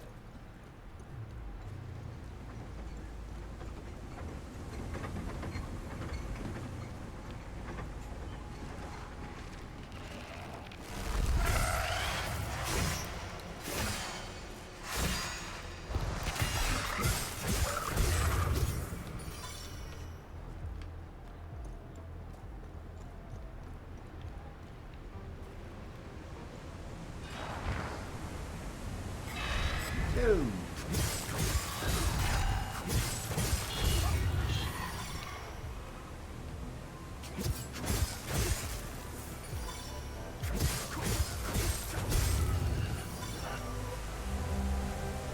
Ah, a large gear that I assume fits into this mechanism.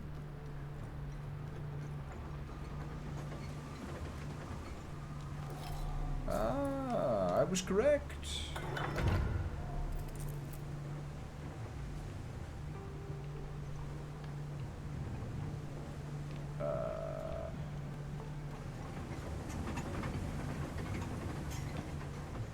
So now we can operate that to go down more if we want, but we don't want because we want to go over here to check this out. Oh, great googly. 'Eh?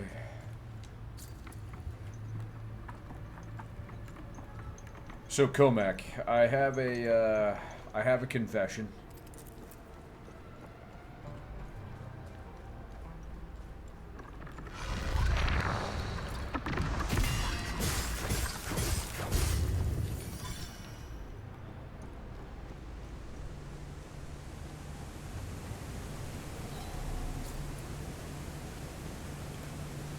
Oh shit, it's another key.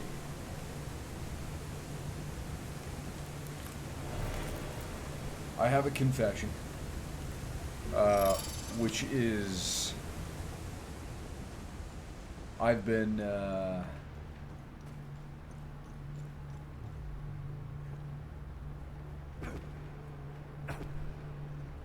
considering playing ranked League again.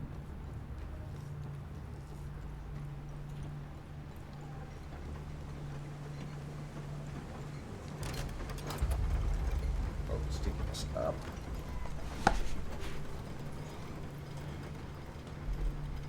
Throw a rock here, and you will either hit a corpse, a cemetery, or a mass grave. Or all of the above. They've been at each other's throats for a long time. Too long. The Sabinians were the victims this time. I'm sure if we look hard enough, we'll find a pile of Palamist bones out there somewhere. What can I say, man? Will they ever stop killing each other? No. We can only hope.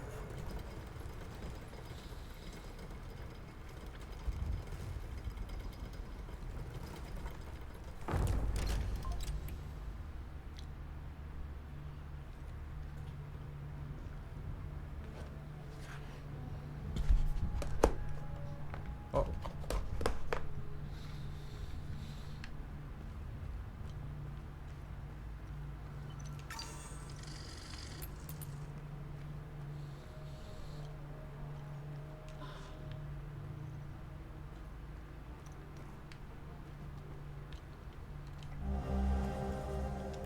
Faded parchment.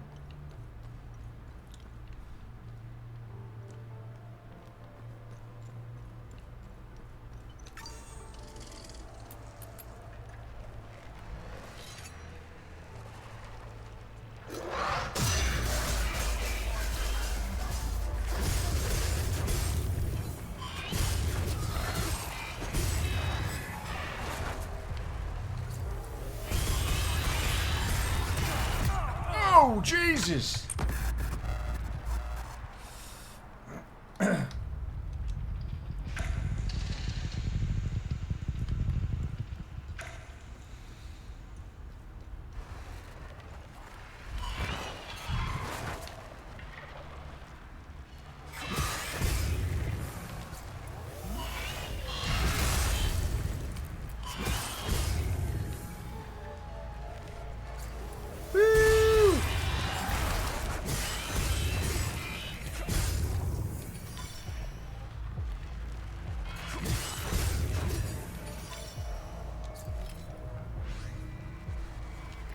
I'm about to get jumped, aren't I? No. Okay. They believe themselves are kin, but they are not. They deem themselves worthy to amend the sacred words of Sethrus and his truest servant Palom, but they are unfit. They think their unearned wrath grants them leave to spill the blood of our children. It does not. They dream still of dwelling among us, of sharing harvest, customs, and tongue, but they shall not. These steps, slick with their lifeblood, lead upward to their downfall. This is their end and their death.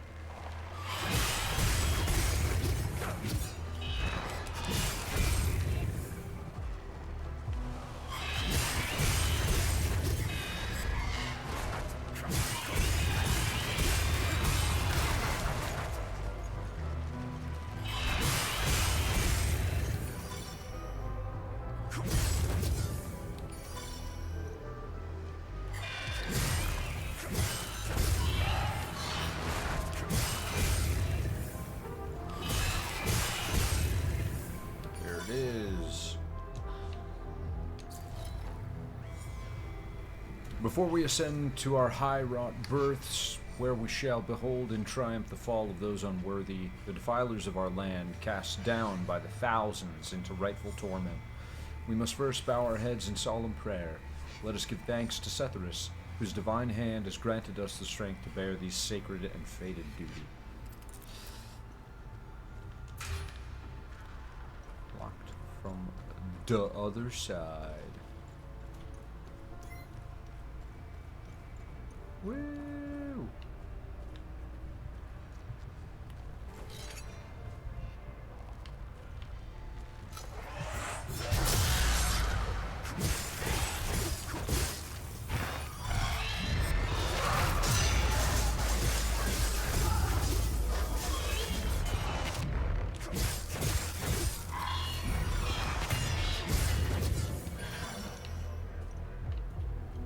Okay.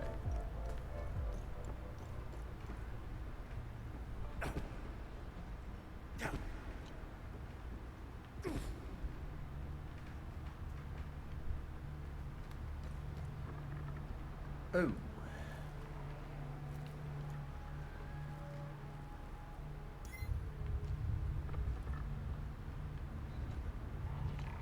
What's up, brr?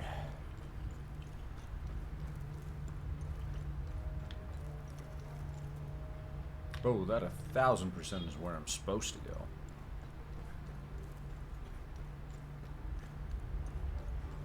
And so this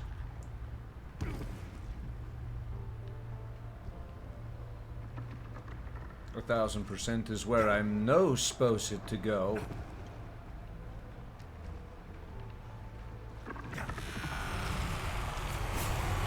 Whoa!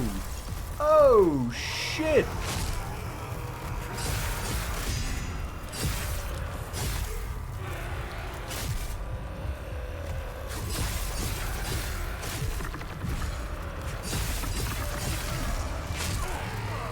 Oh shit!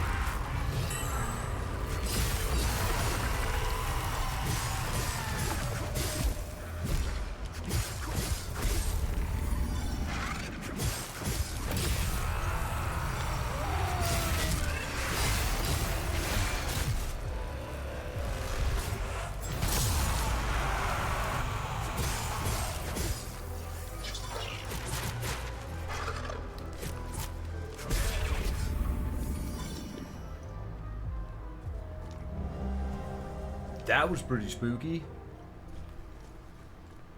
Good thing I have that item that literally just makes me invulnerable.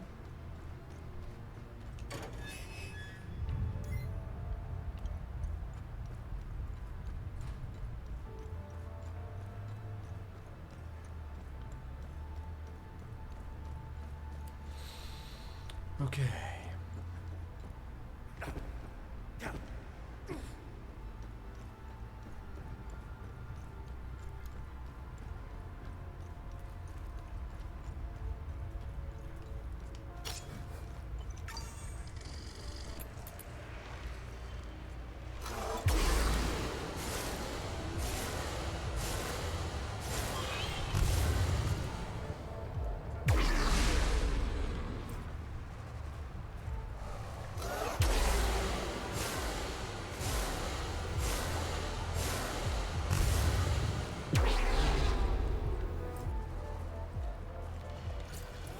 Up. Boosh.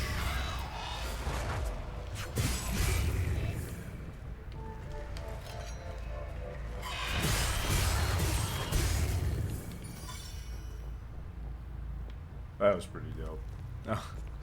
I'm not gonna lie. The grief skills are so freaking good. It's insane.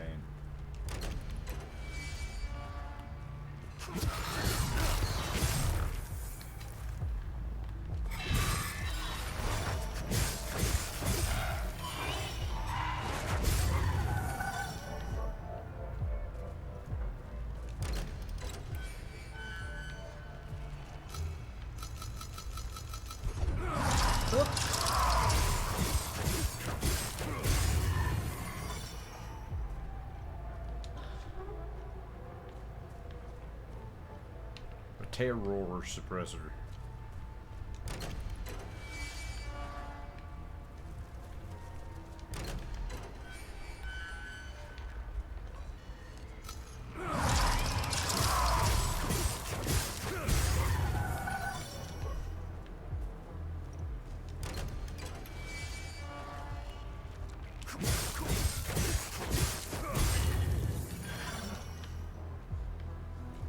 I did it.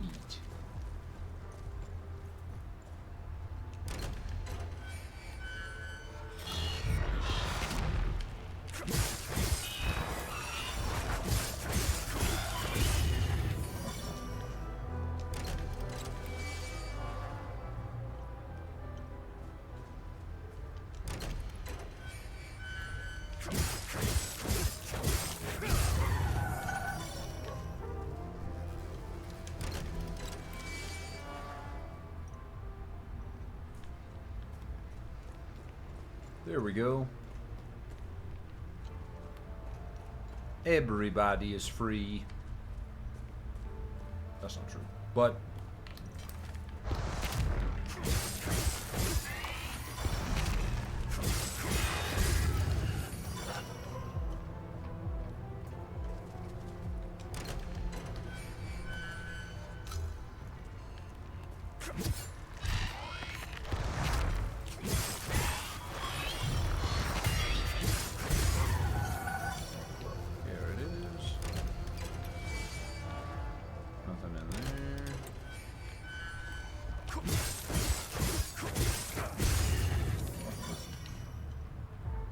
plenty of those large neutral shards, which is actually great.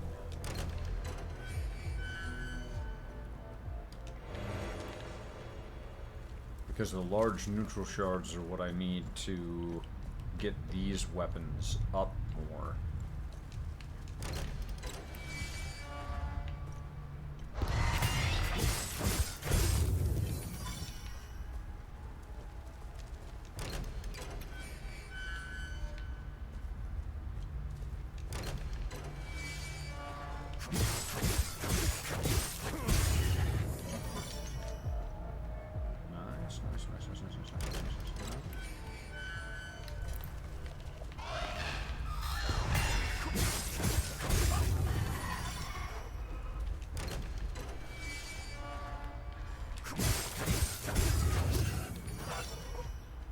We did it.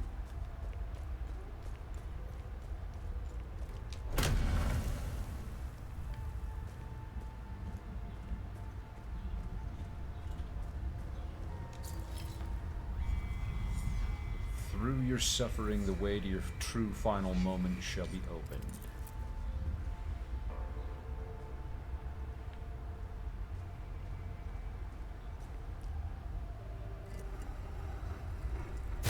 Oh!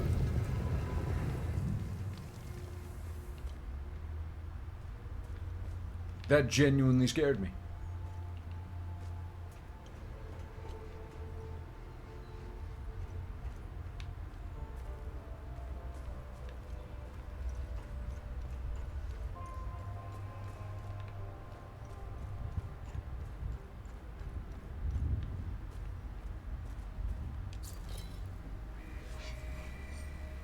Where her ever majestic carven likeness stands, the path is revealed to those who heed.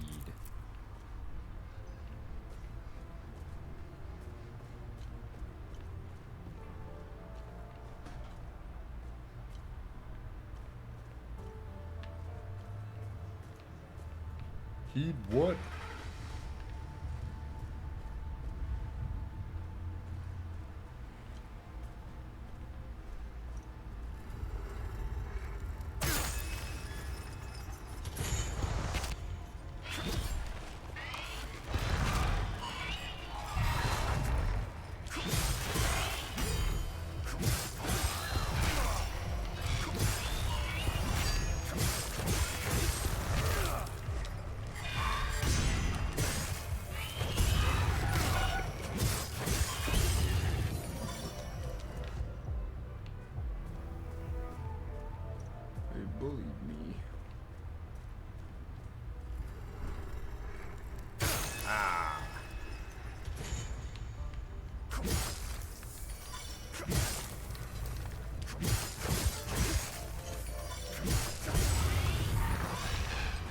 Whoa!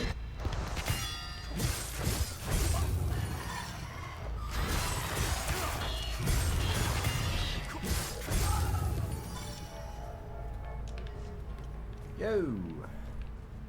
Not too cool, my dude.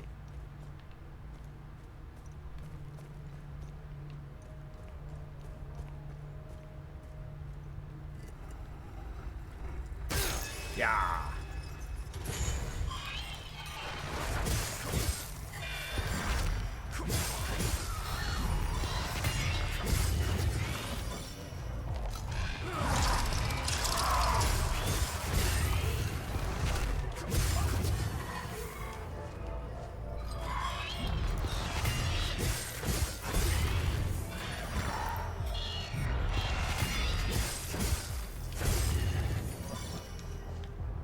Okay.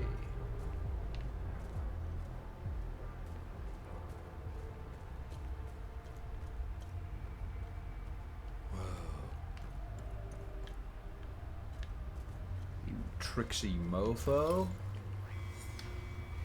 The cage, graven with the skull sigil, shall stir and rise when any pressure plate feel the weight of blood and pain.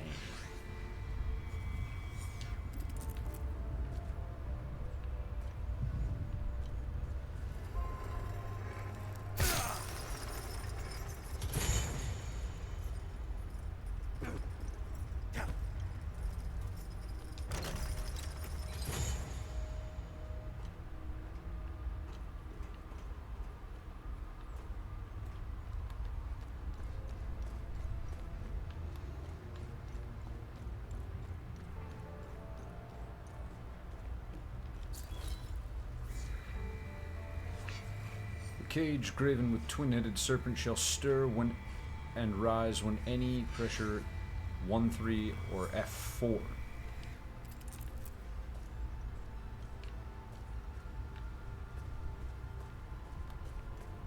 Oh, motherfuck. Am I not supposed to...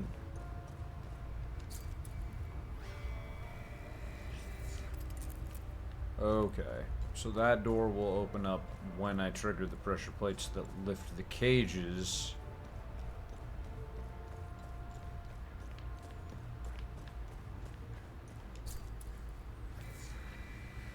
Each pressure plate, when burdened with agony, shall also unbar 2 cells that stand on both sides.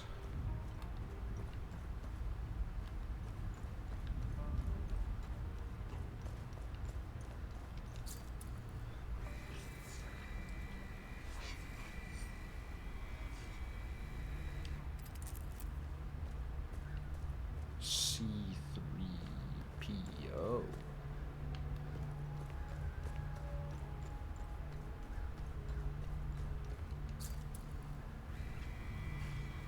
The cage, graven with the fire sigil, shall stir when A4, D4, and F2. A4.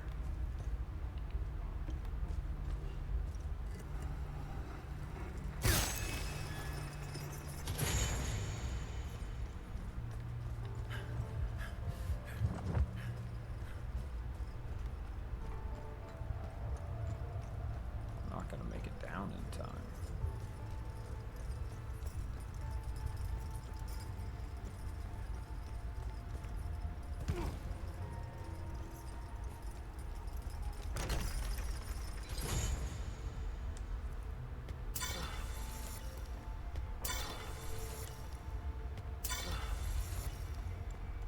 Okay, so I now have 2 of the cages. I need a...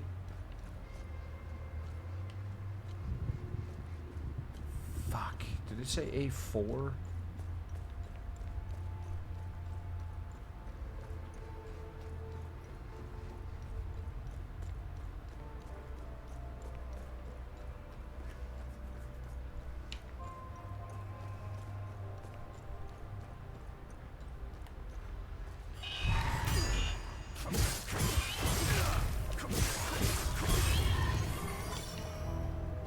Say A4. A4. Okay. Let's go do that one.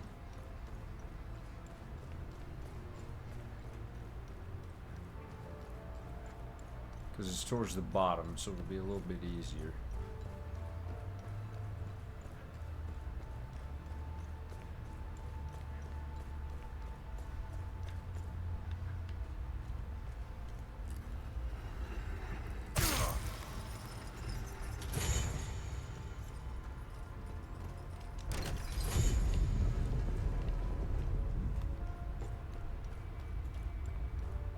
Oh.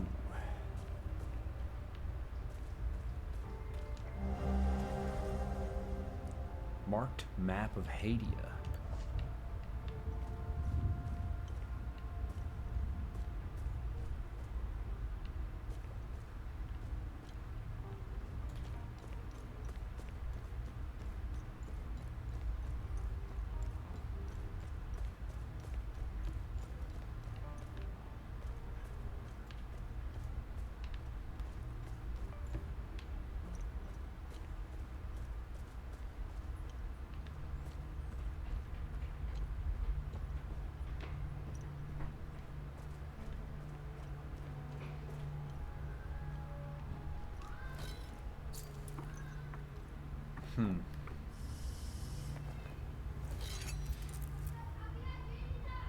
Oh, got you. Got you.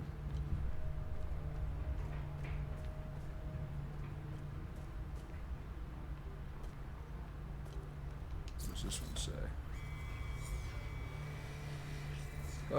Tower A1, B1, D4.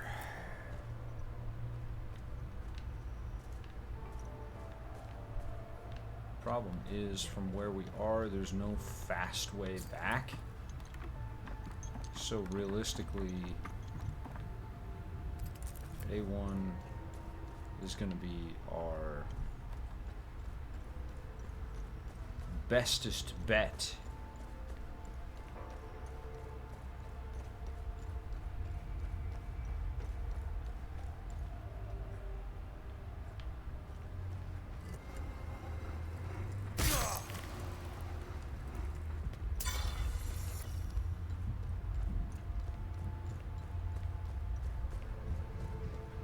Oh, I already fucking did that one. I need the eye, the skull, and the moon.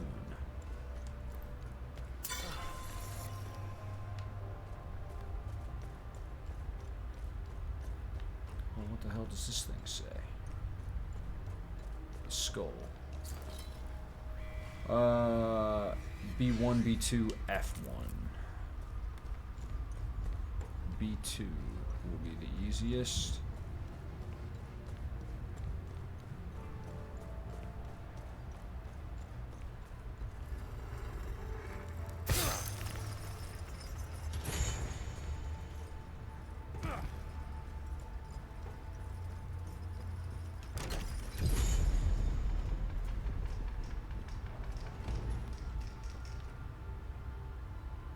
Hell yeah.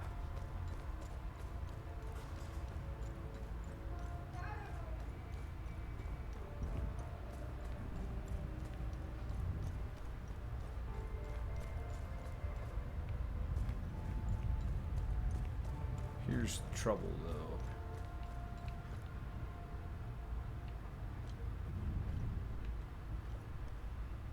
Is that I want all of the secret stuff.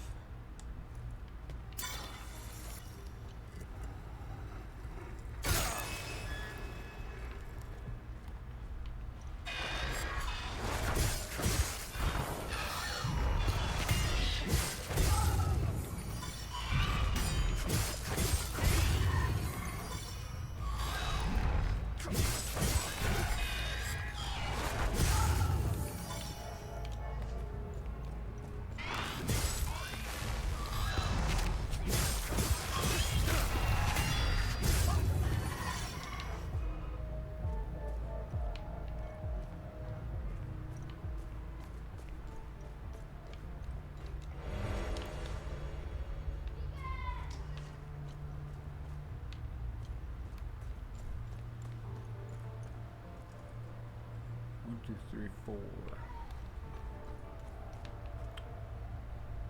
Need to figure out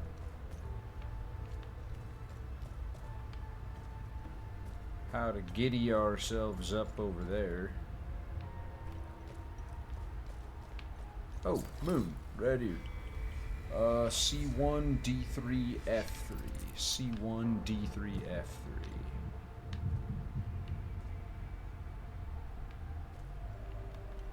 C1, D3, F3.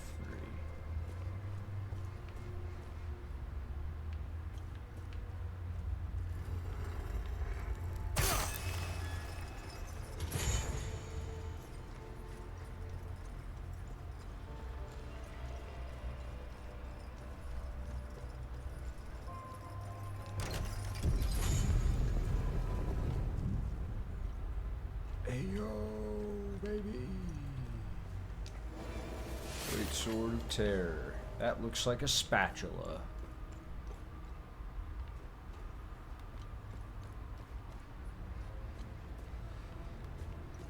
Okay, so we need to go up this side now. Oh, literally right here. C3, C4, E4. C3 and 4.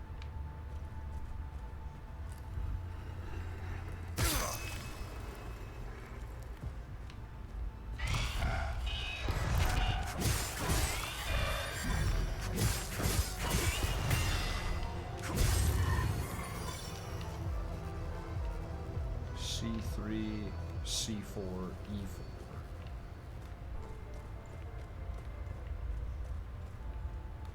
C3, C4, E4.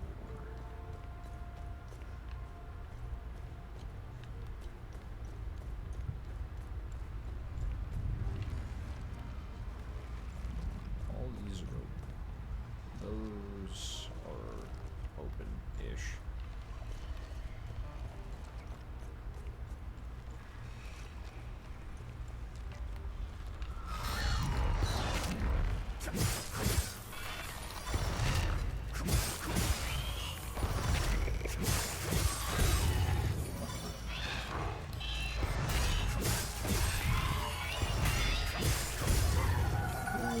Great Google. I don't know how to open this because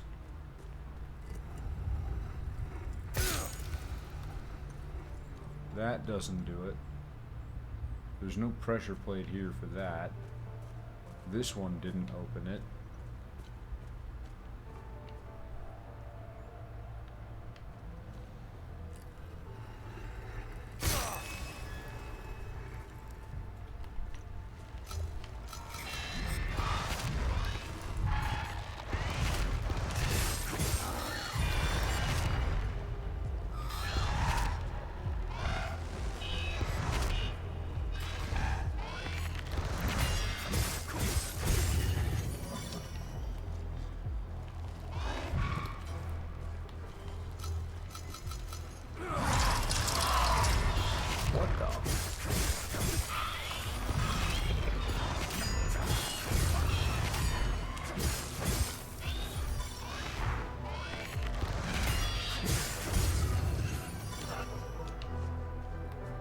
Okay, interesting.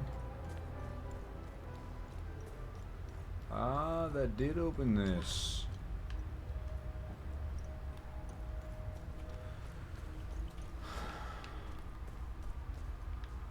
C3, C4, E4.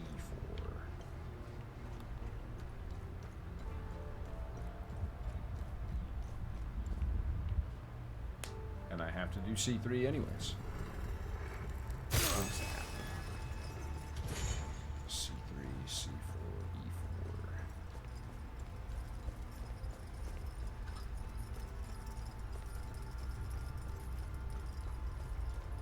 E4.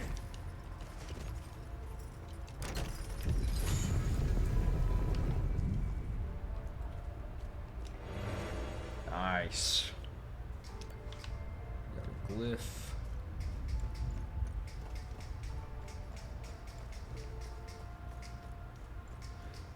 So we need to go back over here.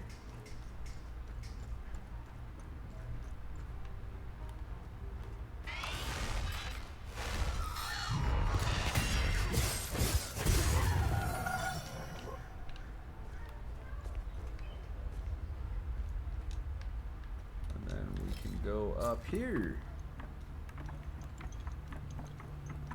Which will take us to the area here where Urvarithang, Signet Ring of Terror. Remaining undamaged increases your damage dealt. I don't care about opening these up unless there are items in them.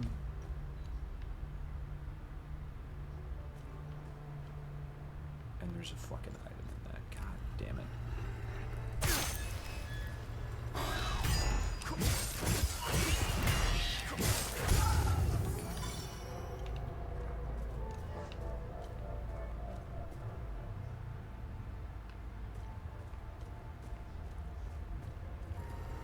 God damn it.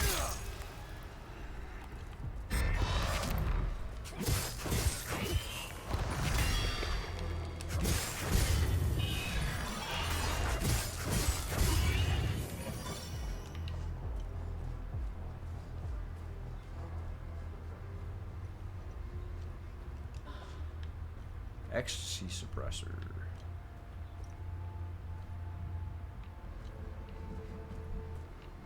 Okay.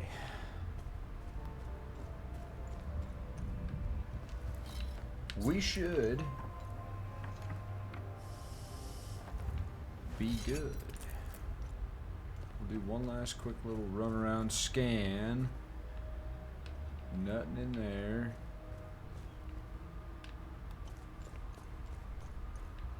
That would be controlled by this guy right there for this one. But we don't need any of that. All is well. There's nothing in any of those. That one's good. That one's empty. This one we've went down to, and there's nothing in the floor below it.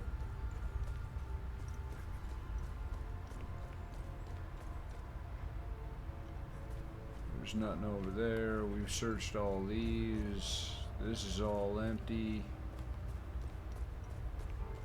We've gone into that place. We've checked all this stuff. We've gone over here. There ain't nothing over there. Alright. I think we're ready to mosey on through to the next area.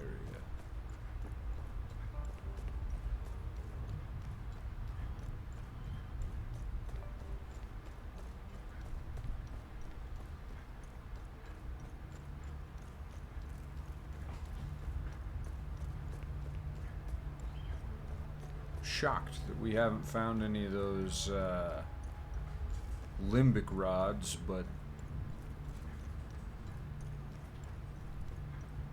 I guess all things considered,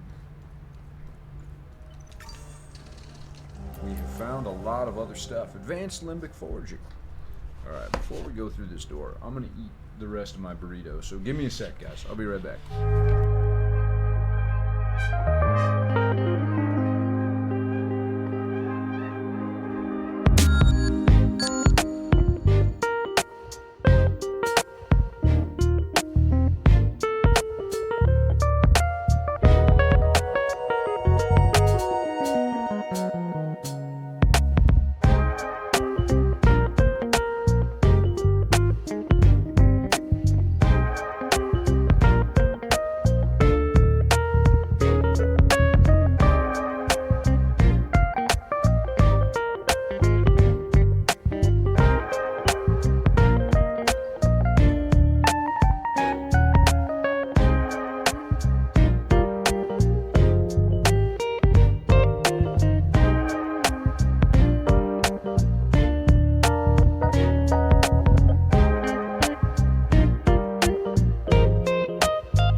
Another book that we can give to Homeboy.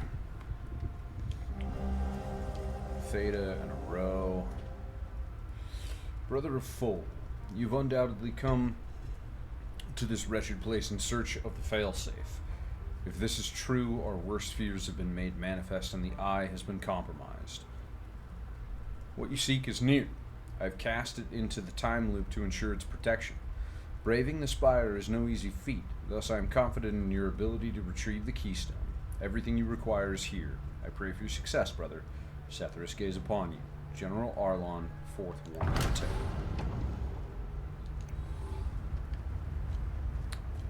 Yo!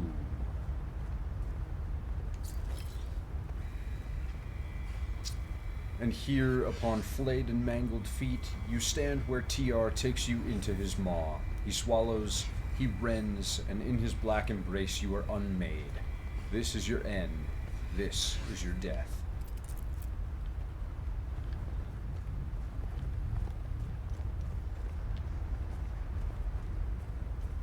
Oh, yo.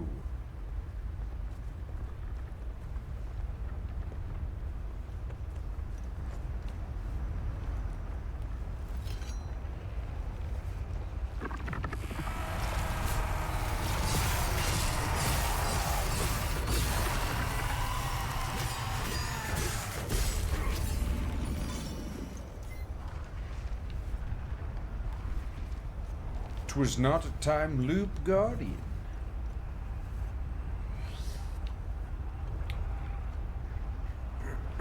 I see.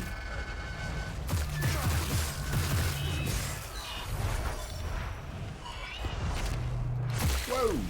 Yo! Okay.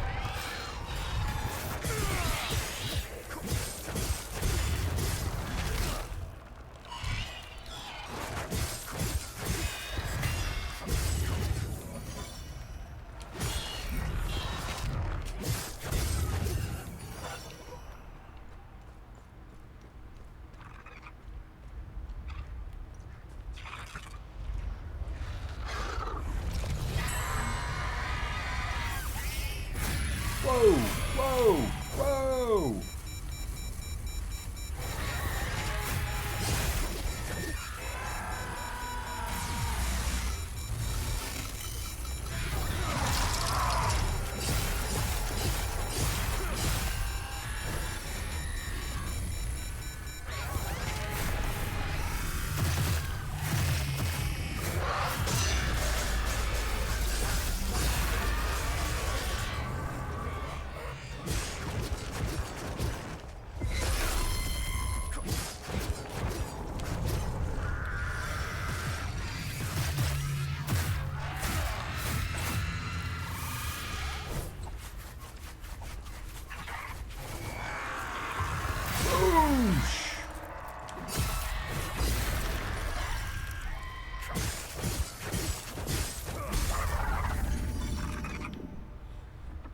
Holy shit, on a biscuit.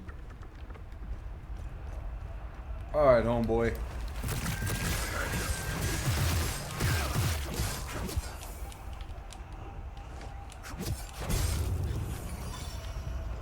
You got stuck on like some random bullshit.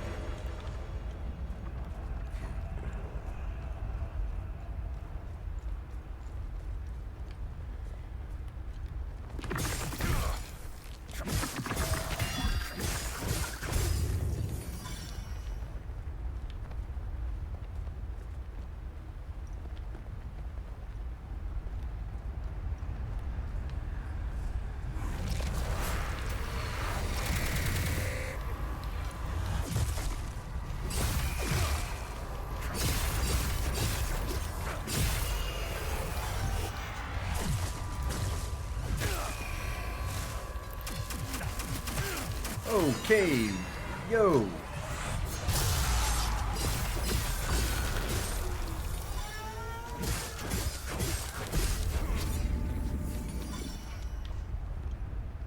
Dude, these guys aren't fucking around, man.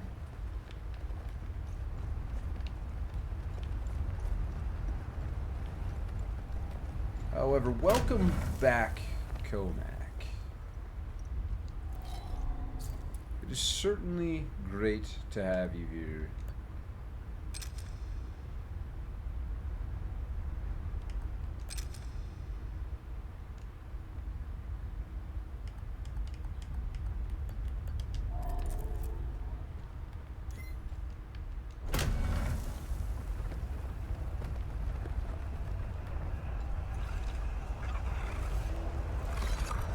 Time loop.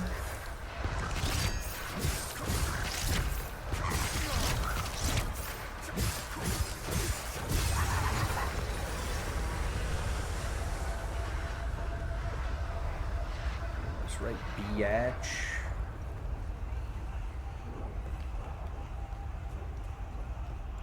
Not you. You are not the...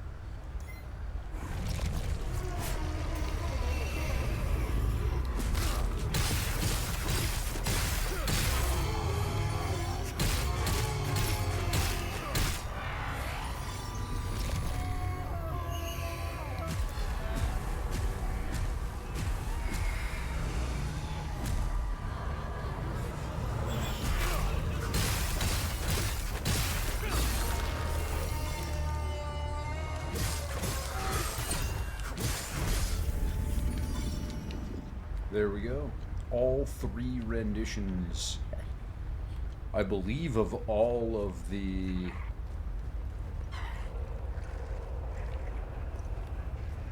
guys are gone.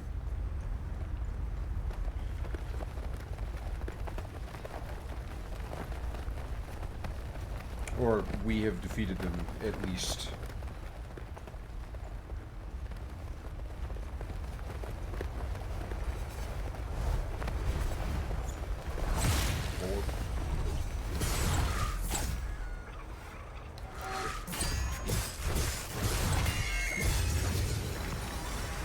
That was a time loop, Guardian?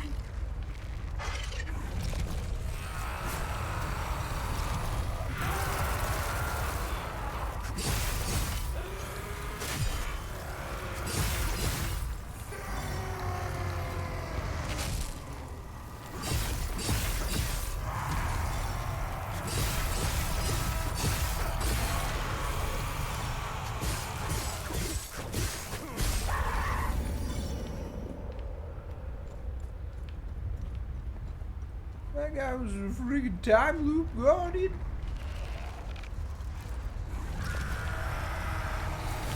Bunship.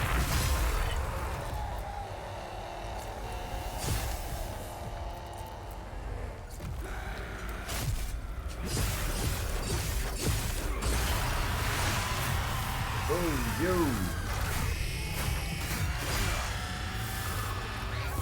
Stuck. I'm stuck.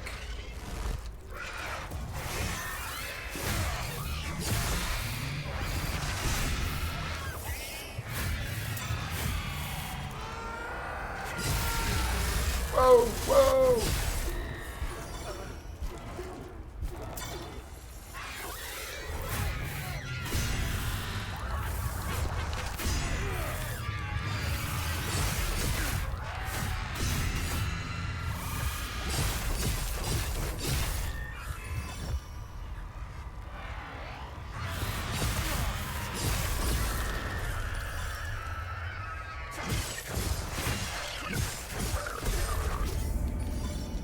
Holy Christ.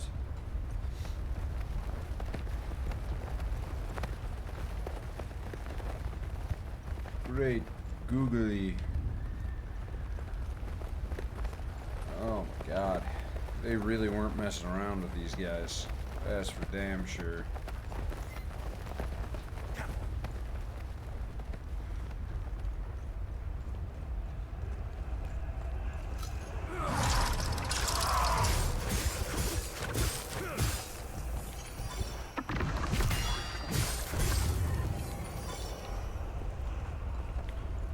so now we need to go up there.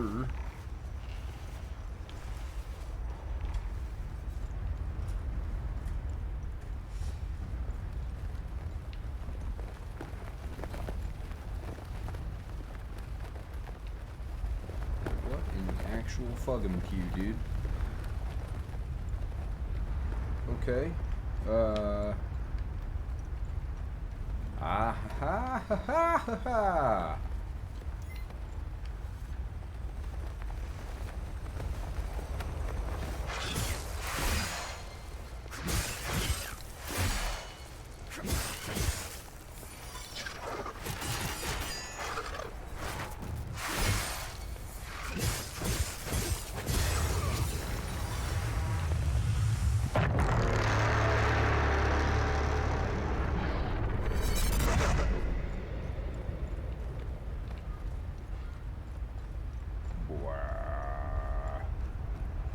Alright, dude.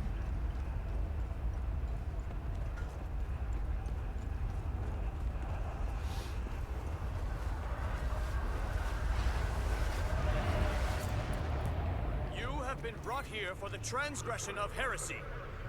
Your final judgment awaits you in the fields of Himalara. Die, sinners!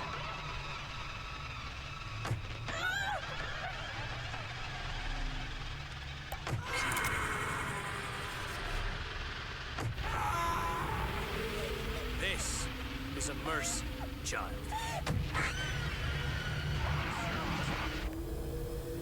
You have been brought here.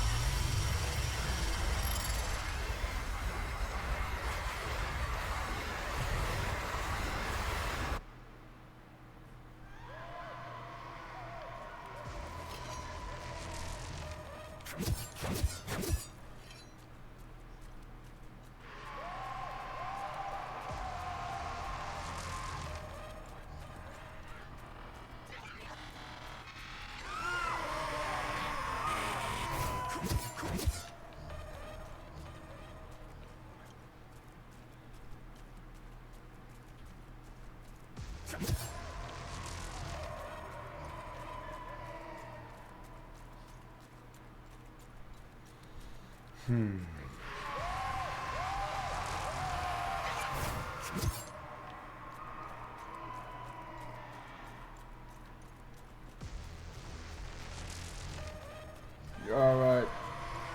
Hey, Comac, thanks for hanging, dude. You have a good night. Get some sleep.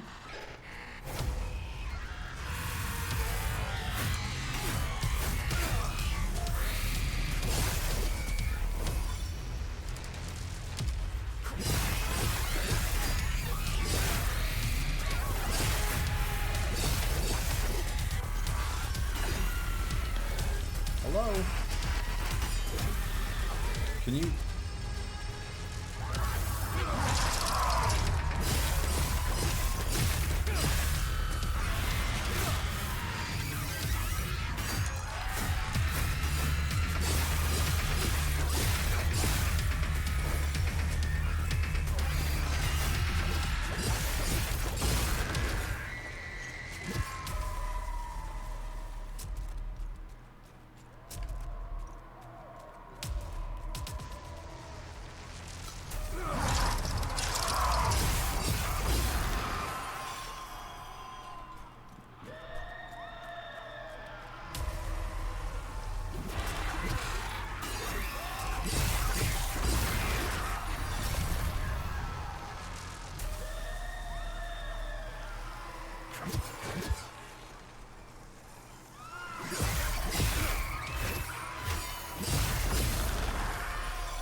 It's constructed a maze.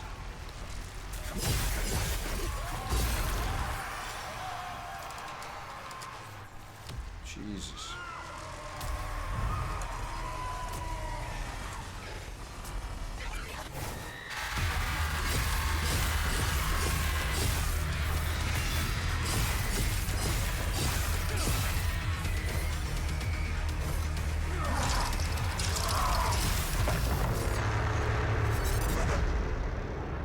Fuck yeah, dude. Rusted key. Keystone of Terror. Excellent. You found the Keystone of Terror.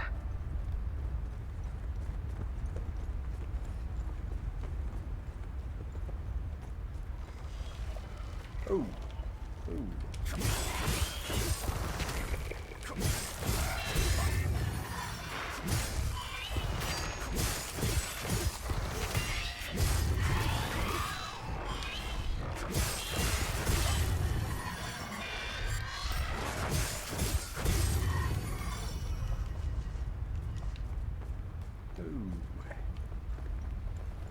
Ain't here to mess around. Just want to double check that we didn't miss any items. Aha, yes. Smoochies. Smoochies, my dude.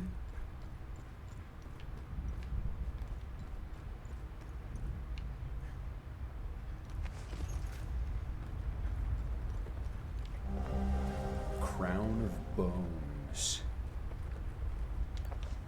Yo.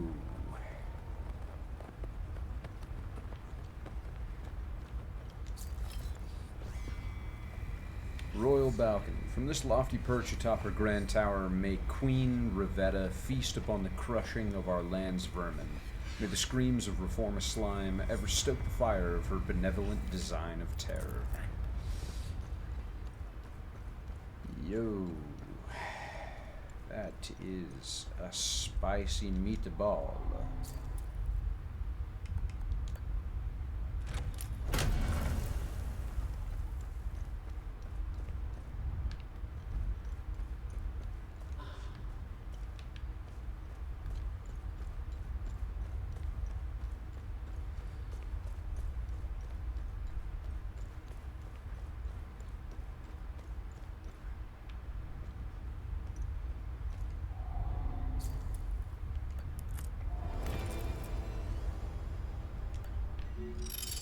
Go.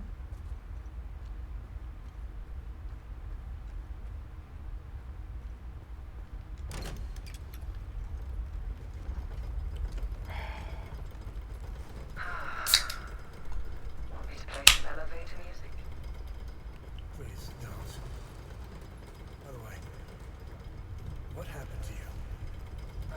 Do you mean my eye, my limp, and living in constant pain? Yeah, that. Car bombing. I didn't feel like driving that day. Here's the kicker. I always drive. Always. My photographer, Mark, he took the brunt of the blast. I'm only here because I was too fucking lazy. It's strange how the smallest decision can have such an impact. Has it always been hard code maths with you? As far as I can remember. I wish I was more like you. No. No, you don't.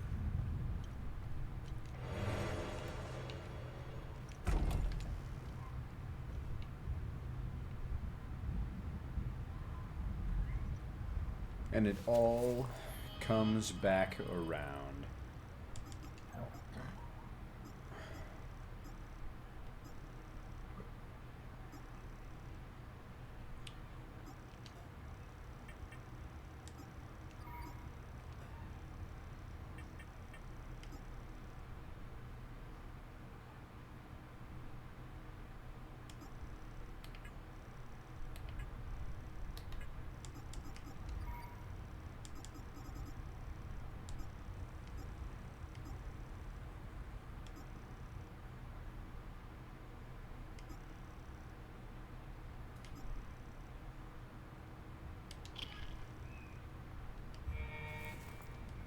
shit, I never even actually looked at any of the rest of the stuff. Keystone. General Arlon's notes. That thing.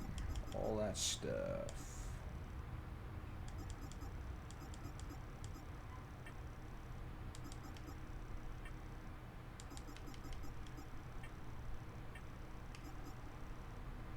Rear guard.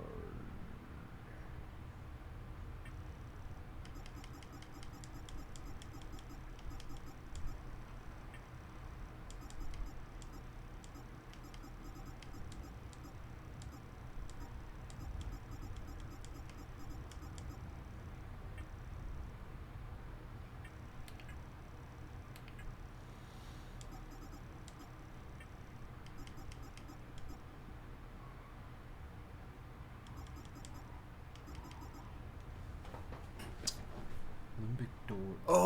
Oh, shit. I forgot about that.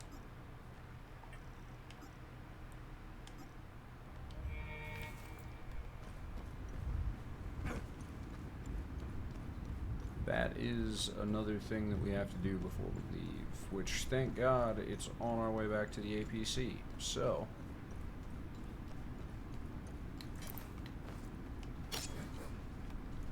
switch back to this guy for a little while.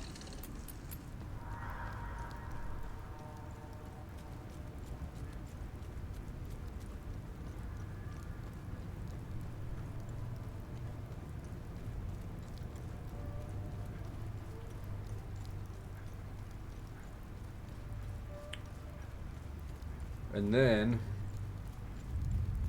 once we do this, we will officially be 100% done with Sinedra Forest. Which will be pretty fucking tits, dude.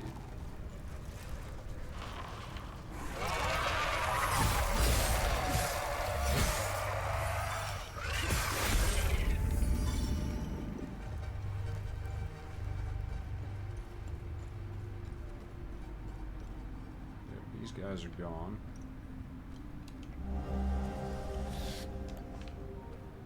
Some cufflinks.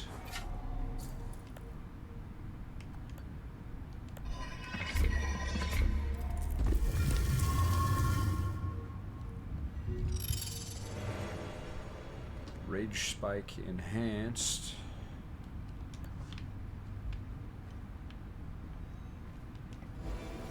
And the Sword of Ecstasy.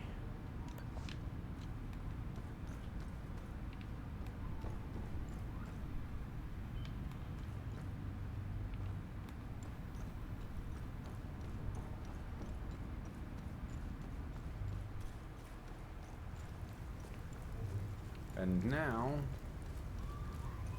that we've closed all loops, opened all doors, pillaged and plundered all things, we can go back to the APC and get the hell out of here.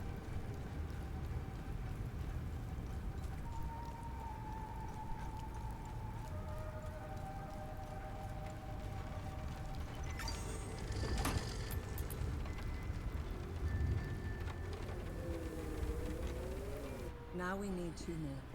We can go over the clues for the next one. Let me know if you... What am I supposed... We must return to the Limbic Force. Let me know if you... Interesting find. Let's see what the server Perform can tell us research on about it. all items related to Hadia. This manuscript appears to be the original thesis written by Sabin Gao sometime in the early 5th century, the very same thesis that led to the Great Schism in Setharus. Sabin's thesis offered a more liberal interpretation of the Palamist Creed. It spread rapidly. Its ideas quickly embraced and adopted by many. It would set the stage for centuries of hostilities between Palamists and Sabinians that still rage to this day. It is quite chilling to hold the very manuscript that is the cause of so much suffering over nearly 2 millennia. To think that the original parchment has survived all these years is truly astounding. I'm done writing my piece on the Hasselins, the ancient Hadians. Oh, God. First Hadeans and the birth of Sethurism. Some would have you believe a great mystery is about the setting, atmosphere, suspense, red herrings, and the lot. Granted, they have their place, but I think it's much simpler than all of that. A great mystery must have simple questions beating at its heart. Who, where, when, and more importantly, why. When my partner brought back fascinating Hessalan artifacts, it immediately caused me to ask these simple questions. Who were they? And could their history parallel modern Hadia somehow? History tends to repeat itself. There are certainly some lessons the first Hadians can whisper to us through the ages. The more I delved into the Hessalan's history, the more I felt it was a story worth telling. A large group of hunter-gatherers crossed into an undisturbed valley known today as Hadia. They adopted a sedentary lifestyle and developed a new belief system that would send them on a path of never-ending conflict. Suffice to say, I was hooked. The Great Crosser. A large and brave group of hunter-gatherers known as the Hessalans crossed the treacherous peaks that surround Hadia.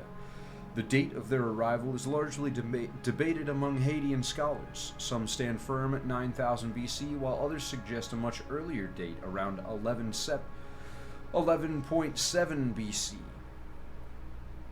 Recent discoveries around the mountains of northern Hadia support the latter date.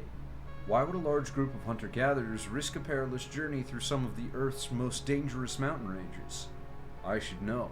I made the journey across, but with modern equipment and an expert guide. The Hessalans faced winds that could attain 160 miles per hour, sub-zero temperatures, and thin air. Some experts say it was due to famine, while others suggest the Hessalans were escaping a natural disaster of epic proportions. Younger Dryas impact theory. Whatever the reason, the risk paid off. The Hessalans arrived in an untapped valley. They gazed upon rolling green hills, lush forests, fertile black earth, prairies, rivers, and lakes teeming with game and fish. The Hessalans had found paradise on earth. The 8 tribes of Hessalans settled in the region and abandoned their roaming, hunting, and foraging traditions around 7000 BC. Harvesting the wild forms of cereal and domesticating the herds paved the way for agriculture. Permanent villages were formed, and a new sedentary society was born. Through this significant transformation, one tradition remained intact: shamanism. Shamans were highly respected and regarded as individuals who could interact with the spirit world through altered states of consciousness.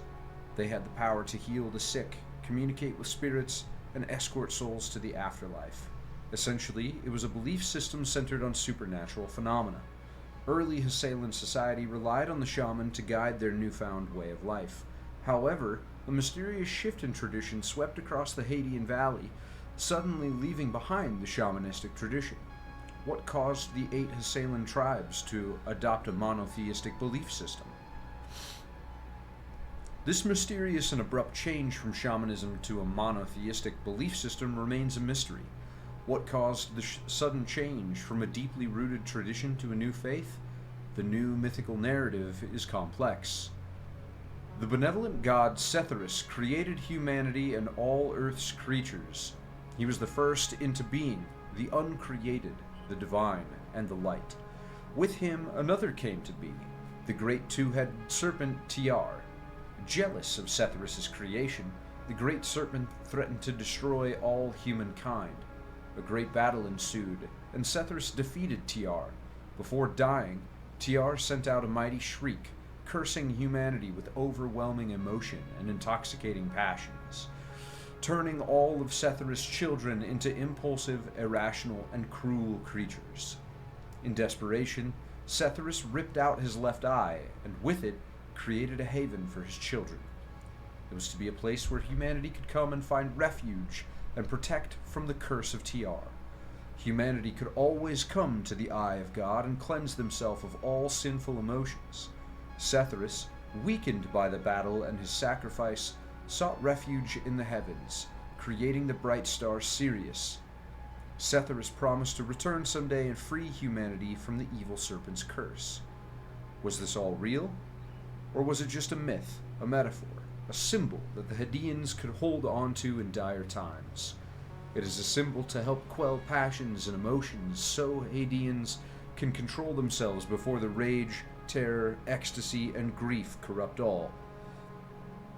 Like most religions, Setharism, no matter how good the messaging is, ultimately falls prey to the same corruption: power. Real or not, the Eye of God sent shockwaves through the entire Hadean Valley. At first, the story of a benevolent god, Setharis, was passed on from generation to generation through oral tradition, a custom kept from shamanism. Nearly 1,000 years passed, during which a writing system evolved from primitive pictographs and runes to an official alphabet. With the advent of written alphabet, several holy passages and interpretations of this new narrative were etched on clay tablets and later inked on parchments.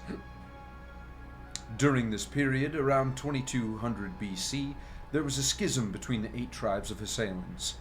Different interpretations and traditions began within each tribe, none more so than the eighth tribe, which outright refused Setharism and opted to worship Tiar. They were exiled, and their footprint can still be seen to this day in the Vissa Hills, in the form of a grand serpent mound. To avoid such rifts between the remaining tribes, priests of each tribe assembled to amalgamate all holy interpretations into one sacred book. This group of priests was known as the Illigad Conclave, named after the valley where the meeting occurred. The Illigad Conclave focused on new tenets of sacred writings and an ancient figure, a man mentioned under the simple name of Palom.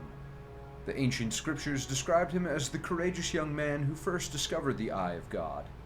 The Conclave canonized him as a saint.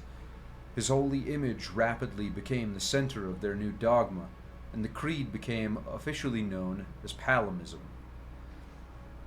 After many years, the Illigad Conclave created a unifying holy book, the Holy Kata. The theocracy was born as the Conclave proclaimed themselves the rulers of Hadia. According to the new Holy Kata, Setharis and his earthly saint Palom recognized these individuals as the official rulers by divine right. The theocracy lasted thousands of years.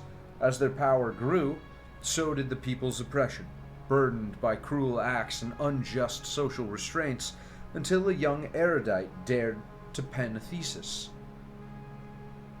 It all began in 400 AD with a written thesis reacting to the abuses and indulgences of the Palomist Church. It merely demanded the separation of church and state. The work sparked a comprehensive and durable Reformation movement despite very few copies. This new wave of change grabbed the attention of influential individuals, which only solidified the trend. Reformed churches spread throughout the land, and the new religious denomination was eventually called Sabinism, after the thesis author Sabin Gao.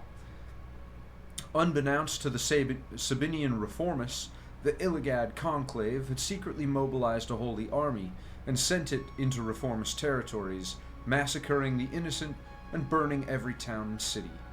Upon hearing the news, a beloved Sabinian nobleman, Conde Colig, raised the first ever Sabinian reformist army. The two armies finally met in the Vissa Hills. Outnumbered 5-1, Conde Colig proved a cunning strategist and inflicted heavy losses on the Holy Army, winning the 3-day battle. The joy of victory was short-lived. As Conde famously said after the fight, the choice between war and peace does not exist. Truth be told, it's a choice between war and endless war, and I'm afraid we have chosen the latter. Conde Colig couldn't have been more right. On a scale never before seen, cruelty and wickedness deeply scarred the population on both sides of the conflict. Extreme acts of barbarity and savagery were commonplace, and the Palomist traditionalists and the Sabinian reformists were trapped in a never-ending cycle of destruction. The war raged across the land for 200 years with little repose. Several attempts at peace failed or were very short-lived. Deeply rooted hatred and the thirst for shedding the other side's blood seemed inconsolable. Sadly, This holy war was just the beginning. Good find. I'll look it up. Oh god.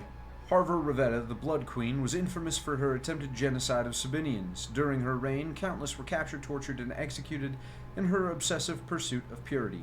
She seemed to only grow bolder with every execution, and was known to keep one finger bone of every heretic that was brought to the Arcus Spire.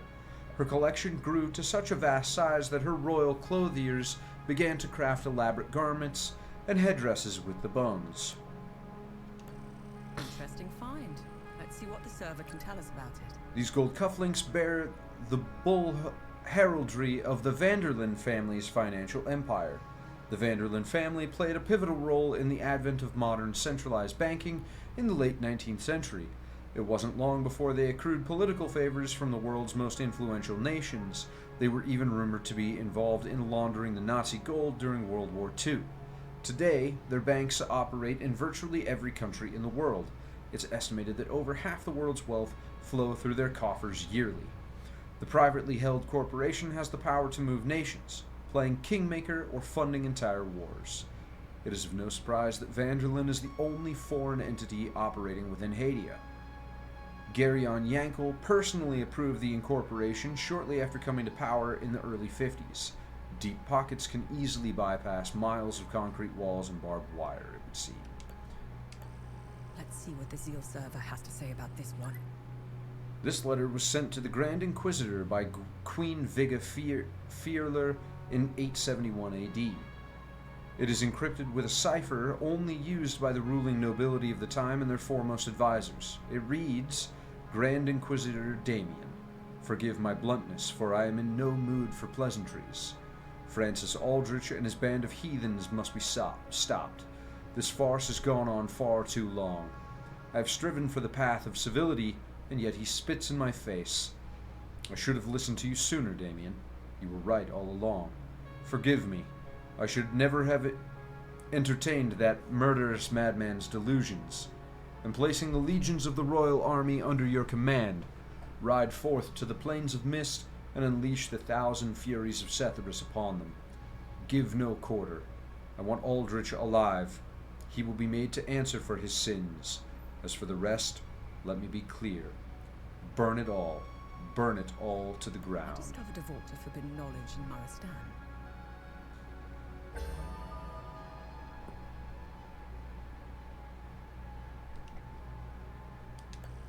Nice find. Let's run it through the database. This ornately jeweled dagger once belonged to Lady Margareth Celis Argyll. She became the Duchess of Argylla in 807 AD after the death of her father, Lord Eumel Argyll. Though Lady Marguerite deeply loved and cared for her subjects, her reign quickly became overbearing. Over the next decade, she would enact policies and laws that stripped away many freedoms in the name of abolishing violence and increasing security. The common folks were pushed to their breaking point.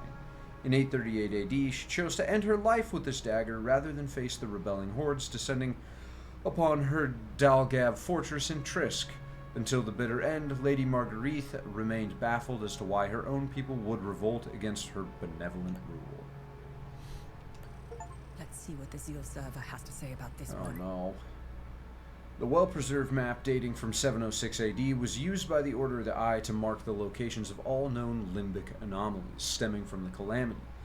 They would eventually discover the nature of these anomalies and name them time loops. The Calamity would later become known as the First Limbic Invasion. The map is an impressive testament to the large-scale operation and logistical expertise of the Order. It not only demonstrates how resourceful and pervasive the Order had become, but also the gravity with which it concerned itself toward the limbic threat. I finished my first draft. Holy fuck. Okay.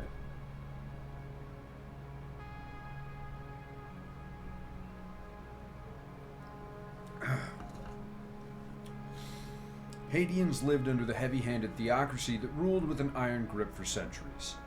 This powerful religious elite only seemed to fill their coffers with gold and their bellies with hard-earned harvests. Many scholars consider this period of Hadean history as the darkest, and that is saying something. You know the saying, Every revolution is only 3 meals away. This one was no exception. However, unlike most, this uprising didn't start with a sword, but with a pen. In 400 AD, a young man named Sabin Gau dared to write a thesis demanding religious reform and separation of state and religion. This idea sent shockwaves across the land and caused many to question their theocrats. But power is addictive and seems impossible to let go of. The response of the Illigad Conclave was nothing short of excessive cruelty, torturing and burning anyone at the stake who questioned their authority. However, the brutal response only seemed to fuel the revolution. Several noble houses raised their armies and declared themselves Sabinian reformists, while others declared themselves Palamist traditionalists, remaining loyal to the Conclave.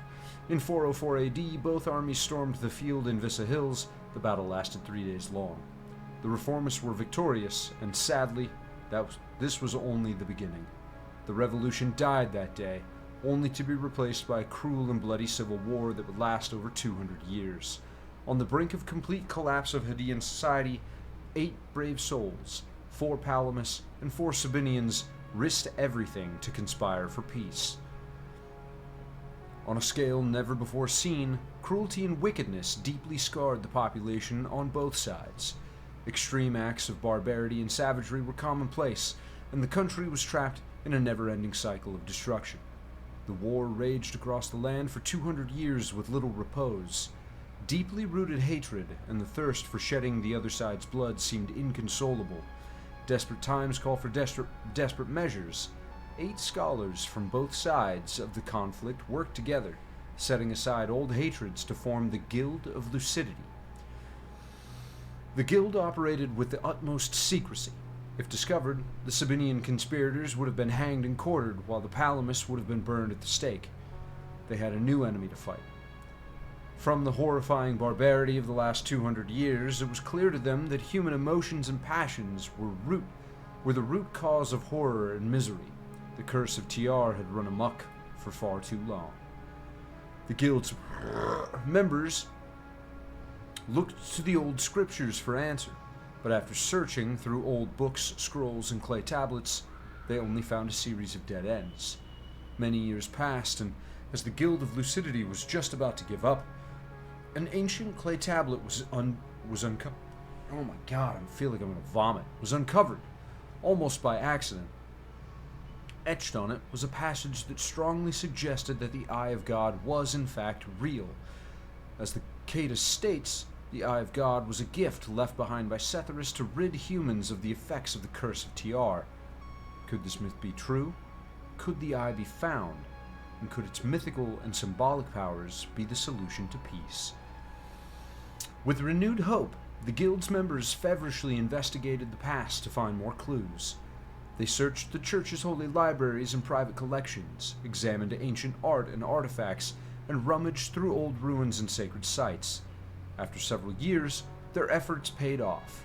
Etched in the weathered and heavily eroded rock of an old megalithic site, a map of sorts was barely visible. Carved in the stone was a faint depiction of the Eye of God surrounded by worshippers. Above the eye towered a very distinct mountain. This representation could only be one location, Mount Obek. Near the summit, the guild found an entrance to a strange and eerie place. Beyond the entrance were a series of cyclopean mazes that were arduous and complex to navigate, and took the scholars a few years to figure out. After navigating through the maze, they finally discovered the Eye of God. Upon this remarkable discovery, the Guild of Lucidity changed their name to the Order of the Eye. The scholars of the Order of the Eye soon experienced the Eye of God's power. According to several accounts, they all felt utterly devoid of emotion, being instead aware of an intense and sharp sense of clarity and rationality. After several years in the presence of the Eye of God, studying and researching, they noticed that it had a cyclical nature. Its power seemed to disappear only to come back several years later. They began to time its cycle and correlated its sequence to other natural cycles, but nothing matched.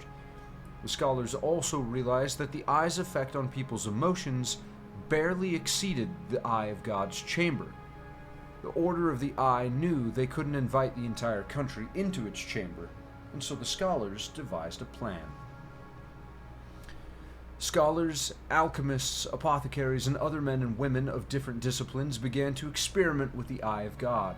They wanted to increase its range, expanding its emotion-canceling effect.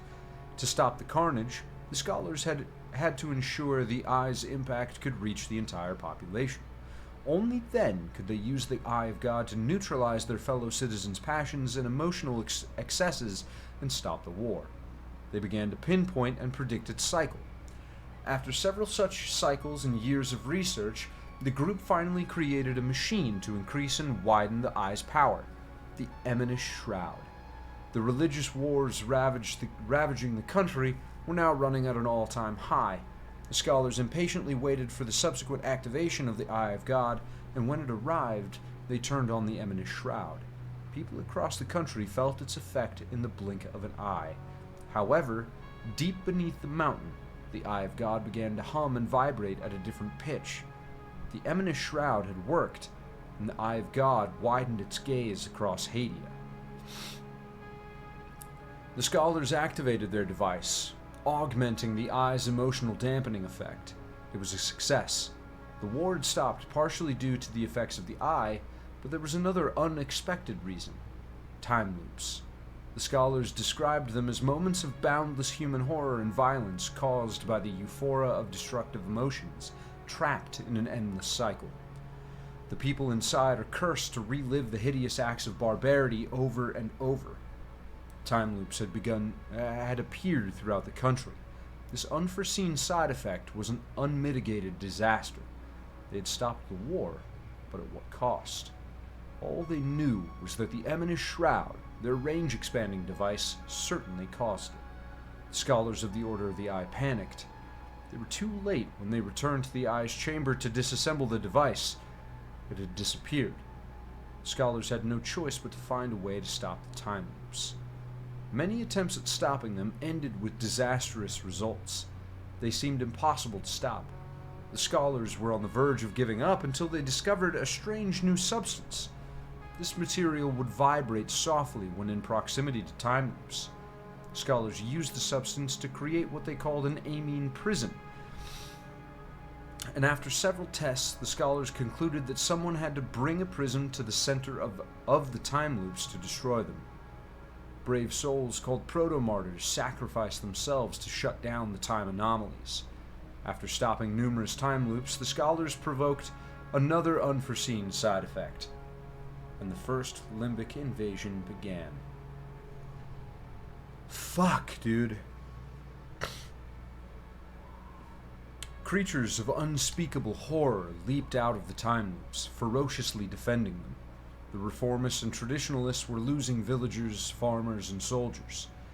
It was time to put aside old hatreds and form a military coalition. An entire armor of former enemies, Palamus and Sabinians, charged the monstrous beasts. After several assaults and losing hundreds of soldiers, they killed only one creature. Demoralized and badly beaten, the soldiers took defensive positions. The scholars returned the creature's corpse to a secret location where they examined it. They discovered a strange material, limbic shards, a strange alloy within its remains. They summoned the most reputable blacksmiths of the land. They developed a unique and astonishing new type of blade from the new material. They called them limbic weapons. The blacksmiths were sworn to secrecy and brought into the Order of the Eye. They built a well-hidden location where they could craft these new weapons. It became known as the First Limbic Forge. The proud blacksmiths identified themselves as the Anvils of Modus after their leader Calvin Modus. They worked the forge tirelessly and forged and produced many of these new weapons. To help fight the invaders, the Order of the Eye needed a caste of warriors. The Full Guard was created to protect the Order of the Eye and help destroy time loops and the creatures protecting them. The Order of the Eye devised a plan. For the country to truly band together and end the prospect of future religious wars for good, The scholars would provide limbic weapons to both sides and let them annihilate the monstrous invaders together as one. The scholars secretly and purposefully left limbic weapons in known holy sites across the country on both sides, manipulating the people's religious beliefs. They united their forces and put these divine gifts to good use. The beast's numbers dwindled, and at night the scholars sent their brave proto-martyrs into the time loops, shutting them down one after another until they were no more. The first limbic invasion had gone. The Order of the Eye had lost control. Their device, which had caused the calamity, had merged with the Eye of God. They didn't understand why or how it happened, but they couldn't access it anymore. The scholars knew it wouldn't be the last invasion. They looked to the future with a deep sense of foreboding. Had they damned Hadia? The scholars of the Order of the Eye diligently continued their research into the Eye of God. They attempted to regain control of the Eminous Shroud, but all their efforts and hard work yielded no result. The only thing the scholars could do was continue developing and improving limbic weapons and train their Folguard for the inevitable. Scholars and Folguard infiltrated the highest spheres of Hadean society to maintain order and stability. Their Folguard would thwart uprisings, civil unrest, and all-out wars through manipulation and espionage. They had become ruthlessly efficient and highly resourceful. They had successfully prevented several invasions. However, they weren't always successful. The Order of the Eye and their Folguard couldn't stop Lord Astor's ambitions to conquer Hadia for himself. They failed to thwart the rebellion against Lady Margaret's iron grip over her people. They fell short when it came time to stop one of their own from forming a fanatical cult. They failed to prevent the Blood Queen's wrath against the Sabinians, despite their vigilant interference. The time loops and limbic entities made their grim appearance, devastating Hadia each time. They inflicted heavy losses amongst Hadians and Folguards. The future was bleak. Indeed, the Order of the Eye needed a less costly solution. They needed to rule the country themselves. The Order of the Eye began its rule in 950 AD by maintaining a masquerading monarchy they controlled entirely, with members acting as king and queen. They would reinstate both religions with new leadership and adaptations of the Holy Book and prayers. A new holiday and custom rose from this new leadership. The new tradition lasted 2 weeks. In the first week, the country grinds to a halt to enjoy parties, feasts, music, and playful activities. It was named the Great Unburdening and is now known as the Carnival. It is meant for participants to indulge in excessive alcohol consumption, food, music, culture, and all-around partying. In the second week, the people celebrate through fasting, repentance, and reflection. It is known as the Week of Peace. It is the time of absolute peace and harmony. By decree, no violence or conflict would continue during the Week of Peace. For this entire week, everything is closed. Essentially, the scholars turned peace into a sacred holiday, which coincided with the Eye's cycle every time. The scholars' plan had worked. The country was finally on the right track, and they circumvented the sphere's effect through what would become the country's most essential and cherished cultural event. In the Week of Peace and Carnival were to succeed, the Order of the Eye needed the population to forget every aspect of limbic invasions. Limbic entities must turn from fact to religious stories, metaphors, and allegories, much like the Eye of God did so long ago. This purposefully imposed amnesia didn't happen overnight. The scholars wanted to wipe out all knowledge of the limbic invasions. This immense task of censorship would fall to the capable hands of a few hand-picked scholars and their trusted Folguard. It was impossible to remove everything, but by changing, adjusting, and twisting specific facts, limbic entities became demons, beasts, and mythological creatures as generations passed. Limbic invasions would become stories told by grandfathers to regale their grandchildren, or used as sermons uttered in churches, fear-mongering their followers. Even speaking of limbic entities became a sin. factual limbic lore fell out of general population's knowledge. The scholars of the Order of the Eye quickly realized they could lose what they had managed to avoid for over 1,000 years. The mere thought of the Eye of God accessing the amount of violence and bloodshed on a global scale terrified them. It was easy to think a nation could have ambitions to dominate the world through the Eye, augmenting its range to influence and cover several countries, if not the entire globe. The 20th century's conflicts weren't the only things that greatly worried the scholars. From the two global wars, new technologies came to light. The telephone, radio, radar, and other communication advances made the world smaller.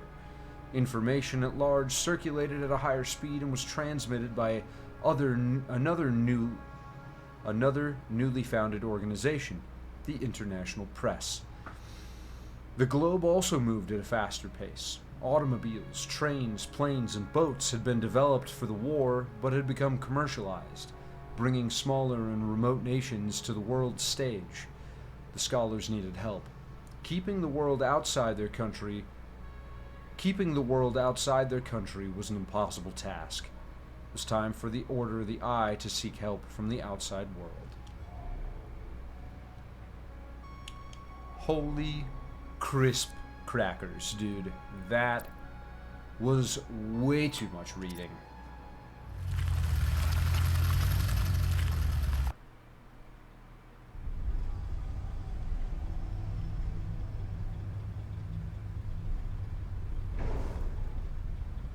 Fucking hell.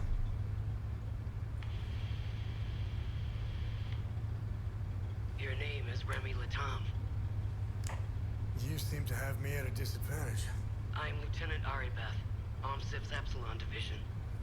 I'm also known as Aribeth Latam, wife of Vitalis Latam, and mother of a young boy I set free.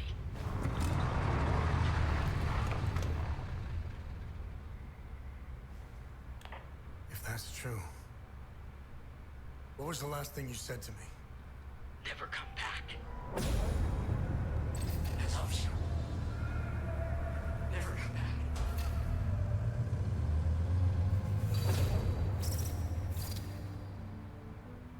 You should have listened to me.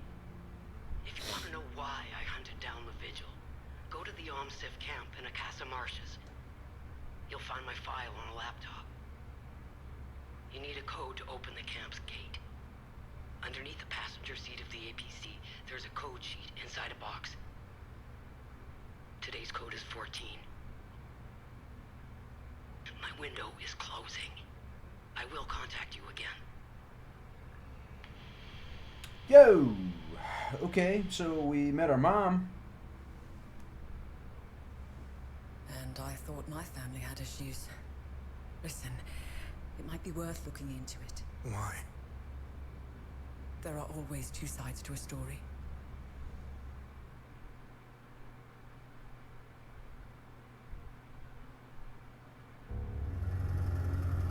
Dude, mom got dad murked.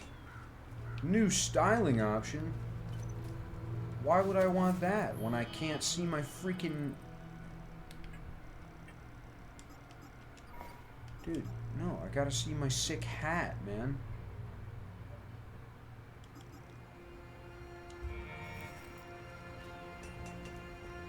Remy.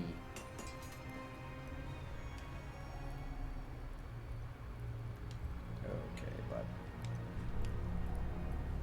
What needs my... Awesome.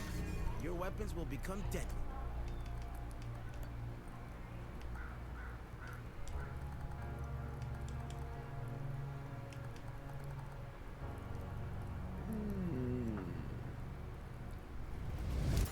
The tower's...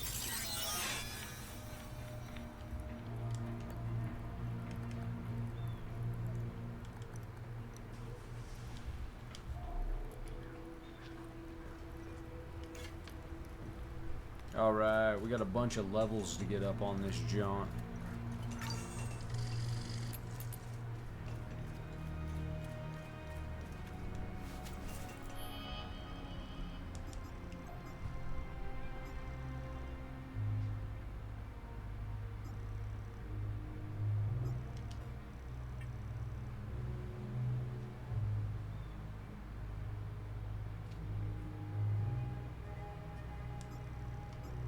Nah, dude, she ain't dead.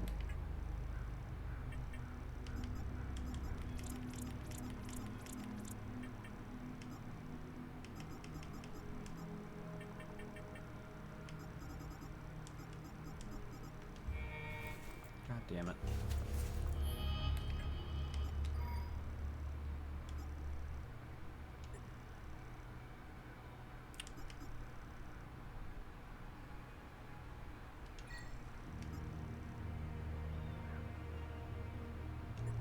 Wave of Wrath.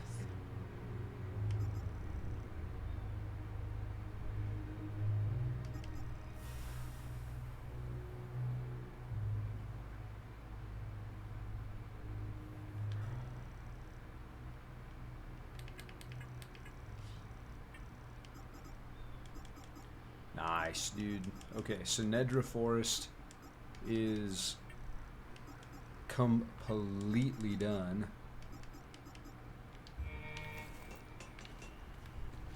The question is,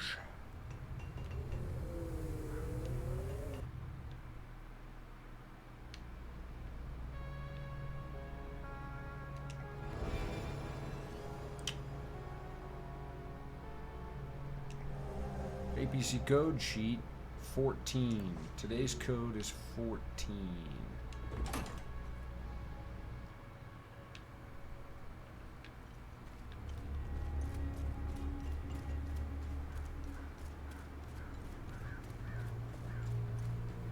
Well, looks like we're back after all.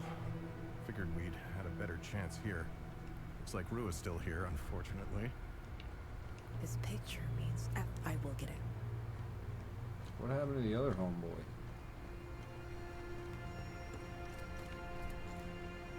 Oh, you're right here. Thanks again for the help back in the marsh. We'll be a lot safer. Okay.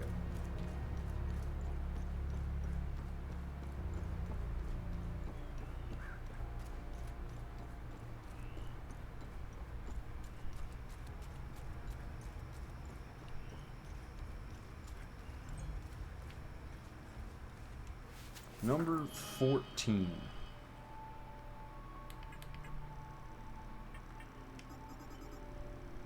Don't I already have this?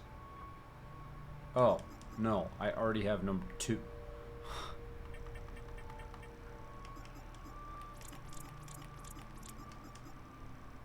We've already used that.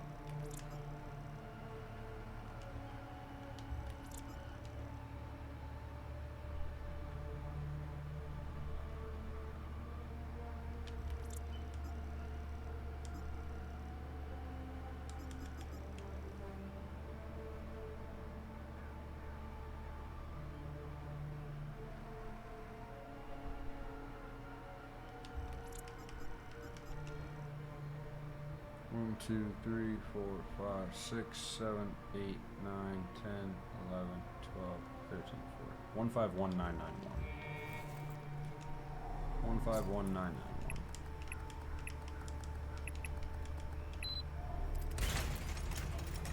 We did.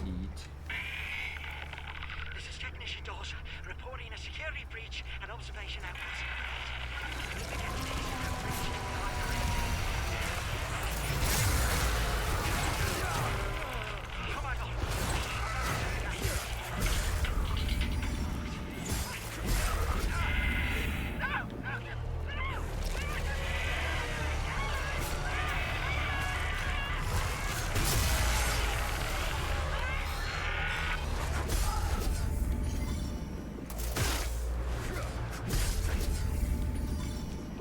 Nice. Limbic Rod neutral, that's the thing that we needed for the one at the Limbic Forge. Elite Shockwave. Access computer.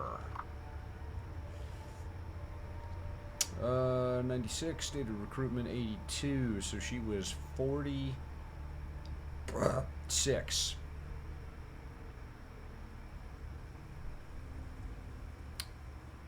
Excelled in all assigned positions, under consideration for promotion to OMSIF Commander-in-Chief. former member of the Vigil organization, possesses intimate knowledge of Vigil operations, instrumental in the identification and pursuit of Vigil members. Initial skepticism about cooperation for Operation Hush. Loyalty is now proven beyond all doubt. Highly skilled in martial disciplines. Circumstances of recruitment. Apprehended in 62 for attempted illegal border crossing. Sent to Farda prison complex. Came to our attention in 82 after reports of a prisoner displaying a aberrant behavior and disclosing highly sensitive information related to Operation Moloch. Upon first interrogation, subject was confirmed to hold advanced knowledge of classified information. Became cooperative after revelation of phone records indicating subject's spouse, Vitalis Latam, informed border guards of her intended escape in 62. Agreed to be recruited in exchange for commuted prison sentence.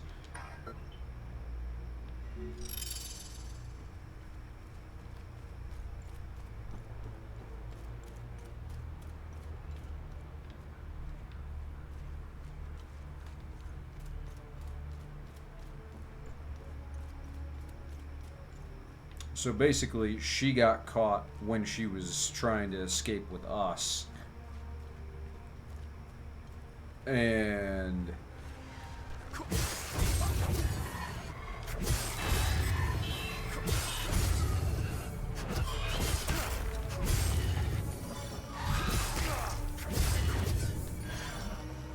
because she got caught, joined up with the bad guys and started hunting down other people.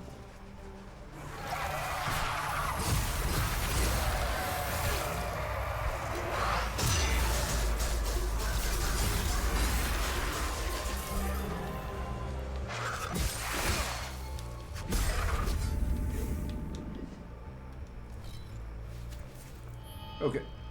I did not know that that was an item that we were going to accidentally pick up. What does it say? Standard protocol, Charlie, preparation for activation event, establish perimeter security, instruct on-site personnel in emergency protocols. Okay.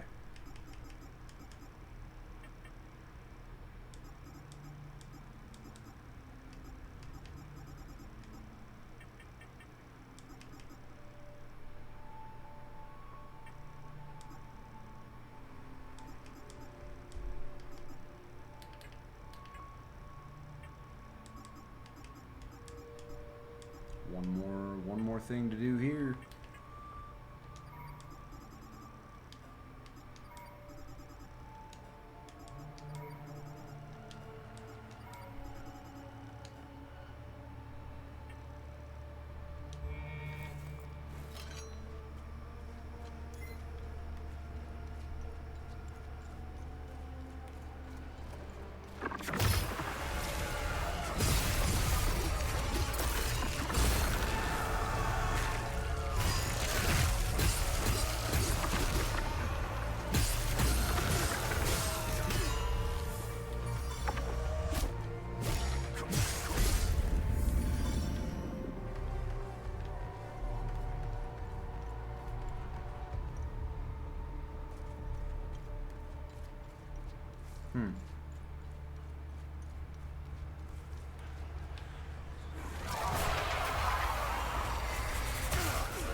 A sophisticated case containing peculiar masks.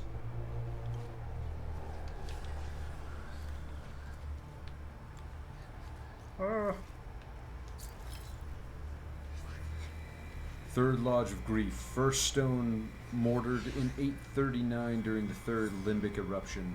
Ever watchful, standing sentinel over western wetlands of Umbrahan, twice have we cast them back into the abyss, and thrice shall we, as fate so demands. The blue mantles of sorrow stand unyielding as stone against the limbic tide. Stands against the stone.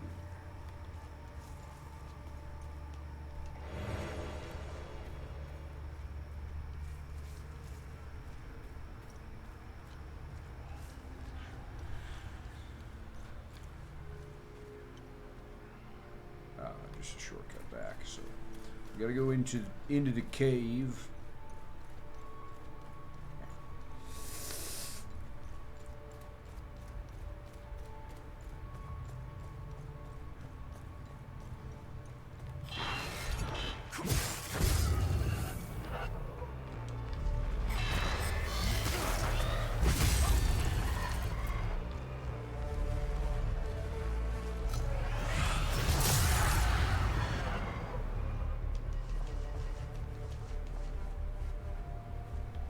That was pretty dope.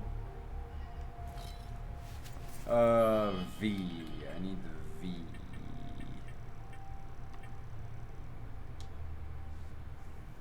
Solid and dotted V.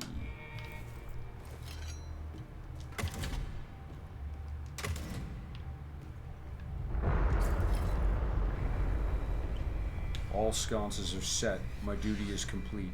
None save our sacred sodality shall ever tread past our protected door.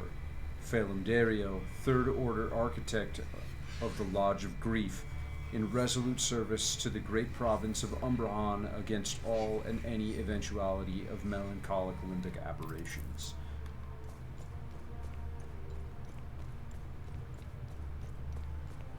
There's a damn limbic door.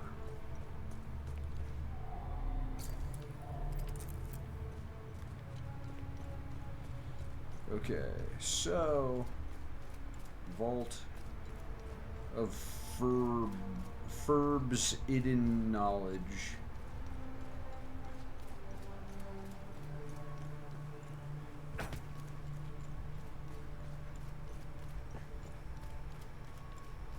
Now we've got to go back to town, down under, and in through that door. And if I remember correctly,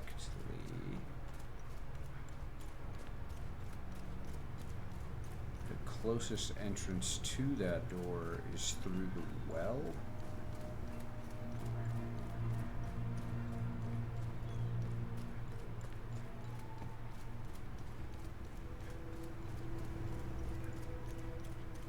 I think.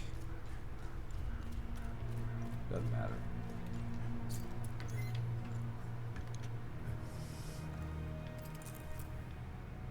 Ah, no, I was wrong.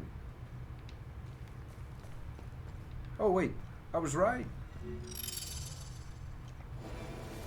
Polearm of Ecstasy. Crucible of Fire. Reckless Rage grips you, increasing melee damage dealt and taken. Twin Axes of Grief.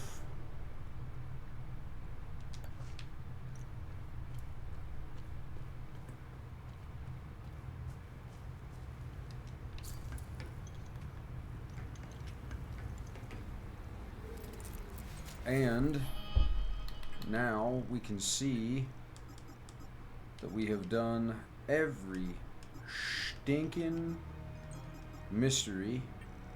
We've got both of the time loops.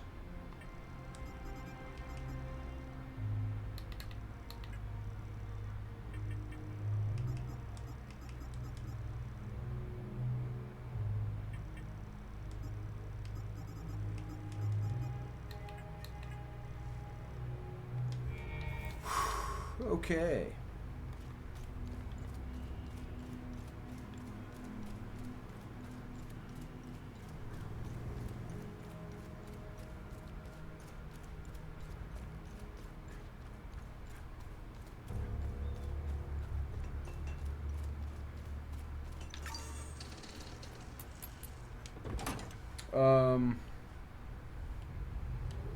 We didn't really get anything new for there.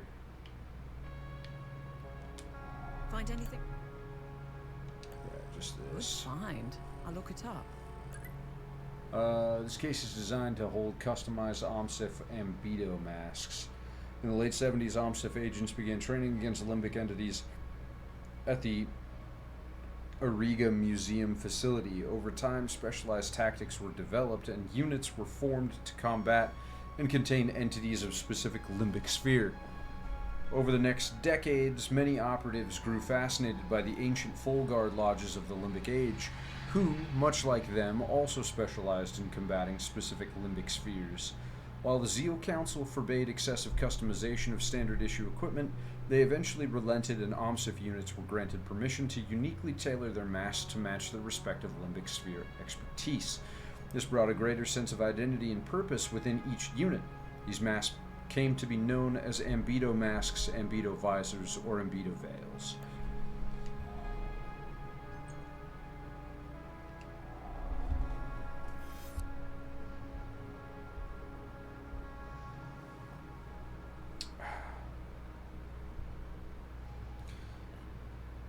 We need to go back to Lake Sinon to open up the... I'm not putting the key in the forge, but I want to get rid of the rods that I have.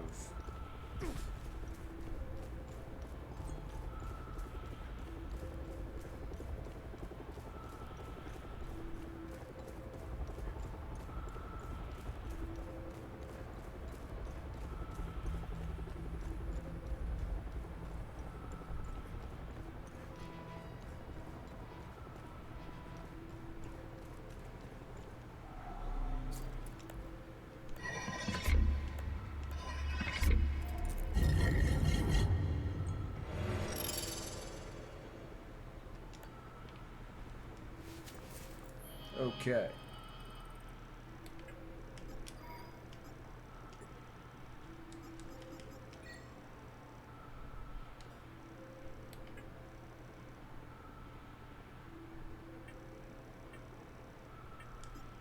Yeah, I don't have any more. Symbol research is done. Code sheet's done. I don't really give a shit about that.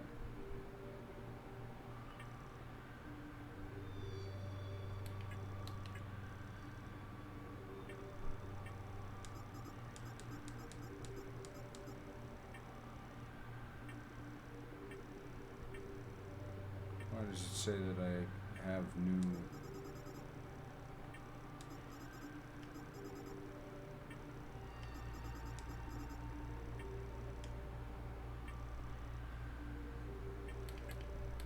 Okay, whatever.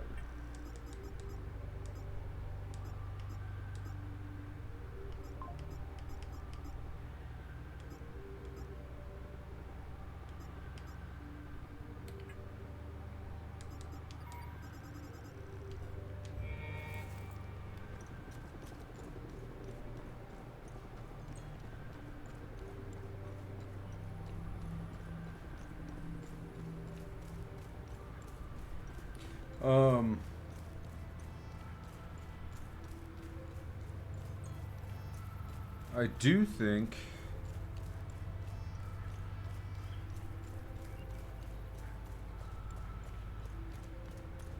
that right there is a good spot for us to probably stop. At least this game for the day. Because we have the other two, Auriga Museum and the Plains of Mist. We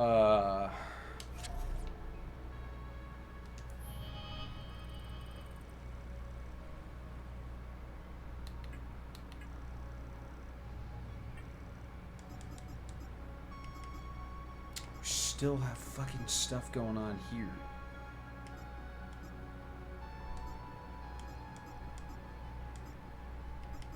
Marston, we still have the lockdown, but everything else is done, and we've completed all of the time loops. So,